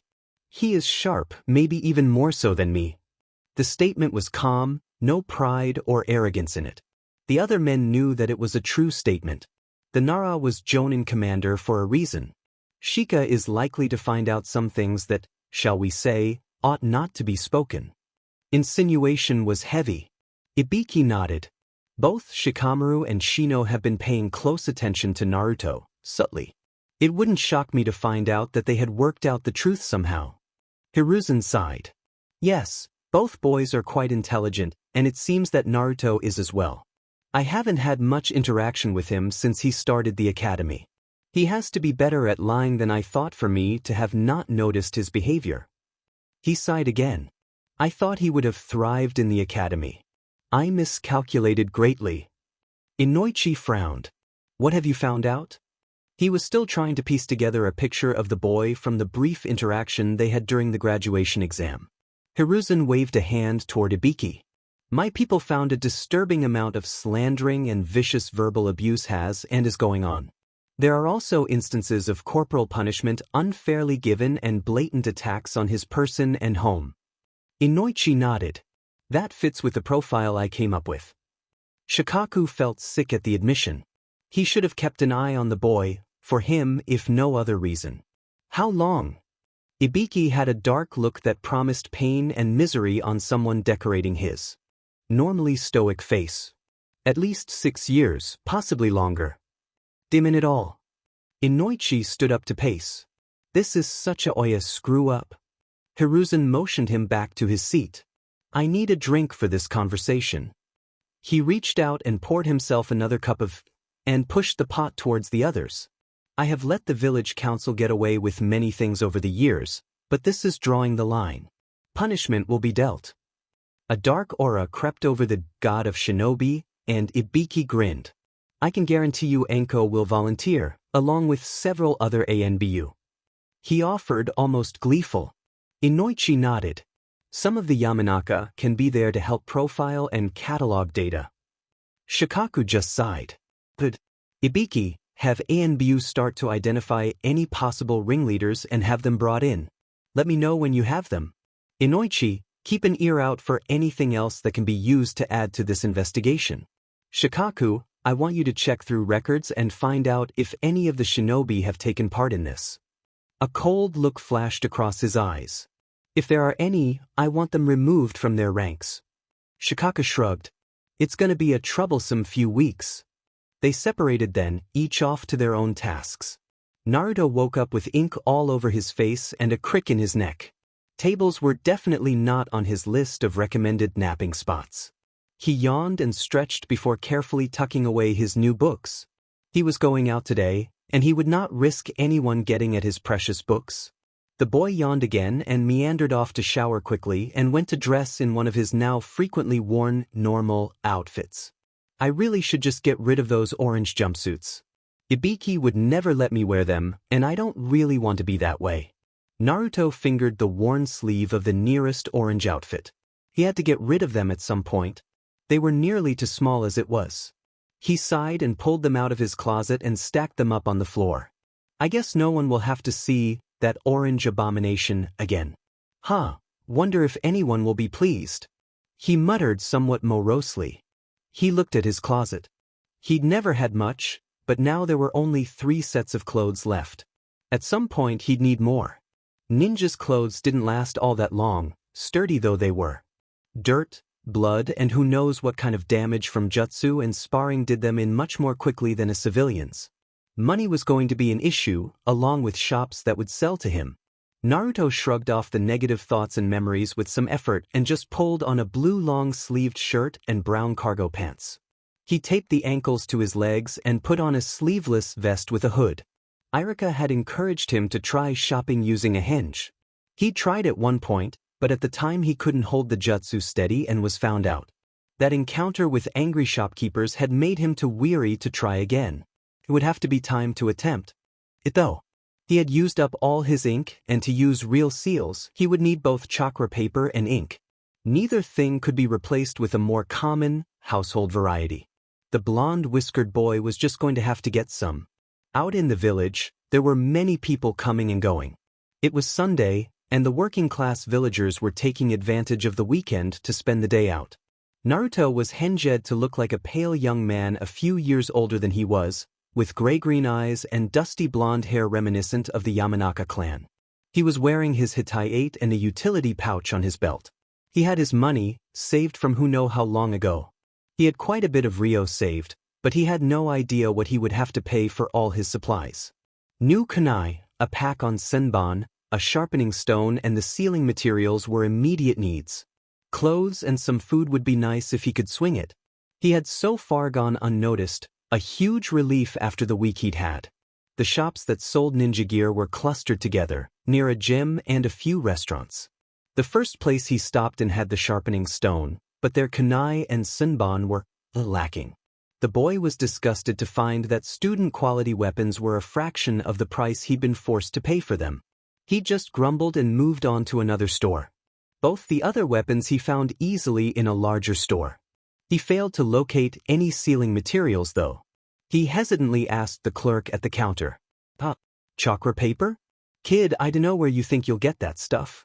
Nobody around here has practiced sealing seriously since the fourth died. Jiraiya-sama, of the Sannin, still practices it, but he hasn't been back in the villages in years. Hataki-san may also, but really kid, there's no chance of anyone else being half as good as those two. Naruto had frowned through his rant. Does this guy mean it? Sealing isn't common, I guess that. But really, only 2 good practitioners in the last 50 years? It can't be that hard. He just shrugged. Yeah, I guess you're right. He checked 4 other shops before finding an out-of-the-way store that had a far more eclectic collection of merchandise. The owner, an old woman missing one eye, had just grunted and pointed when he asked for chakra paper. Naruto had been unnerved by her cloudy remaining eye and scampered off with a quick bow. He walked past katana and daisho sets carefully polished. Uniquely shaped kunai lined one of the walls. Large fuma shuriken were stacked on top of a box. He found a dusty box labeled seal paper right next to a well of shimmery black ink that couldn't be anything but sealing ink. He picked up 2 vials of ink and the largest box of paper, nervously noting that nothing had prices. God, I hope this isn't going to cost me too much. I might be able to get some clothes with what I saved at the other shops. This lady gives me the creeps though. Still, he carried his find up to the counter. Ma'am? The woman was no longer behind the tiny counter. You found it then? A reedy voice made him jump. Crap. This place needs more lights. It isn't funny to have a House of Horrors vibe.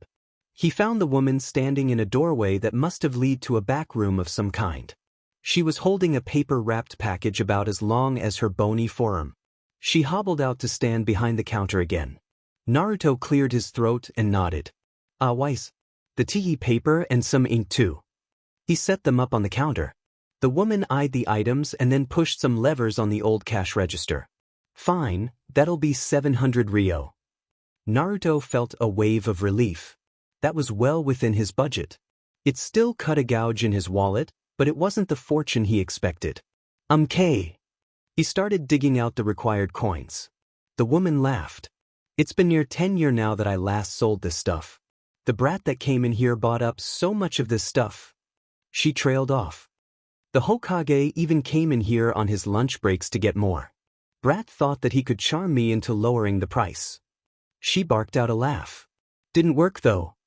Naruto was intrigued. For such an odd, tiny store, he wouldn't have thought that the Hokage would have shopped here.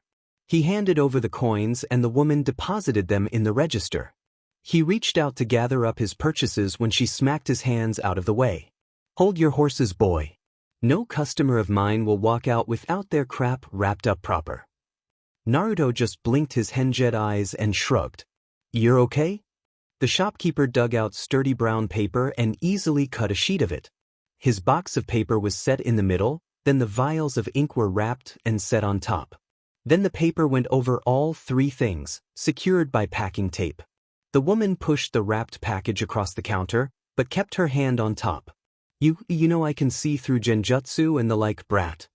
She commented casually, her voice still thin and aged.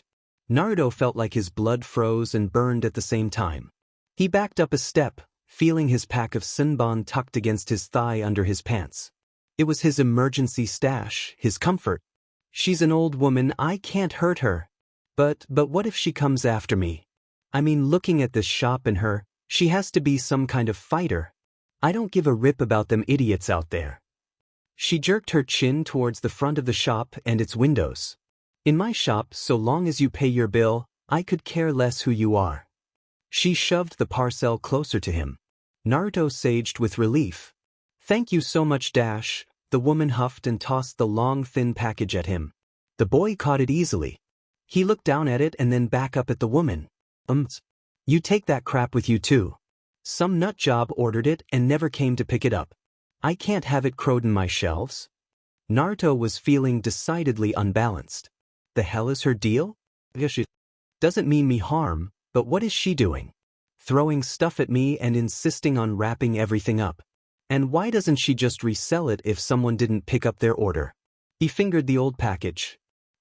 So should I pay you for Dash? The woman waved away his question. The moron paid for it. Get it out of my shop. It's been collecting dust for years. I want it gone. Naruto just shrugged and picked up his own purchases. He bowed shortly and scurried out of the shop. He was eager to go home now. Clothes could wait for another day. He'd had enough of people for today.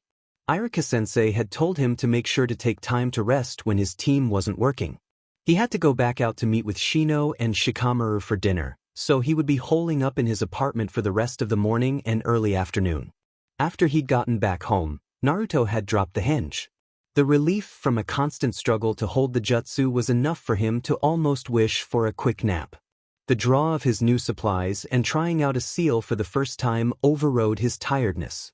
He carefully opened up the box of sealing paper and lifted out one of the thin slips of paper. It was almost translucent, but it felt tough, almost like fabric. The ink was left closed for right now.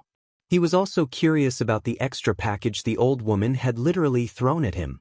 It wasn't a heavy package. The brown paper was lighter than the kind on his things.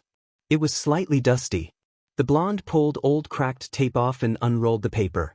He was pleasantly surprised to find a set of 5 calligraphy brushes of various types.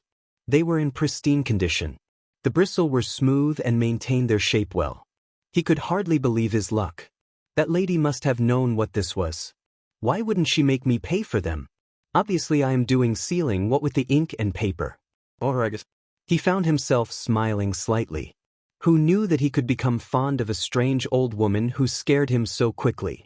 He hoped he wasn't reading too much into the situation, but he couldn't help but feel like she'd been looking out for him by giving him the brushes. He set aside the larger ones and held up a smallish brush. It had a smooth, lacquered handle in a deep teal color. He loved it instantly. He dug out his sealing book from its hiding place. The book was propped up on the low table and opened to the page with starting seals. Naruto examined the symbols carefully before taking a deep breath and set a single slip of chakra paper on the table. He dipped the brush into the inkwell and started.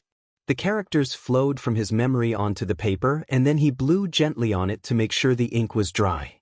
The boy had no idea how enthralled his expression was. He reached out and put a single finger on the paper and pulsed a small amount of chakra to activate the seal. He could feel the pull of the seal instantly. There was a hint of a glow to the simple seal. And then a puff of gray smoke appeared. Naruto grinned and sat back on his heels. It worked. I got it first try. There is so much I can do. I can hardly wait to get farther in the book. When looking back, later, he would be able to say with certainty that this moment was one of the most influential in his life. It was 5 and Naruto was panicking. He had spent hours after his first success testing all kinds of simple seals. Most of them had only 2 or 3 symbols to connect and were quick to draw. He didn't feel quite up to attempting the harder ones yet. He had overpowered or failed several seals already, but they weren't volatile enough to be dangerous at this point. That was not the source of his returned anxiety. He had glanced up at the repaired wall clock, and it had reminded him of his acceptance of Shino's offer the previous day. He had bit his lip and set aside his work. What was I thinking? I can't go to his house. I can't do it. He was pacing by now, unconsciously rubbing at the scar-like marks on his face and picking at the hidden pack on Senbon he always carried. His nervous tic was the least of his problems. Irika said to try and give the team a chance. I haven't had reason to doubt them yet. Ibiki is even less scary than before. Those 2 never went after me either. I can do it. I can. But what if... His pacing picked up in speed as he fought with himself. He glanced up at the clock again. 5. He was out of time. If he didn't go soon, he would be late. Cursing and trying to shove the panic away, the boy changed clothes into a less obviously ninja outfit. Tan pants and a blue t-shirt with a lightweight jacket and only a couple of pouches on his belt. He left the hit on and quickly strapped on his sandals. 5:20, time to go. He made sure all his things were hidden away and left via the window. A quick trap to keep people out, and he took off through the maze of rooftops. He knew, from his many pranks during his academy, where each of the clan compounds were. The Aburame clan was fairly close, tucked away from main roads in the trees. He went from the roofs to trees for a bit before dropping down and walking along the dirt path. He was walking quickly, still feeling unsure and afraid of what would happen once he got to the clan compound. He was almost startled to find Shikamaru walking, more like ambling around a slight bend in the path. The other boy nodded at him, but said nothing. Naruto was able to soothe his nerves once he saw the normal actions of his teammate. They walked along in a companionable silence. Earlier that morning, the third significant event had begun very normally, as things of this nature so often do. Shikamaru Nara, in true Nara fashion, had slept in. It was a rest day, and he saw no reason to get up early. His mother, Yoshino, had literally thrown him out of bed at 8:30. He had grunted and rolled away, instincts momentarily taking over. He had a kunai out and was prepping jutsu to capture his assailant when his mother had clucked at him. "Tisish, Shikamaru, you can't start making bad habits. You should do something useful today."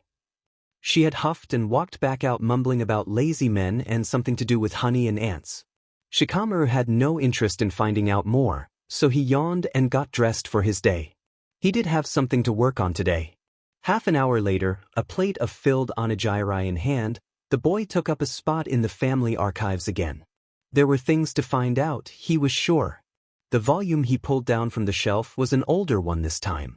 It had been written by a great-great-uncle of his during the reign on the first Hokage. The Hokage has been spending more and more time with his wife working on a mysterious project. I don't know what it is yet. The pair of them, Hashirama as loud and lively as always, and Mito gentle and refined, have been spending a large portion of their free time studying the Uzumaki clan scrolls that Lady Mito brought with her. Shikamaru eagerly flipped the page. Uzumaki clan, Mito. That was something. He knew that the first Hokage had married a woman named Mito, but he hadn't known that she was from a clan, the Uzumaki clan at that. He would have to look up more information on her, to see if there was any connection to Naruto. He read on. The village has also had a few too many scares with the Jinchuriki. The villages that have one have always kept them close, but lately there have been more and more reports of them getting out and causing problems. Lady Mito and the Hokage have of course done their best to deal with this. Their personal project is still unknown to me at this time. The Chunin exams are planned for the upcoming spring. There will be 40 genin dash, Shikamaru huffed. Of course the DMN thing would leave him hanging there. He flipped through the rest of the volume. There was nothing else significant. A few tidbits caught his eye, but nothing pertaining to his search. Jinchuriki ha, another thing to research. He stretched and got up to replace the book. He decided a visit to the Shinobi Library was in order. He could find more variety there. His snack finished, and waving to his mother on the way out, Shikamaru wandered his way into the village. He went largely unnoticed all the way to the library. The building was cool and quiet. He noted a Chunin walking around in a section of scrolls. Other than the librarian, they were the only two people there. The Nara boy made his way to a section on clans. Chiha, Achihas, Aburame, Akimichi, Senju. There's no Uzumaki clan. I was hoping to find something more here. He huffed and moved on to finding information on the fourth Hokage. There was something bothering him about the passage his father had written about him, and some woman named Kushina. He didn't know if the two people were connected in any way, but there was something off about it. Hokage, all right. The first, lots about him. Second, third, more third, there is the fourth. He flipped the thick book open and skimmed the first few pages. This could be good. Shikamaru quietly slipped off to a shadowed corner to read, going unnoticed for several hours. The sunlight was bright, compared to the dim lights in the library. Shikamaru had gotten so caught up in research, piecing together little bits of information into something of a whole that he had ignored the time completely. It was past noon and he was starving. He sighed and ambled down the street. His mind was running rampant with questions and observations. He was so close, but to what? He couldn't say. There was so much about the fourth that just didn't add up. The pictures of him were shockingly familiar, both to the mountainside where his visage was carved, and to the face of their blonde teammate. There was no information to be found on anyone named Uzumaki. Kushina was also nowhere to be found. But the fourth, there was so much to know and find about him, yet critical bits and pieces seemed to be missing. His wide renown had of course skyrocketed during the Third Shinobi War. His desolation of IWA forces was something that still affected both villages to this day. His flying thunder god jutsu was also a hugely notable thing. His untimely death at the hands of the QB was the last truly significant thing Shikamaru had found. That was where the inconsistencies started becoming obvious.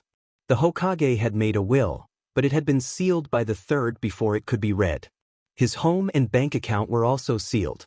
There was brief mention of Minato Namikaze having a girlfriend shortly before he took up office, but no further mention of this supposed woman could be found. The only member of his genin team still living was Sharingan no Kakashi, the last of the Hatake clan. Shikamaru knew of the man, few didn't in Konoha. The only other people who he knew had a personal connection to the fourth were his father, Jiraiya of the Sannin, and the third Hokage. He didn't know how much he could inquire from his father. There was distinct signs of a cover-up of some kind. There were too many things, conveniently left out or missing for Shikamaru to no notice. Shikamaru knew that there were many things best left buried in the past. What this one of them though? He had sought this information for Naruto. Should he just give up and let sleeping giants lie? He huffed. Why does my team have to be so troublesome? This is such a drag. Hey, Shika. The boy turned at the call. Choji Akimichi was grinning at him, waving. Shikamaru smiled and walked over to join his friend.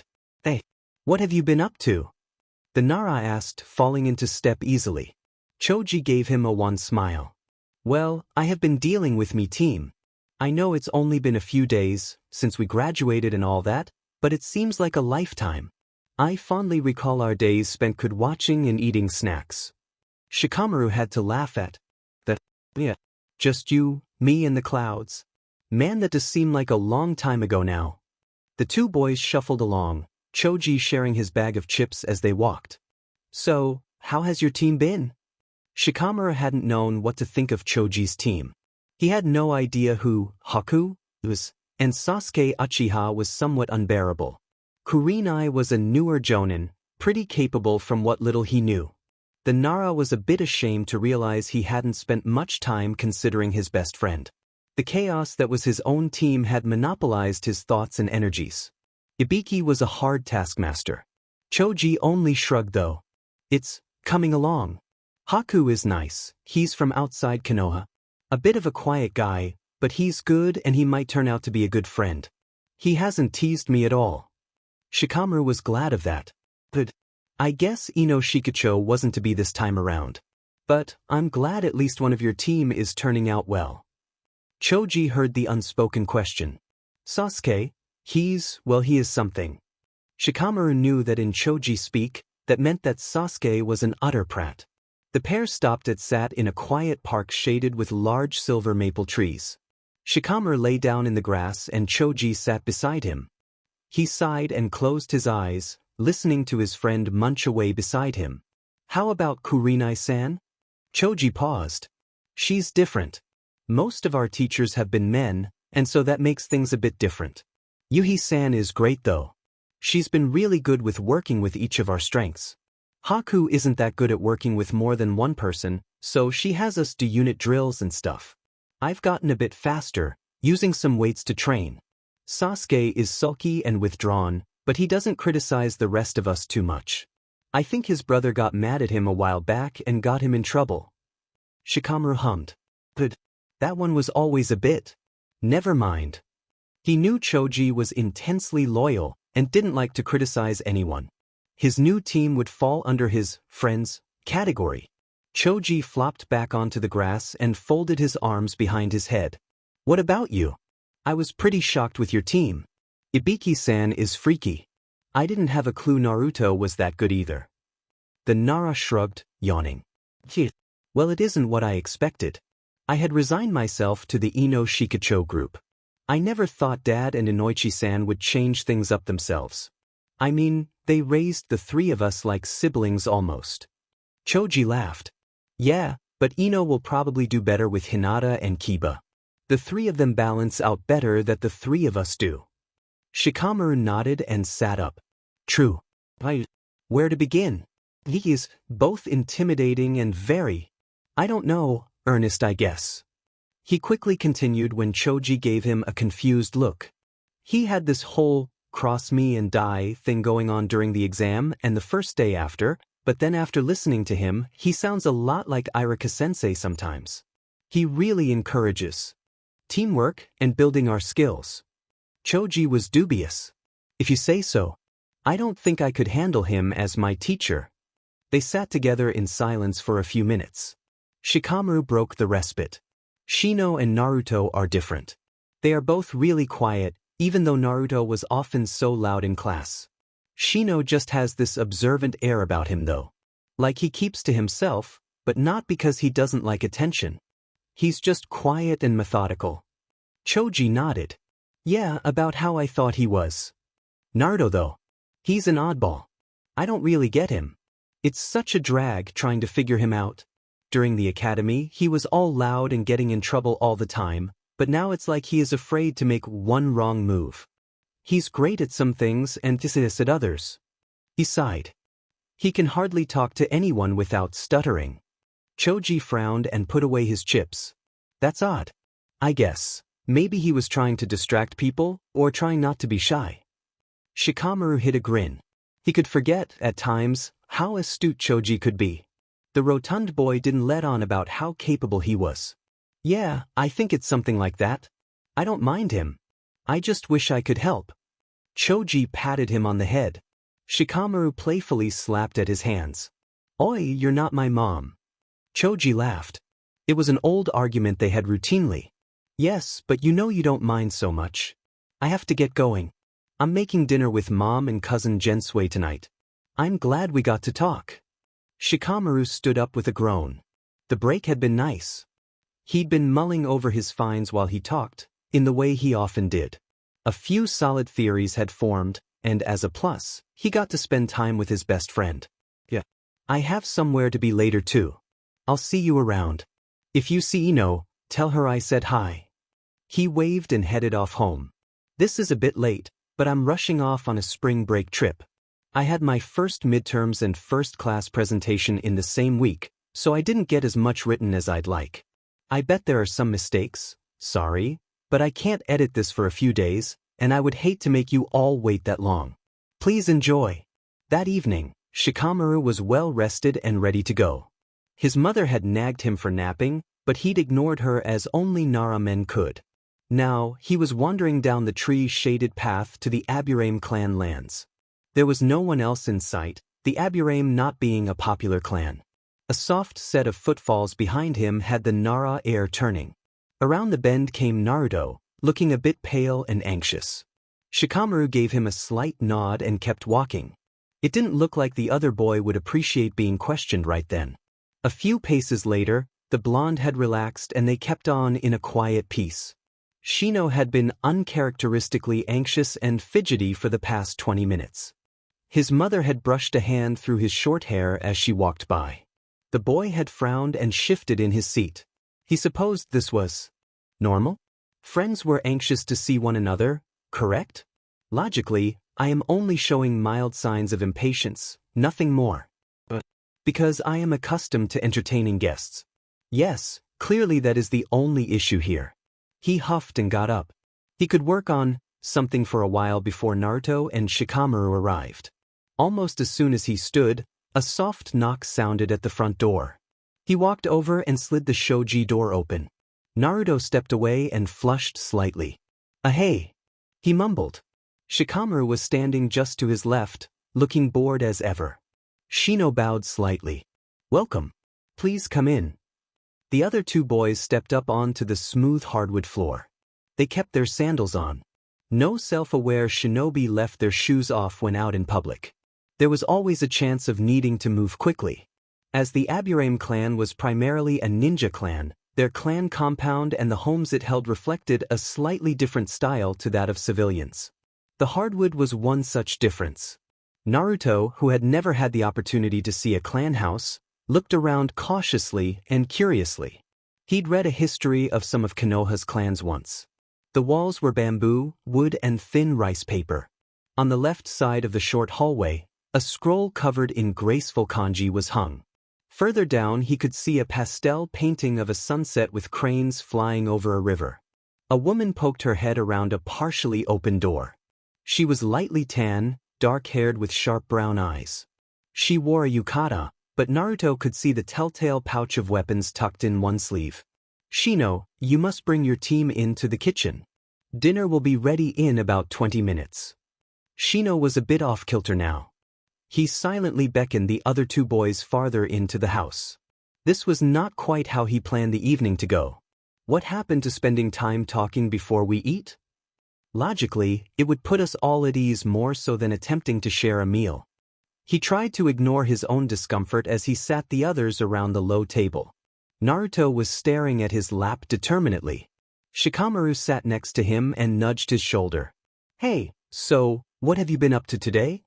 Naruto blinked, and visibly drew himself up. He could do this, it was just his team. He'd been invited.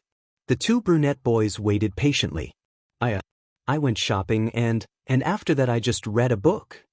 He didn't mention the seals, feeling odd about mentioning such an unusual art. Shino nodded. "I spent most of my day around the house." He was still discomfited, but he could make the changes in his plan work. Before Shikamaru had a chance to offer his own doings, Shibi Aburame walked in. Naruto froze while the man took stock of the three children. "Welcome," was all he offered before sitting down at the head of the table. Naruto reminded himself to breathe and left the moment pass. Soon, there was a bit of a blur of dishes, food and slight shuffling of position. For a few minutes, only the sound of dishes being moved could be heard. Naruto was picking at his food. He wasn't used to such formal place settings and he didn't want to make a mistake. He watched the others before he even started to eat. Shikamaru broke the silence first. "Thanks for inviting us." He nodded slightly to Shino and then his parents. Shino smiled slightly. "It is good to have friends close." Naruto glanced up. Friends?" He immediately wanted to curse himself. Everyone was looking at him now. Shino bowed his head slightly, recalling his determination to help the blonde in whatever ways he could. He looked back up and met his eyes. "Yes, we spend most of our time together, and we will be placed in danger together. We are friends or will be soon." Shibi smiled at his son. The two other boys were quiet for a long moment. Naruto was floored by the statement, made with no doubt whatsoever. He felt something then rising up. He couldn't have put a name to it, but he nodded, meeting the Aburame heir's gaze evenly. Shikamaru broke the moment. This means that we will hang around outside of training and missions too. I always get complaints from Mom about sleeping too much, so this will be good." He chuckled and gained a small smile from the others. The rest of the meal passed with small talk and quiet conversation. The mood was calm and restful. Naruto basked tentatively in the atmosphere of the home. He had almost expected to be thrown out, but after a while, he relaxed and enjoyed the food. He found himself in the odd position of feeling like an outsider observing foreign customs. He'd never been around a family like this. He'd watched a few academy students share meals with classmates or siblings a few times. This was different. Shino's mother, Anara, had insisted on him having seconds and thirds before she was satisfied with him. He'd blushed, but thankfully eaten. Shibi had been very quiet, much like Shino was. The comments he did make were not at all threatening. Shino had been much more open and talkative than he ever had been. Shikamaru also seemed to be more comfortable. This was what a family dinner was like? He supposed so. Naruto had not understood some of the questions asked of him during the meal, like when Anara had asked when he had last had his hair cut. He had shrugged and mumbled something about trimming it with his kunai. The look he'd gotten was a mix of confusions and understanding. After he mentioned that he cooked for himself, she'd started insisting that he eat more. What his hair and cooking had to do with anything was anyone's guess. He didn't understand women very well though, so maybe it was just that. Now, the dishes had been cleared and the three boys shooed out of the house by Anara. Shino led them to a moderate-sized outdoor dojo. A low-covered walkway with shoji doors opened to a square of plush-trimmed grass. The three sat on the walkway. Shikamaru leaned back to watch the sky. Thanks, again for having me," Naruto mumbled. Shino just nodded. I had hoped, now that we have eaten, that we could work on a few things. But because we are all here and we have resources to use here. Logically, we could all benefit from each other's knowledge. Shino pushed up his glasses and sat back, having said his piece. Naruto fidgeted, but Shikamaru sat back up and answered before he could. That would be good. We talked about our strengths and such before, and we could help with what we're good at. Naruto knew it made sense, he just didn't want his failings made even more obvious. During their team training, he was corrected more often than the other two, simply because he had more faults, especially in taijutsu. He gave his assent quietly. He didn't think that he would be made fun of, neither of the clan heirs had shown any propensity for mockery. It just made him uncomfortable, exposing his weaknesses to someone else like that. Shino thought for a moment. When we discussed ourselves the other day, Naruto mentioned struggling with jutsu. I have access to the library here. I can fetch a few scrolls about chakra balance and we could all work on it. He offered. Naruto was a bit surprised to find that the other boy remembered their conversation from their first day. It seemed almost like a lifetime ago to him. That might be a good idea. Ibiki-sensei was going to have us work on that when I got hurt. Shino stood up. I will return shortly. He was back in less than 5 minutes with 2 scrolls. He gestured for them to leave the dojo and head more towards the trees. A small spring-fed pond with a bench was nestled in by a few larger trees. They stopped by the pond and sat. Shino spread out both scrolls on the bench and they crowded around. They all read in silence. Shikamaru tapped a finger against his chin in thought. I think, he started, still mulling over his idea, that we should leave tree walking for later. He tapped the larger scroll. This leaf thing is less destructive and we can move on to pebbles or coins once we get leaves down. Naruto was glad for this idea and he hopped up to pluck a large handful of leaves for them all to practice with. The 3 sat quietly each with a leaf. Shino had gotten his to stick for a few seconds before his chakra wobbled and it fell. Shikamaru had yet to get his to stick, and Naruto had 3 burned leaves already. 10 minutes later, Shino had scorched a leaf and Shikamaru had gotten his to stick. Both boys were sweating lightly from the strain of focusing their chakra and attempting to regulate it. Naruto had a pile of burned and smoldering leaves and a red spot on his forehead. The longest he'd gotten one to stick was 10 seconds before they burst into flame. He growled and snuffed out the latest flame before he knelt up to reread the scroll for the 3rd time. There had to be some reason he failed so spectacularly. Some critical step must have evaded his notice twice already. Shino paused in his concentration to try to help. I believe that those with larger amounts of chakra are often unable to easily utilize small portions of chakra. Clone jutsu, henge, and tree walking are the most common things that are challenging. Naruto groaned. Those 3 things were on his list of things he couldn't do that everyone else could. Great. I am crap at all 3 of those. Shikamaru had put down his leaf too. He leaned forward to look over the scrolls again. How did you pass the exam then? The clone jutsu is required. Naruto flushed now. He had mentioned the shadow clone jutsu before, but not in depth. Oh, I guess the version I learned is normally harder to use. I got it no problem, but, I have been told that it's an advanced technique. Shino pet his head to one side. Indeed? Logically, if one cannot master an easier skill, the more difficult ones are not performed.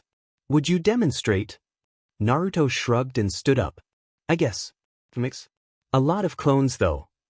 He placed his hands in the required seal and released a burst of chakra. Shadow clone jutsu. A cloud of smoke puffed out of nowhere, obscuring the clearing briefly. When the smoke cleared, there stood 15 copies of Naruto. Shino blinked. Out of curiosity, he brought out a handful of his Kikeichu. The insects buzzed around, testing the clone's chakra. Shikamaru had sat up with wide eyes. Man, that's something else. Naruto scratched at his hair. Why you think so? There are 15 clones. You know it's normal to make 2 to 4, right? This is definitely no genin jutsu. Shikamaru had sat up with wide eyes. Man, that's something else. Naruto scratched at his hair. Why you think so? There are 15 clones. You know it's normal to make 2 to 4, right? This is definitely no genin jutsu. Naruto flushed and kicked at the grass. There is so much. Uncharacteristically, Shino was choked up and wide-eyed.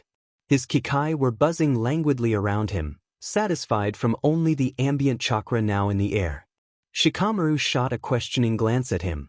Shino sat down hard and blinked at the clones standing motionlessly. Each clone has the same amount of chakra divided between them, and they have more than some people I've been around. Naruto cancelled the jutsu and all the clones vanished with a pop. Shikamaru was still sitting rigidly. So, that means Naruto has more chakra than 15 people, if each clone was evenly endowed with it. That's something. Naruto was unsure what to do now. He hadn't ever thought about why he couldn't do some jutsu, but if he was just overdoing them, maybe it wasn't as hopeless of a situation. He did wonder what the other two would think of him having more power than them.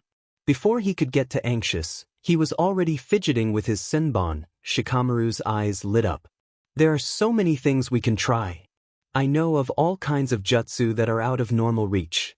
And if we could find other ways to HRSS it, you could even work towards creating new jutsu. Shino nodded. Indeed, my colony can feed off just the ambient energy and that will enable me to conserve my own chakra, at least to a point. This will be a great benefit to us all. A prickle of that same unnamed emotion rose up in Naruto. I guess I'll just have to try something else to work on control though. I'll burn too many leaves at this rate. He chuckled, trying to move the mood back into something he was more comfortable with. Shino nodded. I have been told that pebbles or coins can also be substituted in this training exercise. That may prove more beneficial for you. Because stone and metal are much less flammable. Naruto was thinking now, an idea having popped into his head suddenly. Actually, he started, picking at his senbon more, I have an idea. Both brunettes waited patiently. Naruto had been coming out of his shell all evening, and they weren't going to push him now. Naruto kept going. I recently started learning some new techniques, and one of them mentioned that it could store chakra for a short period of time. Shikamaru frowned, racking his brain for any such jutsu. He found none in his memory. Strange, why would Naruto know an obscure jutsu? I'm missing so much. I'll have to step up my research. It's driving me nuts. Naruto had made himself stop fidgeting. I could try using it to make my chakra levels more manageable. Shino, who was still giving off a slight buzzing sound from his hive, sat back down with them. What jutsu is this? Well, it's not exactly a jutsu.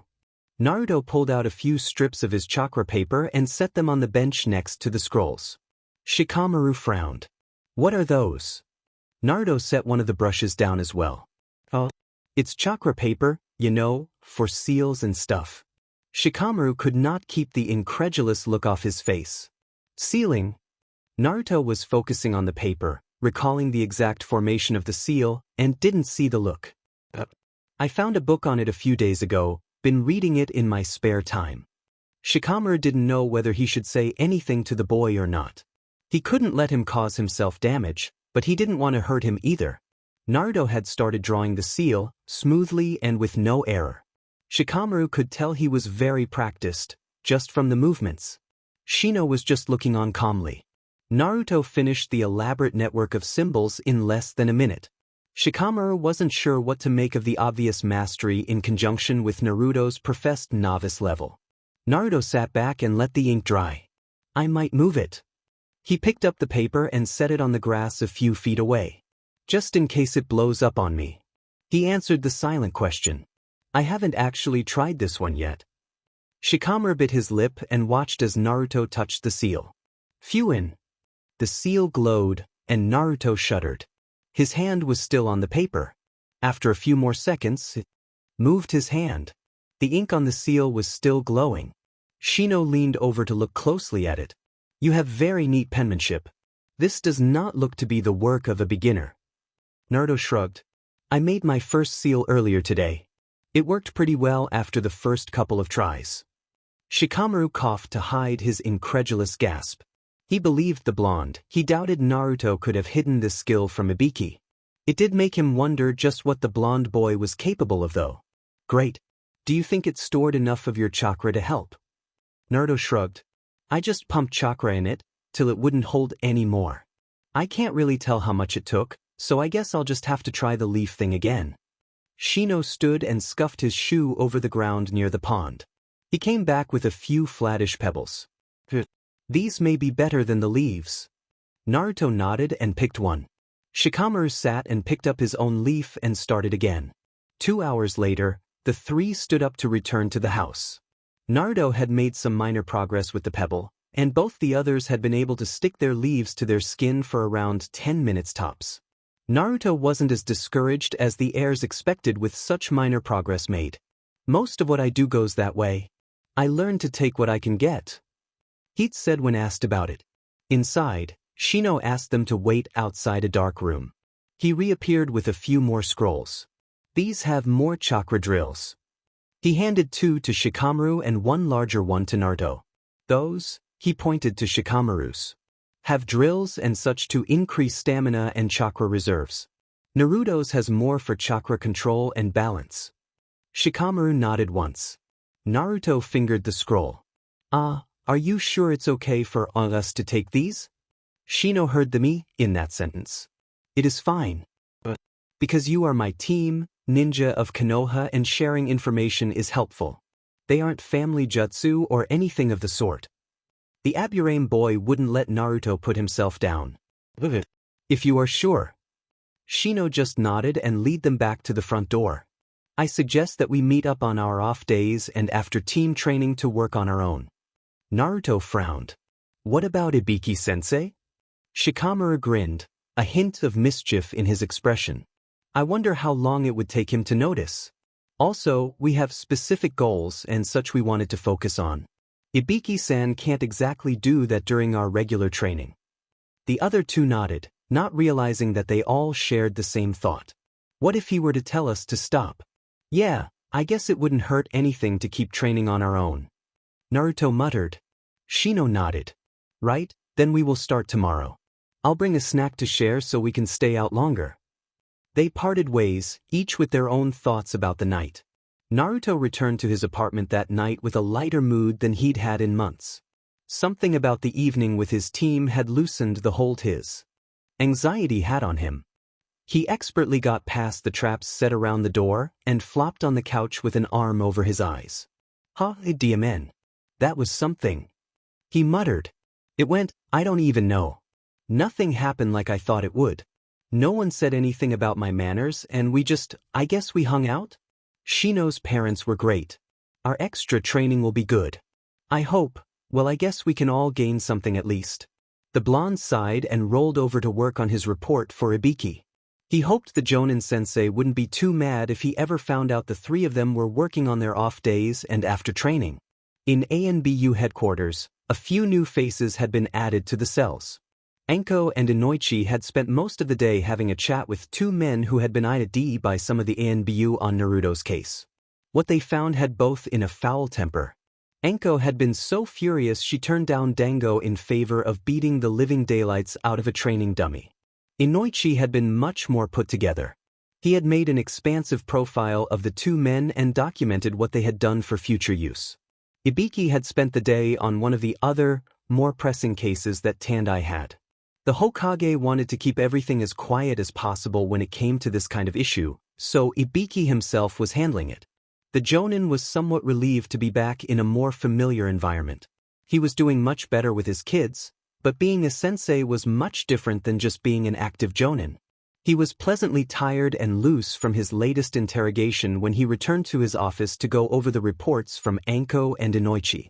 He was expecting the news. Both men, civilians, had confessed to spreading word of Naruto's status and encouraging others to ostracize him. Both had also followed the boy back to his apartment and broken in to wreck the place. Neither had admitted to harming him as of yet, but Enko and Inoichi had both said that they suspected there to be more to learn. They had gotten a few more names to chase down. This was turning out to be an excellent training exercise for some of the new ANBU. Ibiki just hated that it came at the price of a child's safety.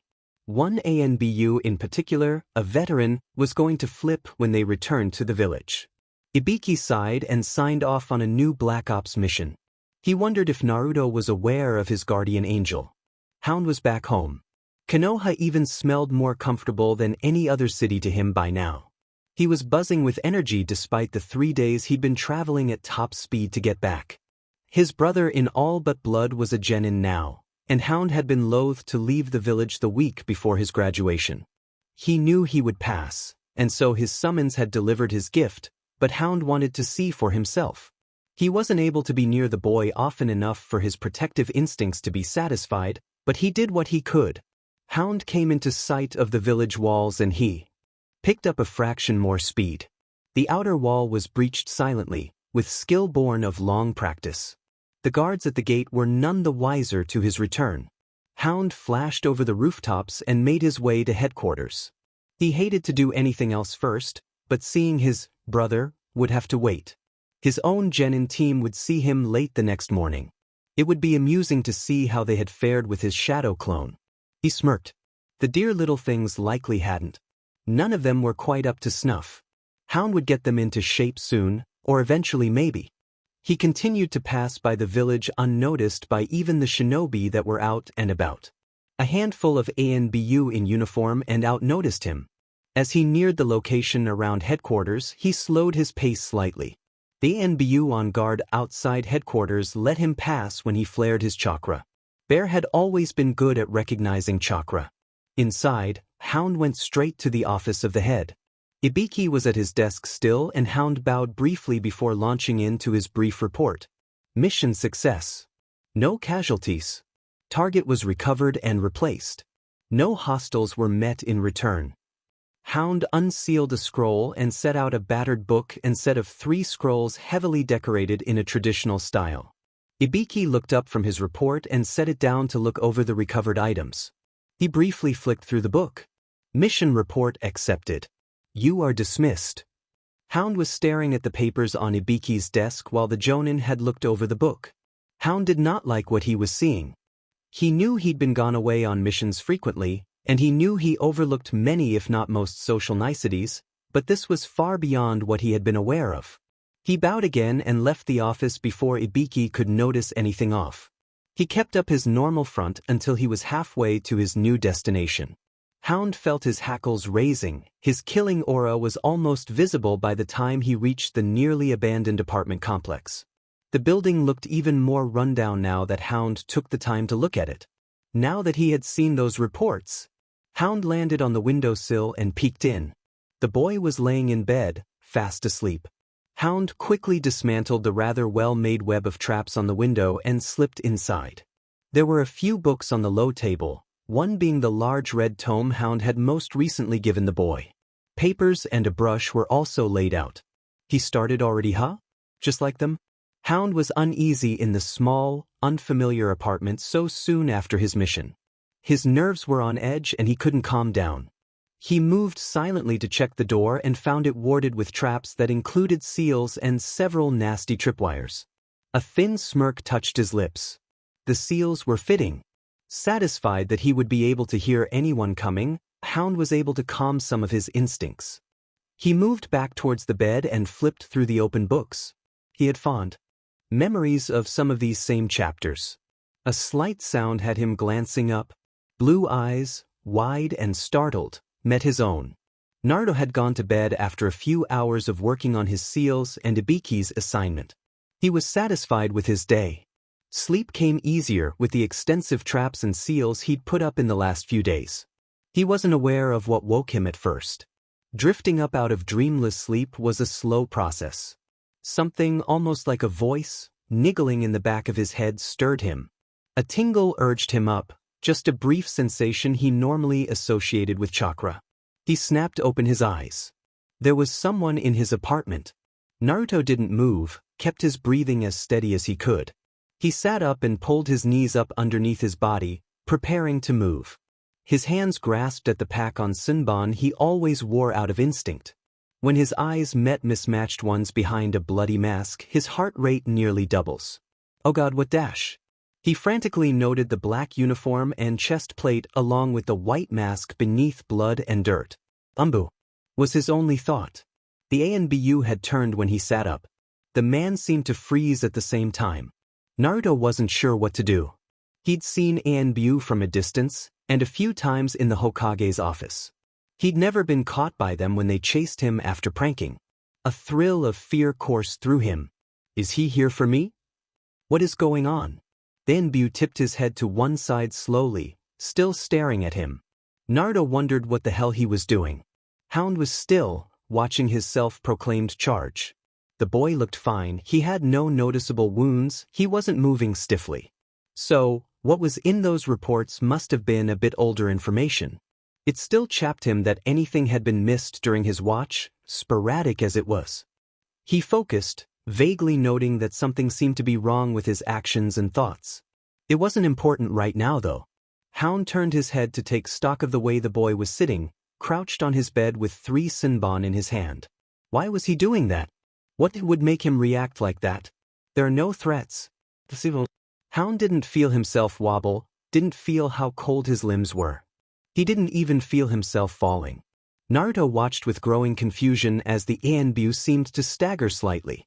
He'd made no move to come any closer, though Naruto knew that if he did make a move against him, it would be far too late for him to do anything about it. Then the ANBU started to collapse. He moved without thought. Senbon were tucked away and he'd caught the man as best he could. The man was a dead weight, and Naruto paled at the thought. Please don't be dead, don't be dead. He muttered as he settled the man down on the floor and hurried to check his pulse. To his immense relief, there was a steady beat. Naruto sagged back and reached up to rub at his eyes. Color on his palm stopped him. Blood, this is blood. He could smell it now. Overpoweringly coppery and sharp. He'd bleeding, what do I do? More panic paralyzed the boy. Another whisper, a hint of a thought sparked him into action. I should stop the bleeding, clean the wounds or something, right? I can't let him die. Oh God, I have no idea. The basic training the academy had gone through hadn't prepared him for this. He had a vague idea, mixed with wild thoughts, on what to do. Naruto hurried to turn on the small floor lamp in the corner on. In the dim light, the state of his strange visitor was made more evident. There were a few shallow cuts on his upper arms and a burn on his chest. 2 parallel gashes on his right thigh were still bleeding along with the cuts on his arm.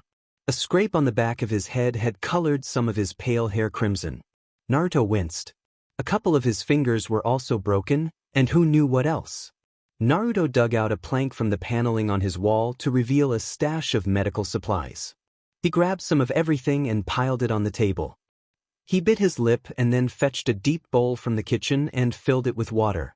He took a handful of clean, well-worn towels as well.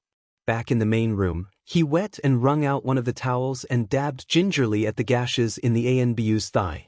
They were deep, but didn't appear to have nicked the artery. Naruto cleaned off the blood and grime carefully and then grabbed some disinfectant and cleaned them out as best he could. Then he bandaged it. The same process was done to the other cuts and open wounds. Naruto had to sit and think when it came to the broken fingers. He'd stripped the armor and shirt to bandage the burn on his chest, and found 2 ribs were fractured. Splints and wrapping, the best I can do. He muttered and dug through his supplies to find more gauze to wrap with. The fingers were easier, more obvious to fix. He was extra careful taping the finger out straight and binding the stiff splint between the 2 to keep them that way. Ribs though, that was outside of his meager knowledge. Open wounds and burns he'd bandaged on himself enough to have at least an idea. But broken ribs were not at all the same. He ended up rubbing a bruise salve on the ANBU's chest and stomach and then wrapping him from the waist up to his shoulders snugly. Naruto then sat back and looked over the man. He was calm enough now to note more details. His hair was shockingly silver and fluffy. The black tattoo on his shoulder marking him as one of the Black Ops was easy to see, so at least the genin knew for certain the man was really ANBU. His mask depicted a hound. And wasn't that humorous, after he'd named his mysterious benefactor, Hound, and ANBU with a dog mask showed up in the middle of the night. Naruto supposed the shinobi had been disoriented and entered the wrong apartment. There was no other reason for an ANBU to visit him. He was just the pariah of the village, who occasionally got into trouble for pranks. Checked the bindings on the bandages again and made sure there were no more wounds he'd missed before. There were none, thankfully. There were a few faded scars on his arms and torso, but surprisingly fewer than expected. The memory of his last visit to the hospital rose up. Medical jutsu things don't leave scars. This guy might just go to the hospital a lot? A jaw-cracking yawn had the blonde boy tiredly tidying up his room, getting rid of the bowl of bloody water and putting away all the unused bandages and such. He debated on what to do with the ANBU now. He had no idea what would be considered normal procedure, but this didn't seem much like a normal situation anyway. Fell with it. He muttered and made a pair of shadow clones to help him lift the unconscious man. Naruto placed him in his bed, tucked in the patched but warm blanket in around him, and then curled up in the opposite corner of the room with an extra sweater on. The blonde genin drifted off to sleep slowly, painfully aware of the soft breathing coming from his bed. Hound woke with a jolt, precisely at 4 o'clock, as he had for more than a decade now. He was instantly aware of his surroundings, or at least he was trying to be aware. He was lying down in a bed that didn't smell like wet dog or dust. Well then, not his bare apartment then.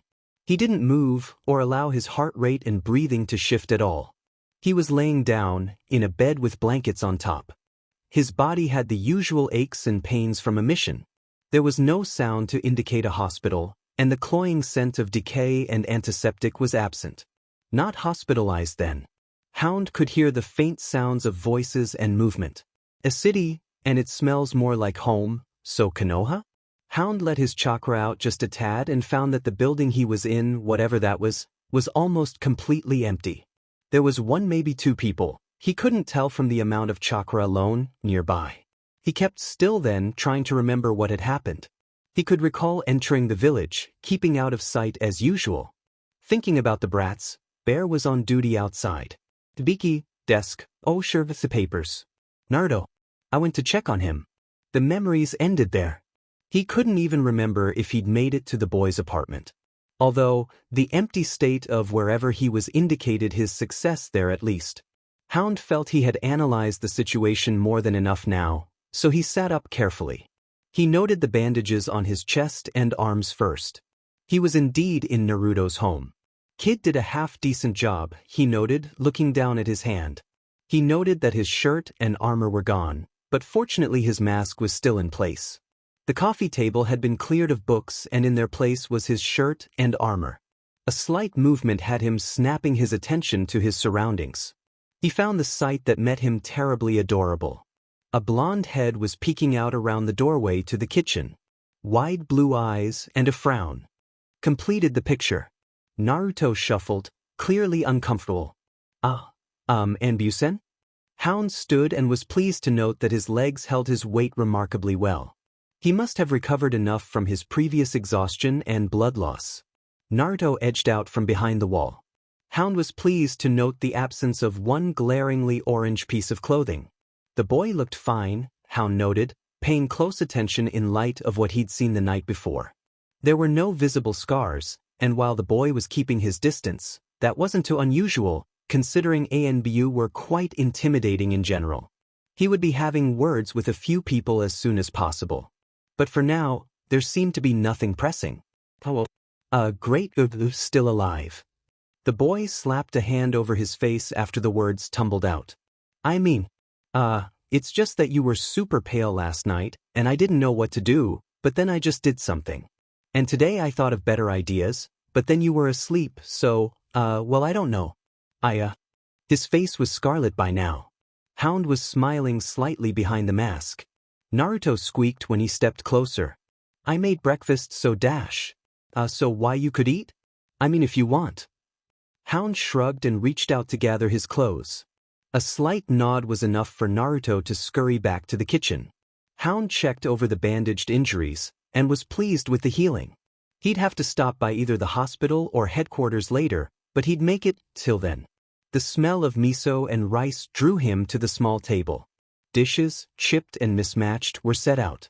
Naruto flinched when he turned around to find the ANBU only a few feet behind him. He hurried to set the steaming teapot on the table. I can't make anything fancy, so it's just rice, rolled omelets and miso. Hound shrugged and sat down. Naruto followed suit. The blonde poured them both a cup of his homemade herbal tea and then started picking at his food. Hound, through years of practice, was able to eat without appearing to move his mask at all. Naruto kept his staring to a minimum. As strange as it was, he wasn't going to stare. He knew how annoying that could be. Odd as it was, Naruto wasn't as bothered by the man's quiet presence as he thought. The meal was silent and swift. Naruto cleared off the dishes while Hound watched. So I patched you up as best as I could. But I don't actually have, training. So a hospital or a doctor should. Hound smiled behind his mask. The boy was cute, like a puppy. He reached out and patted the blonde head and then took a few steps away. He technically wasn't supposed to initiate contact with the boy, but he could play this off as momentary loss of consciousness. The Dmed elders couldn't say a word to that. Hound knew he couldn't stay longer though, so he returned to the living room/bedroom and gathered his armor and clothes. Naruto had followed him in. Are you gonna be okay? He'd asked in a small voice. Hound turned and took a step closer. He patted the boy's head again, thinking of his Nin Ken. I'll be fine, puppy. Naruto jerked slightly and then frowned. Before he could question the ANBU, he'd vanished. His window was open and a few leaves drifted in to settle on the table. A scrap of paper was lying on the floor as well. Naruto shrugged slightly and closed the window, re-engaging the traps as he did so. Next he quickly tidied up the room. He had to get to the team meeting soon. He straightened up the bed and finished washing the dishes before coming back to gather up his equipment. He also bent to pick up the paper. A messy scribbled note and a doodle of a dog with a vest decorated the paper. Sleep more, puppy. Don't read too much at night. Hound. Naruto glanced sharply at the newest book, with its note he deemed from Hound, and wondered at the probability of two mysterious visitors ending up with the same name. He stood lost in thought for a long moment. The ticking of the clock caught his attention. The minute dash. He had 5 minutes to get out the door. Training went well, shifting their routine slightly to incorporate some teaching now as well as the endurance testing. Ibiki had them working on a few new kata instead of sparring today. The academy basic style is suitable for introductory training, he'd informed them. But for anything more, it is lacking. These kata will help you pin down a style. Shino already has some of his clan style integrated, but you too will need to pick different ones. Shikamaru had bemoaned this for most of the morning. Naruto had been feeling out of sorts, no doubt due to his late night and rushed morning. New taijutsu, which he struggled with anyway, wasn't helping much. Ibiki had noticed and decided to let him be. It would be interesting to see what would happen. Soon, Shino had migrated over from what had become his area of the grass. He'd waited for Naruto to pause in his kick practice. Naruto. The blonde had looked up. May I offer assistance? The Aburame waited for a response. After their diner and training the night before, he was even more curious about his new friend and the many oddities in his training levels. Naruto had huffed, but nodded. He didn't want to make mistakes, and he wasn't too worried about Shino using this as an opportunity to take a shot at him. Shino had then glanced over the diagrams on Naruto's kata. I see. He then slowly moved through the kata with the blonde, pointing out subtle changes. You move your left foot to the side like this, because then you can twist your hips and gain more power and balance. Then, step back into the right here. You will be able to transitions to another step or throw more easily. Naruto hadn't said a word so far. He was focused intently. Shikamaru was watching, but staying put for now. The genius was already working out a more precise plan for their after hours. Training. Shino went through all of the kata with Naruto, and then watched him go through them twice to check for any other issues. When the brunette was satisfied, he returned to his own practice. Hey Shino, he turned back slightly. Thanks, that really helped. Naruto had smiled slight, and was shocked to see Shino smile back. The other boy nodded and went back to his own work. Ibiki was pleased. This was good progress in more ways than one, for a new genin team. It could take months for some teams to start working as a unit. And here his team was a week and a half in, and already the three boys were much closer. Naruto especially had been growing. The Jonin knew that he'd have to start more actual instruction into their team soon. He'd gotten a fairly good read on the three of them. Naruto would need extra help to compensate for what was doubtless neglect in his time at the academy. But the boy worked hard, much harder than any other genin, aside from Guy's clone, but Ibiki did have limits. He'd seen, unfortunately, how the green-clad pair got when they trained. That was a bit too much enthusiasm for him. No, his one slightly traumatized genin and the two other quiet boys didn't need that. He would start them on some stealth and intelligence gathering. They'd need it as his team. The sooner they realized for themselves what kind of team they were, the better. He may be more comfortable with his kids, but he still had little idea of how to deal with some things. The new kata were put to use when Ibiki set them to sparring 2-on-1. Naruto surprised him again when the boy started using kata that were far from the academy style. The more Ibiki watched, the more confused he became. The style was odd, a mix of speed and raw strength with sharp shifts tossed in. There was something about the style that was familiar, but he couldn't think of what it was. It was well suited to a more battle-like spar. Naruto held his own far better than Ibiki had expected. The nature of the style was unpredictable, and yet clearly a learned, intentional skill and not just wild attacks. Naruto was able to shift between the other two boys' attacks quickly, while still getting in some offense of his own. "Hold!" he called. The three froze, as they had learned to do after a few days with the grim Jonin. "Naruto, why haven't you been using this style until now?" The blonde looked confused. Isn't it only for multiple people? I can't use it one-on-one." He answered straight, ignoring his instinct to cower and avoid punishment. Ibiki shook his head. "No, you could use it on a single opponent. Where did you learn it?" Naruto had shifted a bit, not wanting to tell the man about his cache of knowledge. The same hesitancy had birthed the idea of not telling the Jonin about their extra plans. Well, I have a scroll on multi-person battle. It had a few combos and things in it." Ibiki gave him a hard look. "I see. I'll work on that with you tomorrow. For now we are going to move on to something else. Take a 10-minute break, then we will reconvene." The three boys were tired and bruised as they sat in a half-circle around Ibiki 10 minutes later.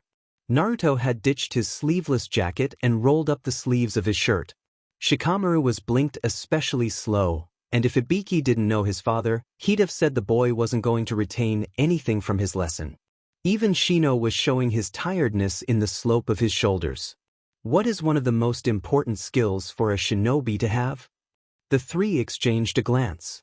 While teamwork would be an obvious answer, I would say resilience is a critical skill. The Aburame answered. Ibiki focused on him. "Explain why." Logically, missions can go wrong or become more challenging than first thought. Being able to adapt and continue on to your goal would be imperative.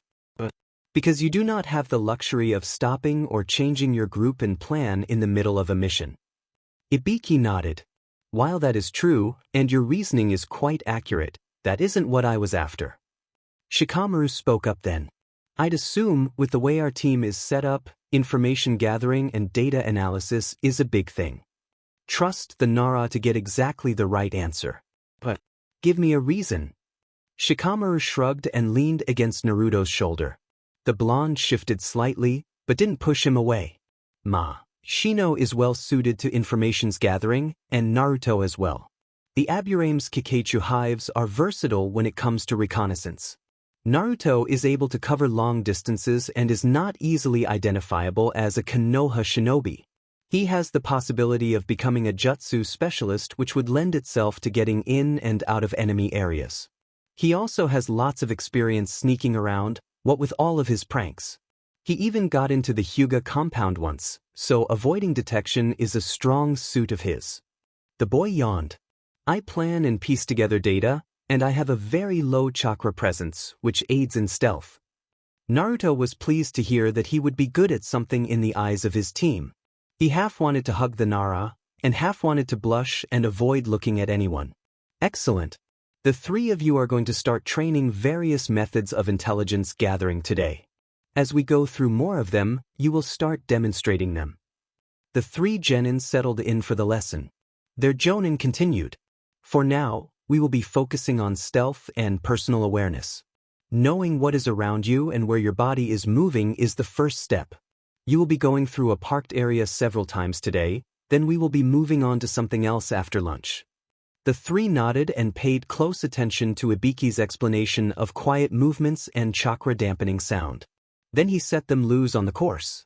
Ibiki already had his suspicions. There really is a reason the Uzumaki boy was able to prank anyone in the village. He digs to stealth. Like he was made for it. The way he moves his body is deliberate, calculated. The jonin would be far more upset with why the boy knows how to move like that if it weren't so useful. It says a lot when Naruto manages to be quieter than Shino. Aburame are more naturally inclined to silence than most other shinobi, but Naruto has who know how many years of experience on the other boy. And it shows. Naruto knows to avoid dry leaves and brush. He times his steps with a slight breeze and even knows how to move between trees and open areas almost unseen.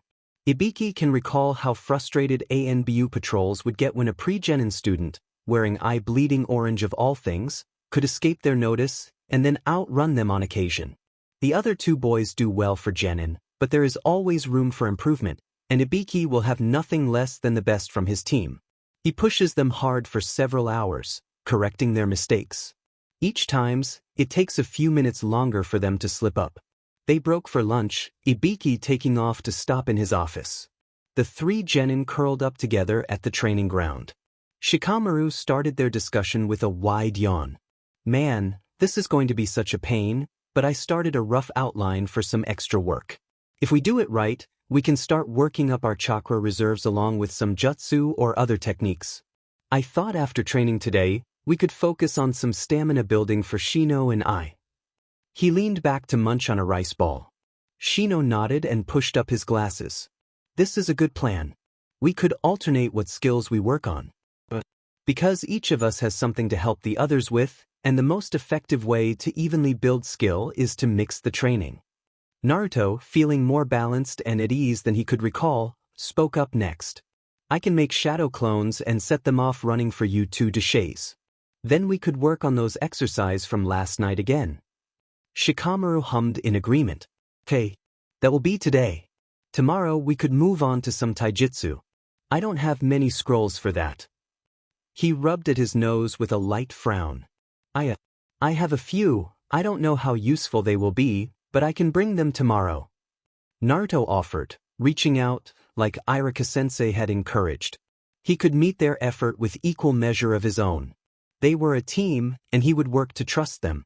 He was fairly sure, now, that he could rely on these two boys, and maybe even their Grim-sensei. Shino accepted his offer easily.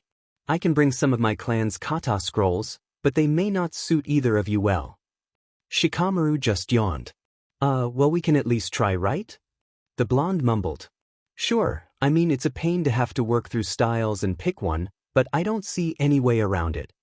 The Nara sighed. The three worked through a few more ideas before they had to start training again. It was only their second time sitting together working in this manner, and yet, it already felt familiar in a way. When their jonin returned, he was carrying a small, plain scroll. We will be moving on to something else new. We have a mission here in the village. It will not be challenging in the typical sense of the word. I will be giving you all tasks to carry out in addition to the mission though. They all waited somewhat eagerly for him to continue. Training was all well and good, and they had spent plenty of time busily working on sparring and endurance over the past week, but mission were the lifeblood of ninja. You will be painting a house and fence in the eastern civilian area. Naruto choked slightly. Huh? He said in alarmed surprise. Shikamaru was already slumping his shoulders. So those were accurate rumors. Dirang chores, huh? Great. He groused. Shino had no visible reaction. Ibiki let his sadistic glee peak, internally anyway. Yes. But, as a challenge, you will all be attempting to make as little noise, including talking, as possible. The three boys shared a glance before sighing. Alright. So we need supplies then? Naruto asked. Ibiki grinned then. A chill swept through the area. Indeed, a two-story house needs quite a bit of paint. Shikamaru groaned again. "Aw man, this is gonna be such a drag." Last time, Shikamaru groaned again. "Aw man, this is gonna be such a drag." As it turned out, Shikamaru was correct. House painting was a boring job, even when communicating was done with rough gestures and sound was kept to a minimum. The snide comments and looks that Naruto received at every turn didn't help Shikamaru and Shino either. Naruto hardly noticed, and didn't react at all when the middle-aged woman, the owner of the house, had turned to address Ibiki even though Naruto had asked a question. Then the whispers that followed them as they walked to a store to purchase the required paint. Shino was calculating how many people he could send his Kikaichu after without them being noticed. He was betting on at least 30. Ibiki was also paying attention and he wasn't pleased to see this. He'd put this in his file and send it on to the Hokage and Inoichi. They were going to have to step it up. He wouldn't tolerate this. He kept a lid on his irritation though. Instead, the Jonin took great pleasure in watching the three boys struggle through the job.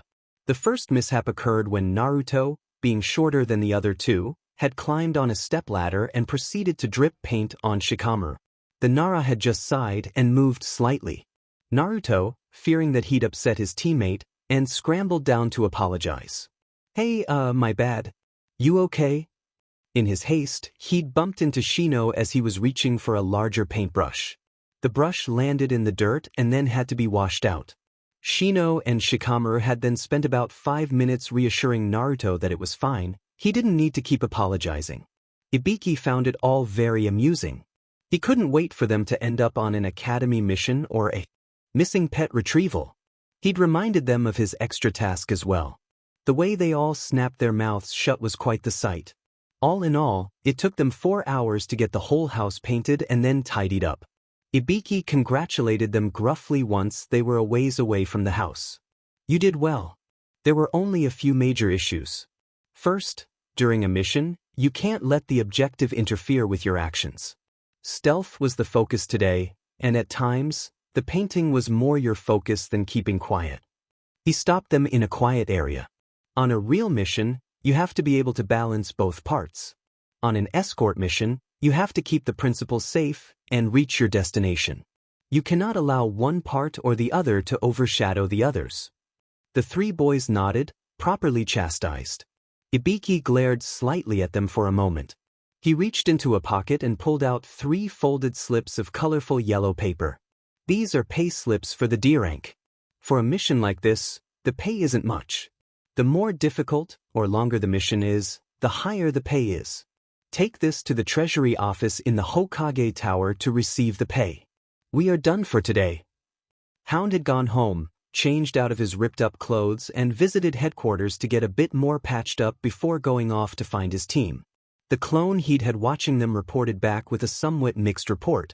His team wasn't awful, but they had a fair ways to go before they were good.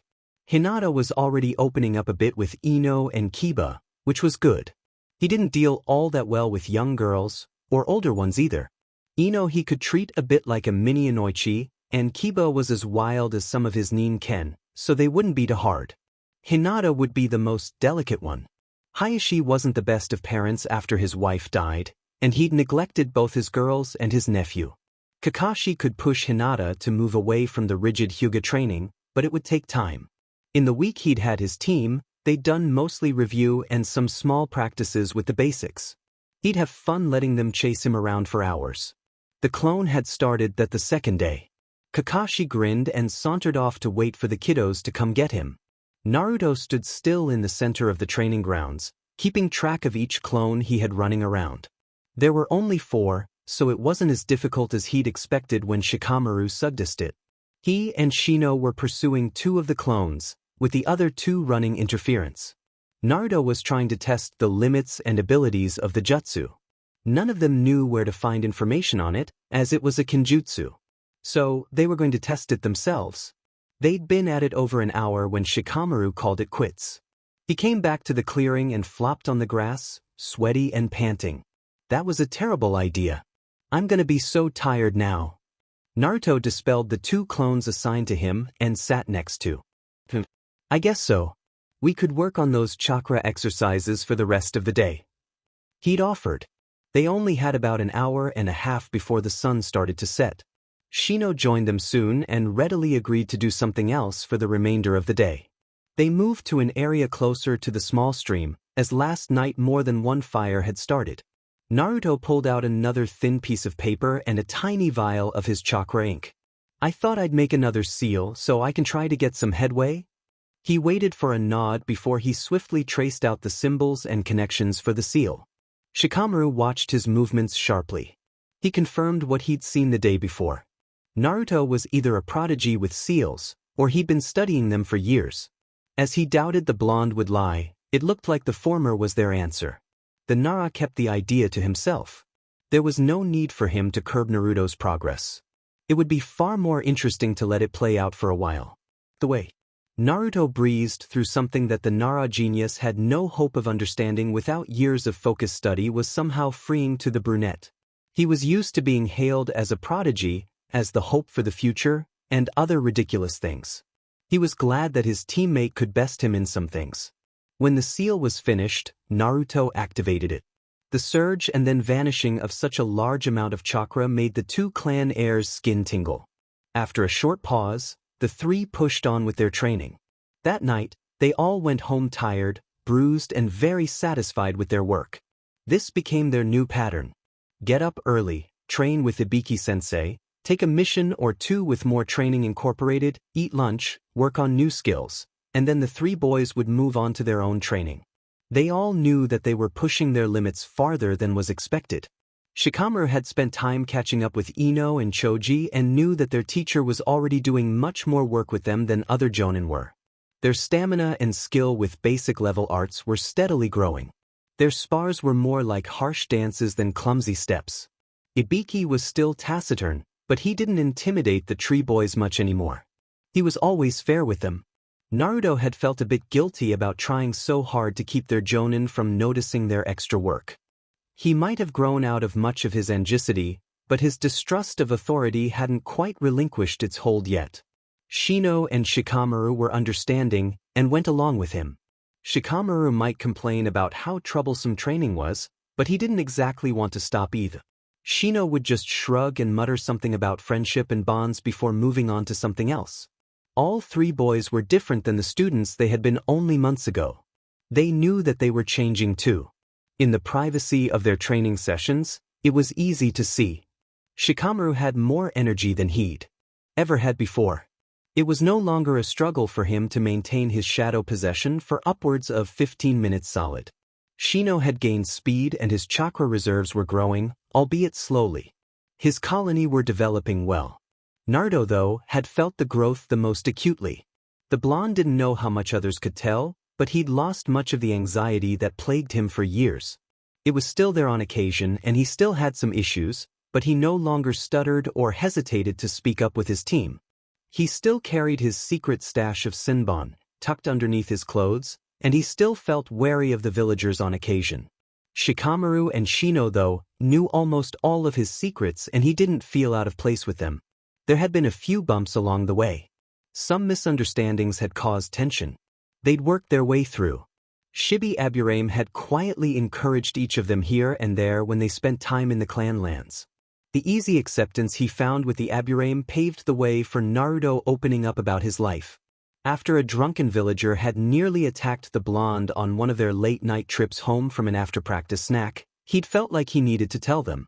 Shino had practically come alive with ire when the drunk had stumbled towards them mumbling threats and curses.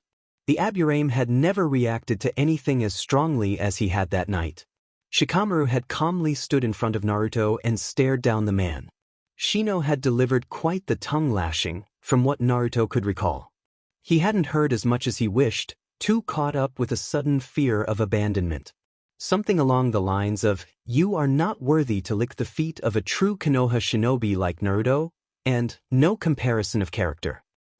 Because he is too good for someone like you to speak to," and other things had stuck in his head. The next morning Naruto had brought homemade dango with his as a mid-morning snack. He knew Shino was fond of dango. It had taken him some time to get all of it out, but he'd told them most of his secrets after the unpleasantness of his life were out of the way. He'd told them about his stash of scrolls, his ventures outside the village walls, and his ceiling. They were both surprisingly hostile about the reasoning behind his nighttime trips. Between them an easy camaraderie grew. They spent nearly every waking moment together. Naruto soon found himself he'd been invited over for dinner and training at the Aburame lands, so much that he only knocked if he was later than usual. Shino's parents were quietly supportive of both their son and the blonde boy. Shikamaru spent marginally less time at the Aburame clan, and only did so because his mother tended to fret if he was gone too often. Keeping his training secret from both adult Naras was not difficult. Shino's parents never intruded on them, so the genin were home free. The three had compiled all of their knowledge, and it turned out that between them, they had access to most of what they wanted or needed to learn. The Aburame and Nara clans both valued knowledge, and thus had large collections of all kinds of scrolls and books. Naruto had some in his collection that were different, more precise than the meandering teaching methods in the Nara books. The only thing that they didn't have access to was more information on Fuinjutsu. It didn't hinder Naruto that much though. His knack for putting together matrices and detailed patterns was easily supported by the large books supposedly from his mother. In the month and a half they had been training secretly, Naruto had come up with several new and highly valuable seals. He was flourishing. With just a few close connections to support him and the different environment, he'd progressed rapidly. There had been fewer attacks on him as well, and that combined with his stable team had the blonde sleeping more and gaining more and more confidence. Ibiki had even complimented him on his progress outside of their team training.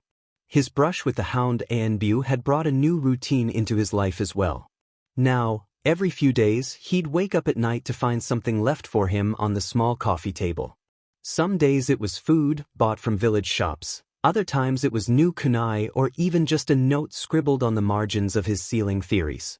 He'd been worried for a bit, until a note had referred him back to a scroll he'd received 3 years prior. Unless the ANBU had searched his apartment and gotten through the newly placed security wards, Naruto had found the mysterious gift giver. His two teammates hadn't been quite as easygoing about his ANBU visitor. It was one of the few fights they'd had that wasn't easily resolved. Despite their misgivings, Naruto had been happy to know that someone seemed to be concerned for him, someone not on his team. Truly, the three genin were happy and thriving. Shino and Shikamaru had also continued to chip away at the mystery behind Naruto. They knew that he wasn't in on whatever it was, or he couldn't tell them. So they kept on researching, piecing together bits and pieces of information. Shikamaru was so incredibly close to getting the full picture, he could practically taste it. He felt it would take only a few more weeks or even less time to make that last breakthrough. Across the village, in a small, ordinary apartment, a plot was forming. The man in the little home was ready, finally, after so long. He'd waited enough. He'd wasted a prime change once before, but not this time. He would manage it or so help him. It was late. Shikamaru was back at his home, laden with record books from the library. He'd gotten a few on history as well and passed off his collection as part of a long-term analysis of the village. His parents and the librarian had bought the lie. Looking up information on Kushina Uzumaki, Mito Uzumaki and Minato Namikaze would have raised alarm, especially if his nagging thoughts were correct. The records he was going through were diverse. Hospital records, property purchases, gate logs and official documents pertaining to the clans on Konoha. Let's see, here. The passage on intervillage cooperation was long-winded, but it contained several more mentions of that term he'd only recently heard. Jinchuriki. He'd not yet found out exactly who or what they were, but they'd been important enough to be discussed between Kage as far back as the time of Hashirama Senju. His wife Mito had been involved as well. What he was more interested in was the mention of bringing someone from a place called Yuzushio to help Mito with something. Mentions of the Raikage's brother also cropped up here and there. Shikamaru turned the page and read on. Uzumaki, that name again. Kushina Uzumaki had immigrated from Yuzushio to Konoha as a child. There was a note about her admittance to the academy, and then mentions of her meeting with Mito several times. Then nothing. No other mention of the other Uzumaki woman until a series of hospital notes after she became a genin. Then, again nothing, after she became a jonin. A large span of inactivity was unusual in higher-ranked shinobi. The war had only ended shortly before, and the village was down on manpower. Shikamaru found it odd that someone who made jonin would then stop taking missions for months. Then there were the mentions of the fourth Hokage. That was where the land purchase records and clan histories came into play. Namikaze wasn't a clan, so why was there a large plot of land, not marked anywhere else but on his father's maps, labeled as the Namikaze compound? None of the other maps he'd found had that area labeled at all. If the land was purchased, it would have had to be marked down in some ledger of record. So he searched. It took hours of going through the old records, but he found it. A few months before the odd halt in the Uzumaki woman's hospital visits, and thus missions, Minato Namikaze had bought a large area of land in the private, wooded area near the Hataki clan compound. There were no records of any resale after his death 12 years ago, which meant that it was either vacant or being held in trust for some relative of the fourth. However, there were no listed relatives anywhere. For that matter, no will was to be found. Something's off about that. And the timing's weird. I mean, there are mentions of Kushina Uzumaki and the fourth, and then that weird entry Dad wrote. There is just enough time there for him, and I think I get it. The Nara flipped through the medical records again, and found exactly what he was looking for.